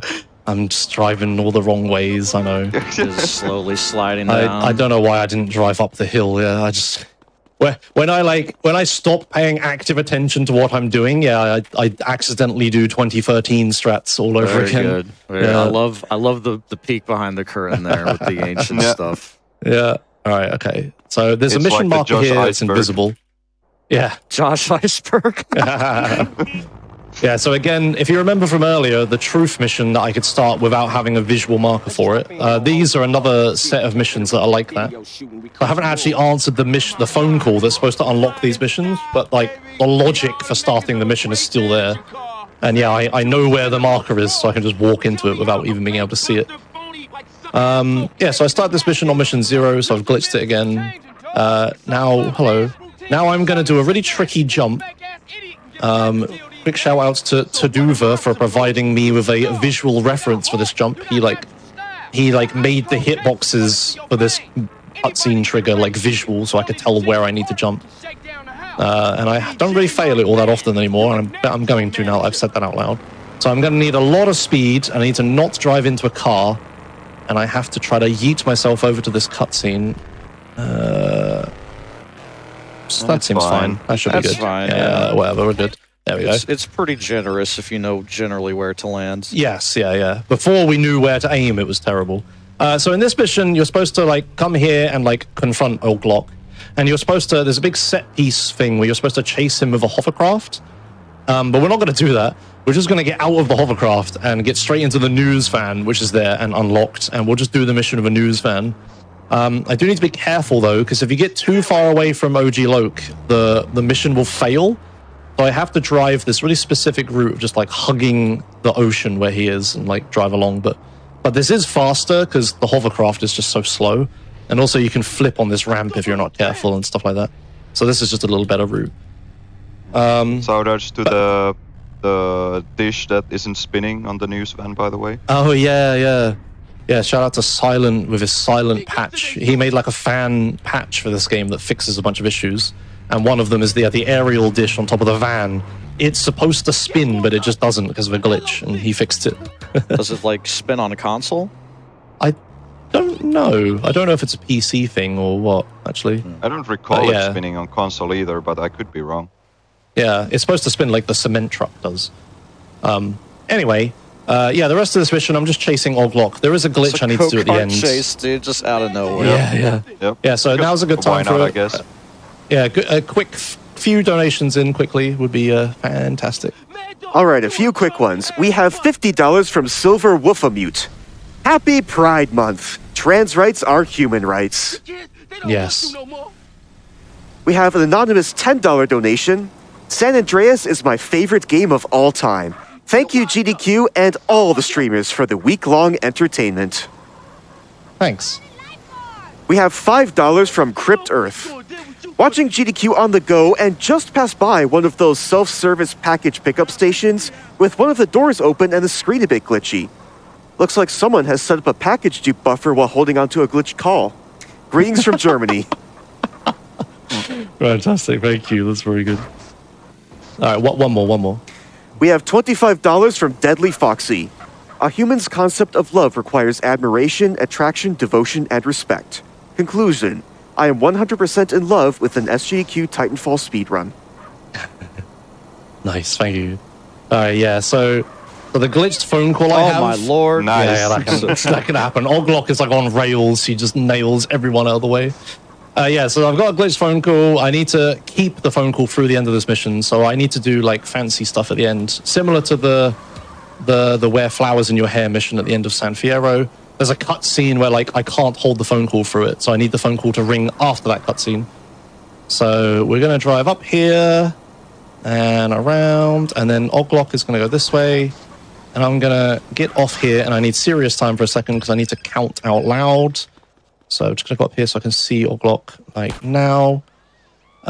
1, 2, 3, 4, 5, 6, 7, 8, 9, 10, 11, 12, 13, 14, 15, 16, 17. All right. So now the phone call should ring. Oh, flashing images warning, by the way. It's not as bad because it's pretty black screen. Yeah. Sorry, it's hard to remember all of these. All Right, so the phone's ringing. There we go. So I should now have the glitched phone call again. That one's kind of finicky, but I should have it. Because there's very little time for you to hold the phone call key once like the call comes in and like between the time that you stop pause buffering and the mission passing. So it's a bit tricky to hold it in time. Yeah, I think you got it. Yeah. So the way we can tell is that the markers were on the map and the phone hasn't rung again, so I am holding it. So I have the glitched phone call. That will save me an extra trip to Stadium, which is good. I should have done trucking this run. Yes. So I go here, let go. We get some full subtitles, blah, blah, blah, blah. There we go. That means it worked. And now we're on mission 0 again. Fantastic. So yeah, I could have actually like skipped driving school this run and not gone to the stadium and used trucking, because the only reason I do that is for safety, because trucking is very far away. And if I need to go there multiple times, it'd be slower. But I guess I need to, in my route, start doing that again, because you only have to go there once now. This is a crazy route. I've never seen this one. Oh, this is actually the correct route for once I'm doing here. Whoops. Yeah, you just drive. Yeah, I was sure of that because just I'd never seen it before. It seemed like a lot better than just yeeting off the winding driveway and just trying to land on your wheels. Yeah. The Mad Dog's mansion is like really annoying to get out of. It's like, there's like one option where you just yeet off the ramp. Yeah, but you can flip over and stuff like that. And I need this car for this mission, so that would be really bad. But yeah, that route's actually fine. So if you may notice, the game is in riot mode now. A little bit of story. Los Santos is rioting because of some injustice in like the legal system and stuff. So I need to be very careful because all of the cars that are on the road are like pretty much always on fire. I have to be very careful not get caught out by that. Another thing I need to not get caught out by is not forgetting to hold my phone call here. Okay, good, I got it. Fantastic. So now I have a glitched phone call again. And we're gonna pass this mission on mission 0. And coming up is one of my favorite dupes in the whole run. This is Los Desperados dupe. It's probably like skips the biggest chunk in the entire game by skipping gang territories. And the way you dupe this mission, this is another one of those things, like if you remember Outrider dupe back in San Fierro, where you can't just start the mission twice normally. This time, because if you do that, then the mission is gonna soft lock in the final cutscene. But so what we're gonna do is we're gonna do the mission normally, as it were, and then we're gonna do a setup where we can be at the mission starting point when the mission is going to finish. So at the exact moment when the mission, like one of the instances finishes, we're gonna start the mission again. So we're essentially duping the mission by just doing it twice, even though like that's not supposed to be possible. Well, wait a minute. You don't need Caesar or gang members in your car. Oh yeah, Fru, you don't know this. Yeah. This is a strat that got discovered. Yeah, so one thing you're supposed to do there is you're supposed to have Caesar in the car with you, and then you drive to where some gang members are, and you recruit them and you take them with you to this mission. But if you just abandon Caesar immediately, then get far enough away from him so that he says, "Hold up, CJ," like you're too far away. Then you recruit 3 dudes. Then you abandon those 3 or 4 dudes. Then you don't need any of them for some reason. You can just progress. Yeah, that was a real pain point of this game for a long time. Was like helicopters were flying overhead, which spooks gang members, and they bail out of the car, and then you got to recruit again, and it was just Yes, that was like a really terrible. Yeah, a really annoying point of the run that we thankfully don't have to deal with now. So Rip Hazer, who's about to die. Oops, I caught fire. That's not good. Rip Hazer. Your health too. It's fine. I've got armor and stuff. Can this guy die? Yeah. I can't shoot rockets when I'm on fire, so I had to like shoot them with AK. Okay, we're good. Yeah, speaking of fire, there's quite a lot of it on the ground. Oh, well, it's all gone. That's fine. It goes away. Yeah, we're good. Yeah, cutscenes put out fire in this game. I don't think we explained that. Oh, yeah. Oh, look, we ran out of a marker. See this guy on the right? He's not on the mini-map, and he doesn't have a red marker on his head. Because we're running out of markers. Alright, so important point coming up here. Josh is gonna kill all but, I guess, 2 of these guys here. Yeah, to be safe. So now the satchels come into play again, so he's gonna give a little present. One for that guy, and then the other one for the other guy. maybe Don't not kill die. me. Oh, come on. All right, maybe I should only do one of them. I guess that's not as safe as I thought it was. I mean, I think it's still fine because you still have the satchels, right? Yeah. I put this. Did I put the satchels on both of them? I'm pretty sure I did, right? Yeah, you did. Yeah. So I mean, is this faster actually? Maybe faster, but inconsistent. Yeah, I suppose. Yeah. I actually teleported closer, which is kind of funny. Yeah. So I didn't fail the mission because I was gone. I was on mission 0. Yeah. Anyway, so now what is gonna happen? He's gonna blow up the satchels, which is gonna kill the dude, which is gonna trigger the ending cutscene, and he's gonna hold the phone call here so he can regain control in said ending cutscene, and he's gonna enter the house so he doesn't. I guess I didn't put it on the satchels. Or maybe they despawn when you die. That's also possible. Oh, yeah. The satchels despawned. Okay, well anyway, I'm gonna drive back. Keep explaining. Yeah. So he's gonna this time hopefully detonate the satchels correctly and kill the guys, which triggers the ending cutscene. He's gonna be holding a phone call, so he's gonna go in the house so he doesn't get teleported back to like the area, and then he's gonna regain control, walk out of the house, and he's gonna walk to where the mission is gonna start, and he's gonna pull out a shotgun, and he's gonna seemingly randomly fire 2 shots at a specific point, and that's how he's gonna time starting the second copy of the mission just perfectly when the first one finishes, and then he's just gonna do this mission again. Yep. And this has a really cool effect that I don't want to spoil because it's very funny. But you'll see. So it's a little bit of a ways away. We've got to do this mission a second time. But yeah, once I get this glitch and have to do the mission a second time, we can have a few donations in a minute. But just let me do this setup first. So I guess I did miss the second satchel because there was only one enemy alive. Like the other one was dead. Yeah. So yeah, whatever. I got there in the end. Doesn't matter. So I'm gonna go back over here. Set up the phone call. So I'm gonna hold the phone call. Right. Try this again. Yeah, detonate the satchel. There we go. The cutscene starts. Let go of the phone call. Walk out of the house. And then he's just gonna walk over to the sweet marker and hold the shotgun.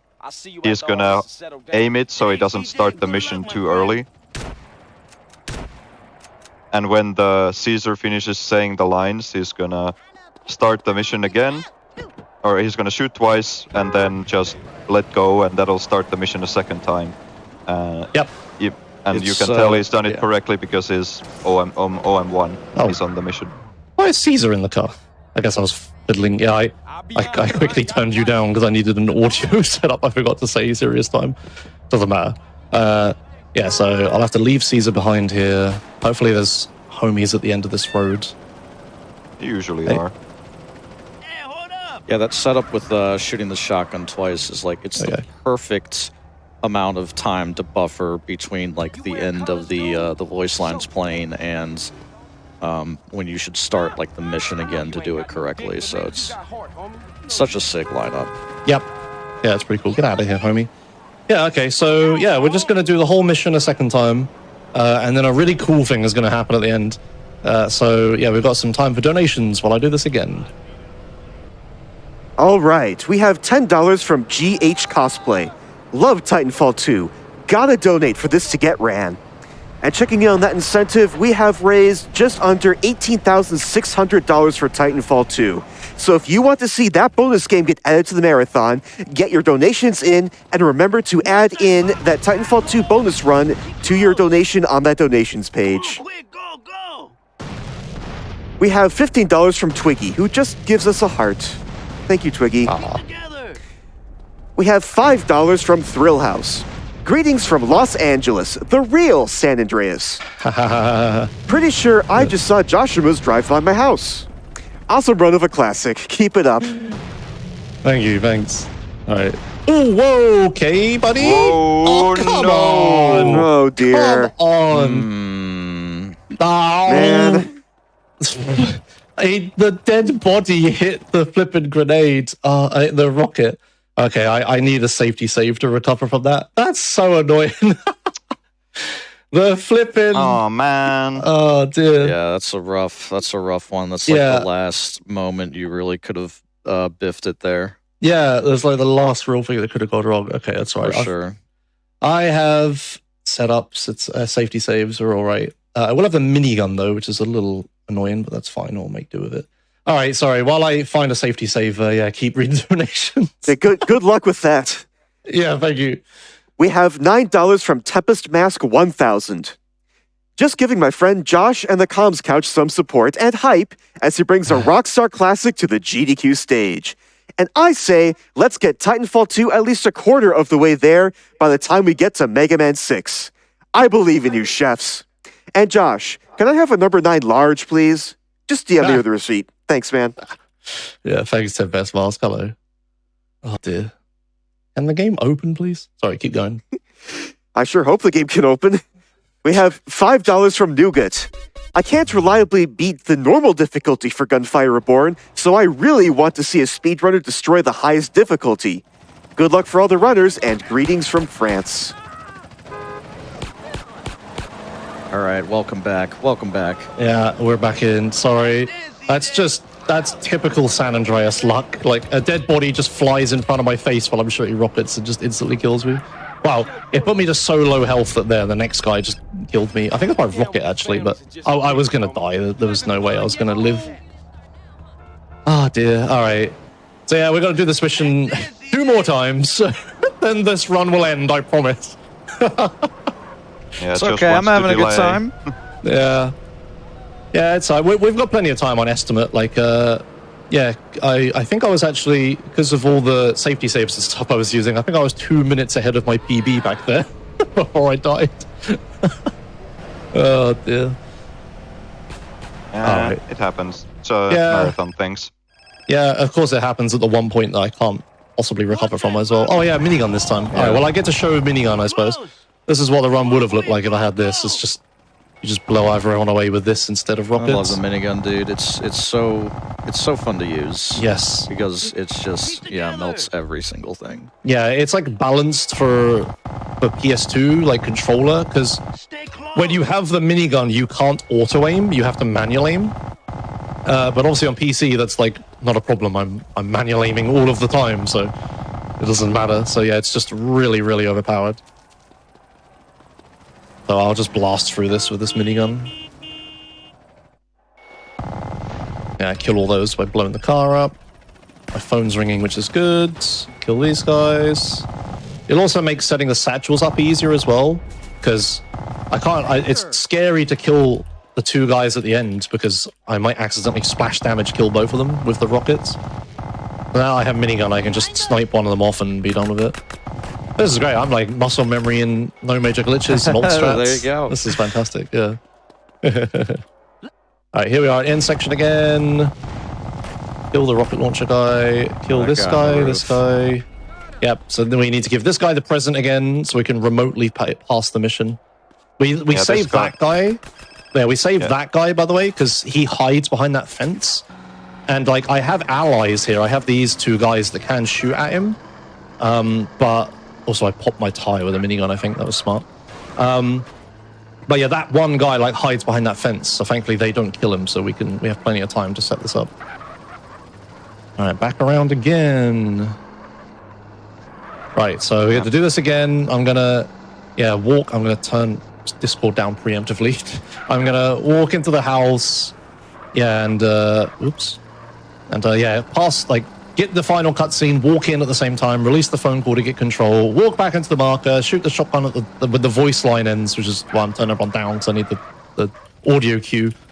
And then, we can start the mission a second time. Right, so here we go. All right, we need to get him to a hospital. Yeah, I take him. Okay. Run over here, grab my shotgun. All right, S.A. I'll see you after all this is settled down. Thanks, CJ, and good luck, my friend. Okay, there we go. Got it. Oh, no, I didn't. What? What? What? How do you crash that? No, it's not even it's trash. Infinite black screen. Nice. What is going on, man? Oh, It's I felt ESA like that 17 was- all over again. oh no, I'm choking the end of the run. Okay, all right. I will do this one more time. If I don't get it, I will load the next mission, which is the final mission. We can move on with this train wreck. Oh well, it wouldn't be a marathon run if there wasn't a little train wreck at the end. Oh my good god. All right. Of course it's this mission as well, the one I can't actually dupe and I have to do like twice in a row. I don't understand what happened. I shot twice. That's so weird. Yeah, I've never seen that before. So Yeah. I feel like it was a bit early, but what do I know? I don't run this game. Yeah, that was it early though, because the mission seemed to dupe and then I get stuck in a, if anything, that were too late in that case, right? If I dupe it? I don't know. Don't listen to me. No, I don't know. I don't know what happened. Idle speculation. All right, well, in that case, more donations has raised more money for Doctors Without Borders, I guess. All right, more donations. We have $100 from Aksani. Come on, quick. Hello, SGDQ. I just finished my final volunteer shift of the marathon. It's my first time volunteering, and I'm so happy to have been a part of this amazing event. It's also my first time back after the pandemic started, and wow, I'd really missed this. It's so good to be back. I'm overwhelmed by everyone's generosity so far, and while I know there will be tears when it's over, not just tears of the kingdom, I know that I'll look back and treasure all the time I had with my friends this week, even as we scatter back to our own parts of the globe. But when we get together, there is no limit to the amazing things we can do. I'm putting this towards Titanfall 2. Let's get it. I love you all. Hell yeah. Shout outs to in-person events again, am I right? Oh my god. Yeah, I go to a lot of other speedrun marathons, and yeah, in-person events are so much fun to see all your friends and just gives you so much motivation for everything. And also, shout outs to volunteers giving their time to help the marathons. Yeah, I helped run a bunch of other marathons like ESA, and yeah, without the volunteers, all of this stuff can't happen. Like, you know, like our lovely donation reader, for example, volunteering their time to help raise money for Doctors Without Borders and all these great causes. So yeah, thanks everyone. Thanks, Josh. And absolutely, shout out to all the volunteers here behind the scenes at GDQ. Yes, there is a surprisingly large number of people that has to make these events happen, you wouldn't believe. Third time is the charm, buddy. Yeah. All right, yeah. We'll do this again. I would have just like moved on with this run after failing this trick like twice, because, you know, that's embarrassing.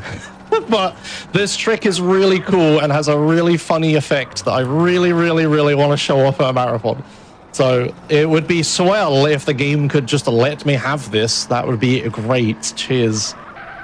All right, here we go. Josh, you're just so kind that you want to make me feel better about the ESA 17 run. Yes. We need to get him to a hospital. Hey, All right, here we go. Yeah, you done more than enough, Holmes. You should get back to the Grove. All right, S.A. I'll see you after all this is settled down. Thanks, CJ. Good luck, my friend.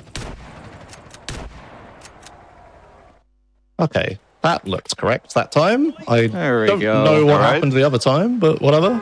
Okay, here we go. Don't fail this mission. Should be easy with minigun and not rockets this time. Yeah. We should be good. And All right, armor. okay. Yeah. And armor, yeah. That's the funny thing that's going to happen is a little dwindled when you do this mission 5 times or however many If you I've done biff this now, one, buddy, just let me remote in and I'll do it for you. Yeah. Thanks for yes. Great. Always there for you. You could walk over to a stream PC in the venue and just play the game for me. I'll crawl up into a corner and cry, I guess. Oh dear! Like the rest of this run has gone like I'm a bit preemptively doing the ending speech here, but the rest of this run has gone pretty fine. Like a lot of stuff out of my control has gone wrong, but that's okay. Like I executed everything pretty well so far. I yeah, agree. I've been impressed. Yeah, but let's not get ahead of ourselves. Let me actually do this first. Oh, And then... come on. Nothing too egregious has happened. So far. I think the Josh count is only at like 2, which is pretty good. Yeah, when you just say Josh and tell me I'm doing something wrong. Yeah, you've only saved the run. You've only saved the run twice. It's fine. Yeah. Stay close. God, not going to ammunition in that Catalina mission was pretty silly though. That can't believe I was, did but that. hey. Yeah. whatever. Marathon brain, sometimes it happens. And yeah, big shout out to Omega for just like having the biggest brain on the couch and just coming in clutch. Yeah. Because I don't know. I wouldn't know what the hell I'm doing. Just be like, okay, Josh, we're not going to ammunition. Interesting. It must be new. Oh wait, no, it's just a brain fart. I refuse to allow that to happen. Okay, all right. So here we go. So I'm going to pass 2 Los Desperados missions, right? And what that's going to do is I'm going to skip the next mission, which is End of the Line Part 1. So the final mission of the game is split into 3 different missions, and we're skipping the first part. So what's going to happen here is we're going to go straight to the second mission. Like, we'll unlock the second part of the mission. And that has a really funny effect, where at the end of part 1, there's a big climactic boss fight with a certain character. But what we're not going to do that. Instead, what's going to happen, wait for it, Smoke is just going to die in front of us, and we're just going to teleport into the end of the game. Next thing you know. There you go, yeah. So by skipping End of the Line Part 1, I like skip the first third of this mission, and I just go straight to the second third, which is escaping the palace that I just stormed totally. So, oh yeah, you ever have those dreams where you're like, you're doing one thing and then you're just suddenly doing something else and it's entirely different? So that's stream logic, baby. Yeah, you just teleport to the end. I have minigun for this mission, so I don't have to use AK-47, which is nice. I just blast everyone away. It's that guy who spawns right in front of you if you open the door preemptively. So yeah, I'm in this like big interior. This is supposed to be like Smoke's like drug creating citadel or whatever. Yeah, what we're supposed to do is after Los Desperados, we're supposed to do a ton of gang wars. We need to do like, I think 12. We need to take over 12 gang territories. And then Sweet will just ring you and tell you that, because you did so many gang territories, we know where Smoke is now. Well, let's go attack him or whatever. It's because they cut a bunch of content. But anyway, that phone call only triggers when you've done enough gang territories. But rather than do all those gang territories, I can just skip part 1 of the mission. Because part 1 is the only part that phone call unlocks. It doesn't unlock the rest. The rest are unlocked by doing part 1. So yeah, by duping Los Desperados in that really weird way, I complete what the game thinks is End of the Line Part 1, and we go straight to the second part, which was what I just talked through. There you go. Oops, walk through that fire. So now because of that, like weird things... Yeah, a weird thing's going to happen here where we fall out of bounds because this interior isn't loaded. But that's fine. We just run over here and then the cutscene will just play, thankfully. Also because... also because this mission is in 3 parts, you can actually get a phone call between this second part ending and the third part beginning. So if you see Josh might get like just a black screen for seemingly no reason. The game didn't crash. It's nothing like that. It's just there's a phone call that is ringing. Yeah. So to avoid that, you just answer the phone call like you normally would when you just play the game. Oh, all right. Well, eventually I got there. Now there's only one thing left. This is the end of the game. So Sweet is on the back of a fire truck with Tenpenny in it. I realize now we didn't explain the story at all, but it doesn't make any sense with this glitched through anyway. But the final boss is in the fire truck. All we have to do is chase him, keep within a certain range of him so he travels as fast as possible. Then there's one final minigame that I can mess up.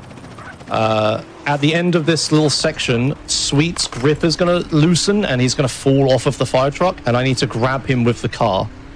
Now, sounds easy enough, look how close I am to the truck and everything, but the problem is the truck zooms in front of you to like make a distance to make the minigame difficult, and it's on rails, so it will just like blast through traffic, and what it can do is just fling traffic everywhere.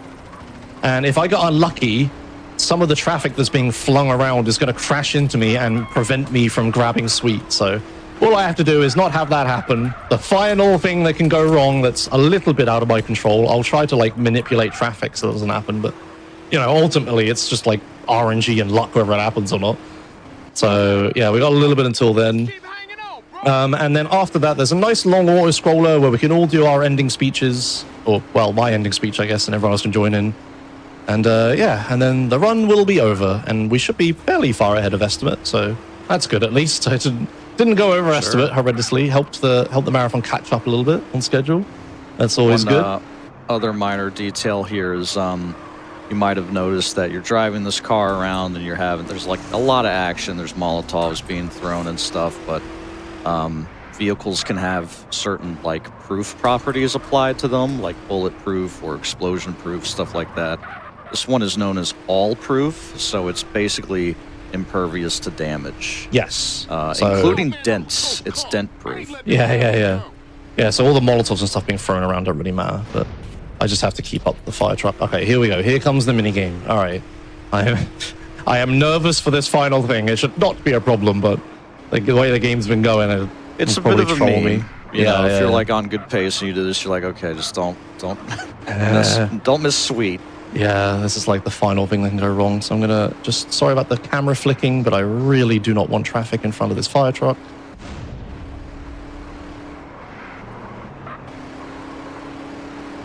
Okay, we should be good. All right, I just grabbed sweet. Perfect. Hello? Or is it?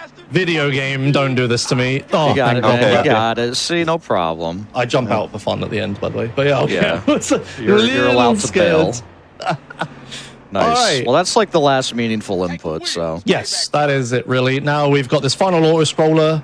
The thing with auto-scrollers in this game is they were designed for like PS2 and gamepad, like no auto-aim. So they're really easy. I just need to shoot a bunch of people. But yeah, that's it. That is Grand Theft Auto San Andreas any percent without third-party caps or frame caps or whatever category I said on the layout. Yeah, done in approximately 4 hours and 12 minutes, I guess. Probably about the time. Just to be sure it's not actually over yet, so Stream Tech, don't press the timer yet. Don't do it on me. It's not over yet. Miss it, don't worry. Yeah, we'll call out when the time ends, of course. We'll get there. But yeah, that was that. Thank you so much for watching. If you did, I know it's a long run and very technical, like a lot of info dumping has to happen, but I hope you got something from it and retained some information. You know, 2 missions at the same time, blah, blah, blah, phone call, blah, blah, blah. Yeah, if you liked what you saw, though, and you're like me and you used to play this game a lot and you're interested, I will do a quick plug that I'm doing a big community race, a big any percent community race in a couple weekends' time, either the 10th or the 11th. I should have I scheduled a tweet to tweet like a sign-up form and general information stuff. So we're going to have a big community race of this game where like all skill levels are welcome. You can come and learn the run. We've got like a multi-class system, so like the people who don't know the run will race against each other and the fast people will race against them and stuff like that. Yeah, it's a great way to learn the run. I know it's any percent and it sounds scary, but I would recommend doing no major glitches first during that run. So you just play through the game like normally without doing all these insane glitches that can crash the game at any moment, all that stuff. You just, you know, do all the missions, have a good time. And yeah, follow me on Twitter or my Twitch, I guess, for more information on that. And I'm a full-time streamer and I play this game a lot and stuff. Yeah, there's the obligatory plug at the end of the run. If you liked this run and you liked what you saw and you put up all the technical input, you will like my streams and everything. And also, thanks to my amazing commentators who are at various awake levels at the moment. What time is it for you, Omega, right now? It's like almost 4 a.m. right now, so... Jeez, yeah, that's thanks, Omega. It's 3 p.m. over here. That's crazy. Oh, damn. Yeah, thank you, Omega, for your technical insight and helping me with the route and everything. You have anything you want to say at the end? It was a very nice run, Josh, and hope everybody enjoyed it. And yeah, if you have any interest, then definitely check out the GTA community. Lots of racing going on and like various different GTA games. So yeah, if you're any interest in the series, definitely check out the GTA community Discord and stuff. Yeah. It's a good time. Yeah, and Fru, anything you want to say? Just thanks for having me, man. Like, I know I made my big like speedrun stage exit last year, but it's really like an honor and a privilege to continue to be welcomed to be a part of these events and a part of the community, because that's, you know, the way I'd like to see myself contribute, is just backing up the good folks like you. Thanks. Time's coming up. Yep. And time. And GG. Hey, GG. Yeah, thank you, Fru. Yeah, you'll always be a part of the GTA speedrun community. Yeah, Fru. man. Yeah. For sure. A few more quick Forever in our shout-outs. hearts. Yeah, a few more quick shout-outs. Thank you a lot, Brosif, for convincing me to keep submitting this run to this marathon. I wouldn't have got in if it wasn't for you doing that, so thank you. Dream come true to do a GDQ run and stuff. Thanks everyone in the GTA community helped me learn this game. I know I'm not the fastest, but thanks for helping me figure stuff out. So Outnet, Nick, Lily. I'm gonna forget someone and be sad. I'm sorry if I forgot you. Ultra Girl, yeah. Loads of people helped me with my own janky route that I have to use because I don't use frame limiters and stuff.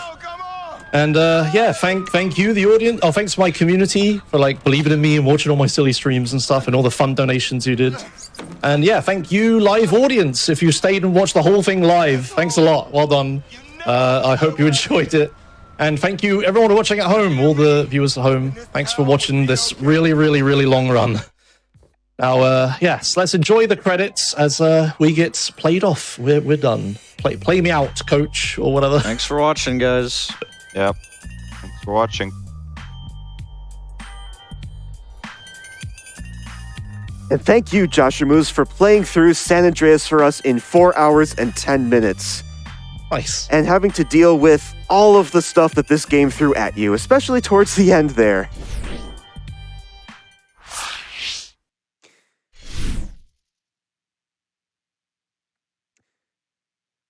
We have $25 from Duke of Colwood. Titanfall 2 is one of my go-tos from the past few years, definitely putting my donation towards it. Nice work on the San Andreas run.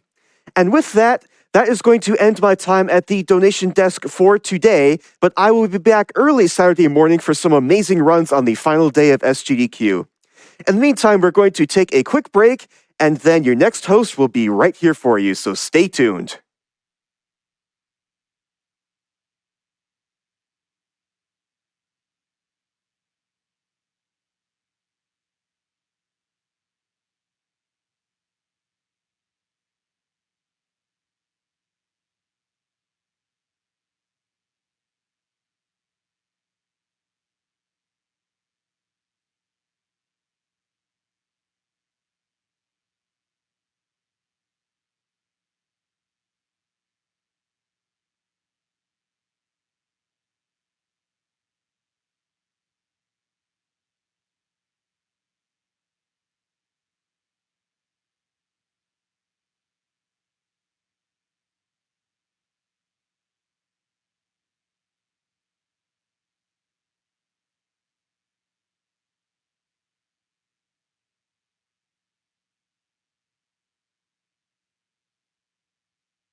Hello, everyone, and welcome back to Summer Games Done Quick 2023, powered by Twitch and running live in Minneapolis, Minnesota. I feel a dark omen coming over us, but no matter, we'll persevere. It may have something to do with an upcoming incentive. We have 3 bosses we could fight. The Hag in the lead, a foul creature. The Swine Prince, a bit behind, but not impossible. And the Necromancer. Their foul sorceries have not carried the day yet, but time shall tell. You have mere minutes to get those donations in, folks, so if you want to change up the nature of the Darkest Dungeon run and choose your boss, now is the time to do so. We have people from all over the world helping us do that and raise so much money for Doctors Without Borders, including but not limited to Gavocado, who sends in $50 saying, "Happy GDQ. Looking forward to seeing the Darkest Dungeon run. So are we." $25 from John. "Today's my birthday, so I wanted to use parts of my birthday money to donate to this wonderful cause. Shout out to my best friends Eric, Tivon, and Corey. Good luck to all the runners, and greetings from Germany, chefs."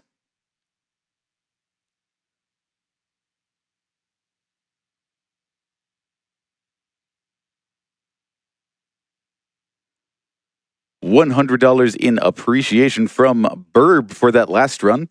"The GTA run has been amazing to watch. Let's get that Titanfall 2 incentive met." Yes, let's do. We just passed $20,000 out of the $125,000 needed for that. You are doing amazingly. Every dollar counts for that, just like it does for Doctors Without Borders. They talk about, you may have heard other hosts talk about how $5 can go to help with clean drinking water, $10 goes to immunizations. There is that. All of those things are true, but there is also the fact that your employer may be able to help match your donations. Definitely check with your employers either on their website or by asking their HR department, depending on the nature and the size of your company, to see if they can match your donations so that you can help give as much as possible to people in need around the world and to get us more GDQ.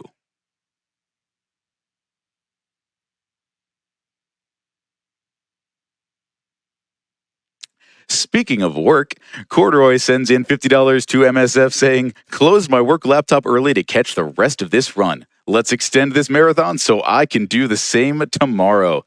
Sounds like a good plan, Corduroy. Thank you for helping us get closer to that goal.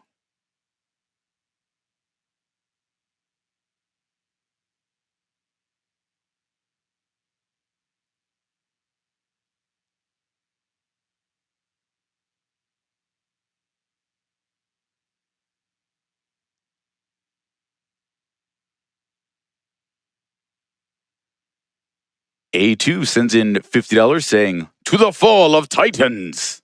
Titanfall 2.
As we descend the catacombs, on our way to the darkest dungeon, we have friends with us along the way who help make this possible, and we'd like to thank them for their support.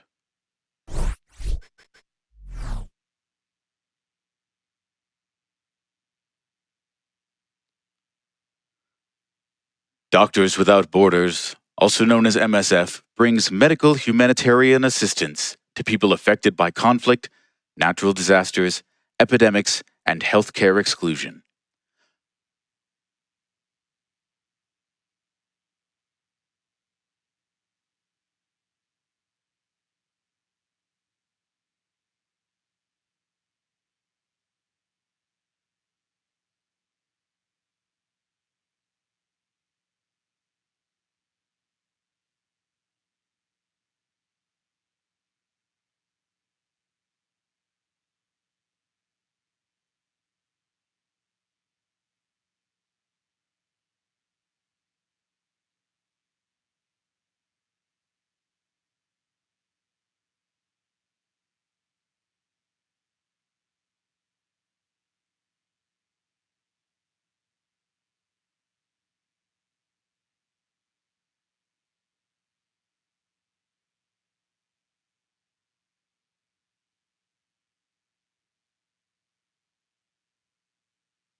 Other Worlds is a Red Bull gaming content series hosted by Red Bull player and speedrunner David Grand Pooh Bear Hunt that highlights niche, unconventional games and the players driving each community. Tune in to new episodes each month at youtube.com/@RedBullLFG.